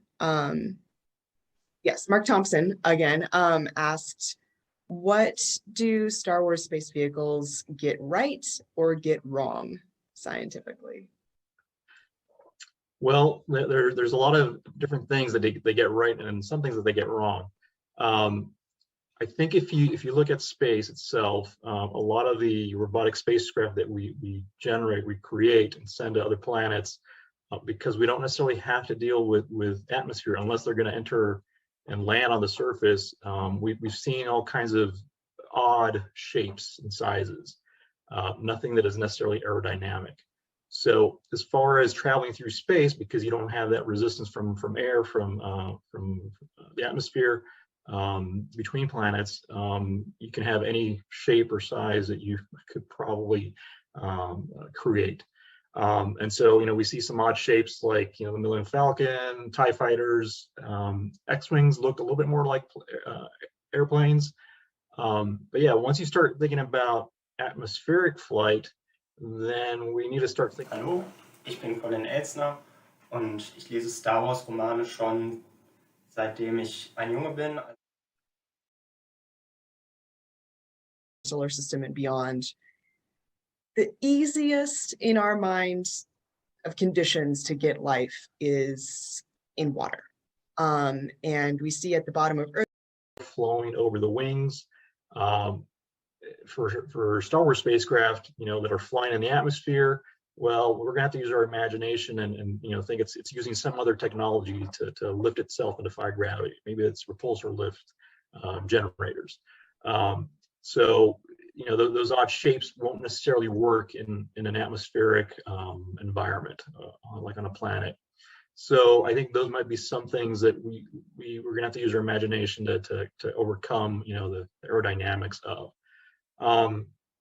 Another thing that we see, you know, in space, you know, whenever a spacecraft is flying out under propulsion, it's going to be picking up speed as long as that propulsion is activated. As soon as you turn off that propulsion system, that spacecraft has momentum. It's going to continue moving through space. So unless you have some kind of opposite propulsion system, you know, some thrusters or some other system to activate force in the opposite direction, that spacecraft is not going to really stop.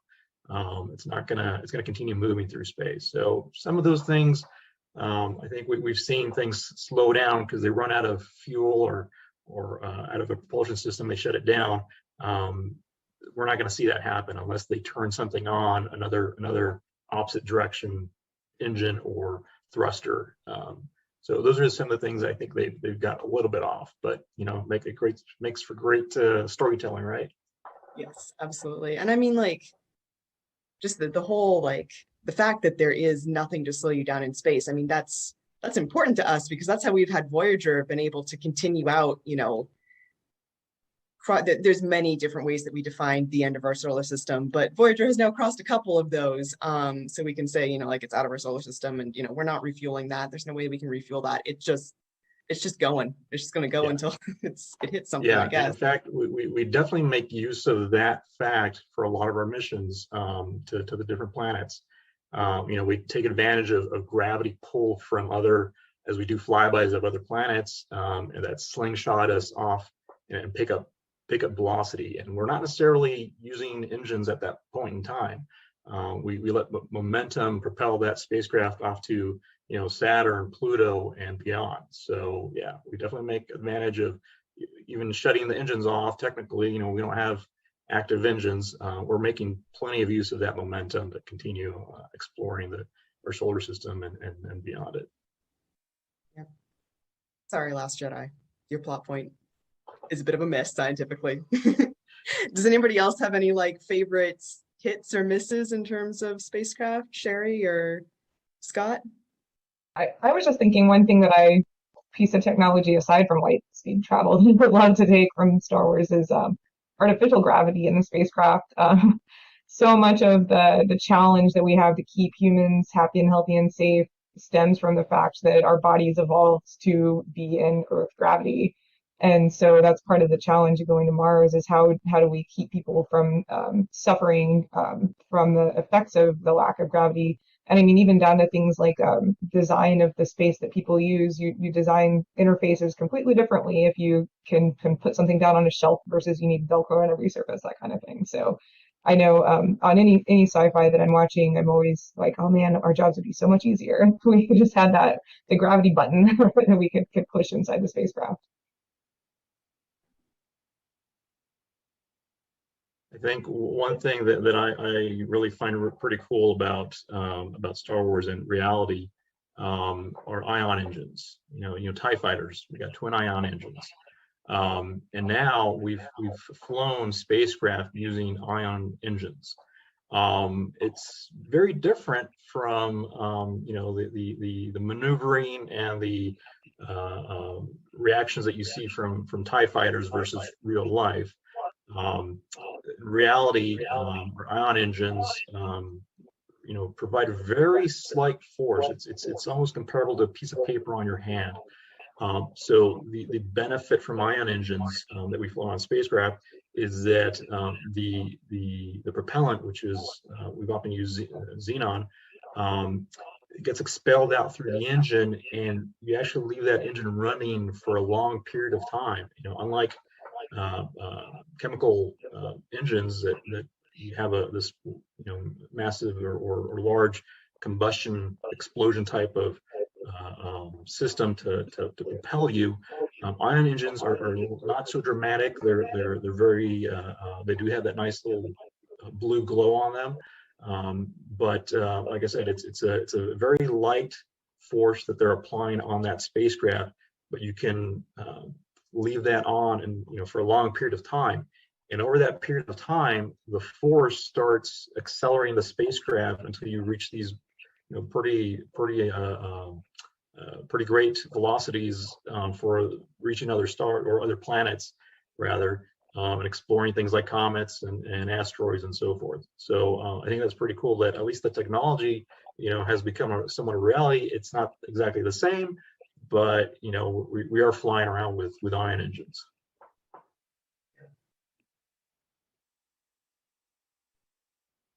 All right, well, one last question. Darren Marks asks that how, so in Star Wars, we see a lot of planets with predominant ecosystems. What kind of ecosystems have we identified so far on exoplanets? So I have a bit of a disappointing answer for that, of that we have not found ecosystems on exoplanets, which would be planets outside of our solar system. We're not at the point where we can detect that. At the most, we can say like, oh yeah, we think there might be like, it seems like there's a lot of methane in this atmosphere or something like that. Planets within our own solar system though, and you know, Mars, my favorite. So the Perseverance rover is, what it is exploring is a enormous river delta. So, with Mars, we do know what the ecosystems were, and the time that it takes for such a beautiful delta like that with all these little twists and turns to it to have developed, that tells us there was water there for a long period of time. And we see, on Earth, river deltas are great places for there to be all kinds of ecosystems. And that really was a question when we were deciding where to send Perseverance, because Perseverance is going to be the first sample return mission from Mars. And so if there's only one place on a planet that we can go, only one possible ecosystem that we can sample, what would we want that to be? And deltas on Earth are fantastic at preserving signs of life, but that is primarily plant life. So it really becomes a question of we know on Mars there was water for a long period of time to develop these things like deltas. Did we get to the point of photosynthetic life? We don't know. If we did, it probably would be on these deltas. And since deltas are so good at preserving signs of that, because it's just layers of mud and all kinds of stuff that just get packed tight down, that would be a great chance of it being preserved. It's a big if though. We're gonna find out. We just very recently, Perseverance just collected the very first core sample. Second time was the charm. The first time we just kind of got some dust and air, but we hit it the second time. And hopefully we will be getting those back one day. I know that ties into the Artemis, not Artemis, but like the eventual idea of sending people to Mars. One test proof of concept that we have to have is getting something off of Mars before we are sending people there. So we will be getting these samples back someday. And oh man, I do really hope that we have a better answer about ecosystems when we do, because it's a beautiful delta and it's just fingers crossed that something was living there at some point. All right, well, thank you so much for tuning in to Rebel Reads. Thank you to the panelists. I love the fact that, we're all members of these clubs who work for various branches of the space program. Yeah, thanks for your time. Enjoy the rest of Rebel Reads.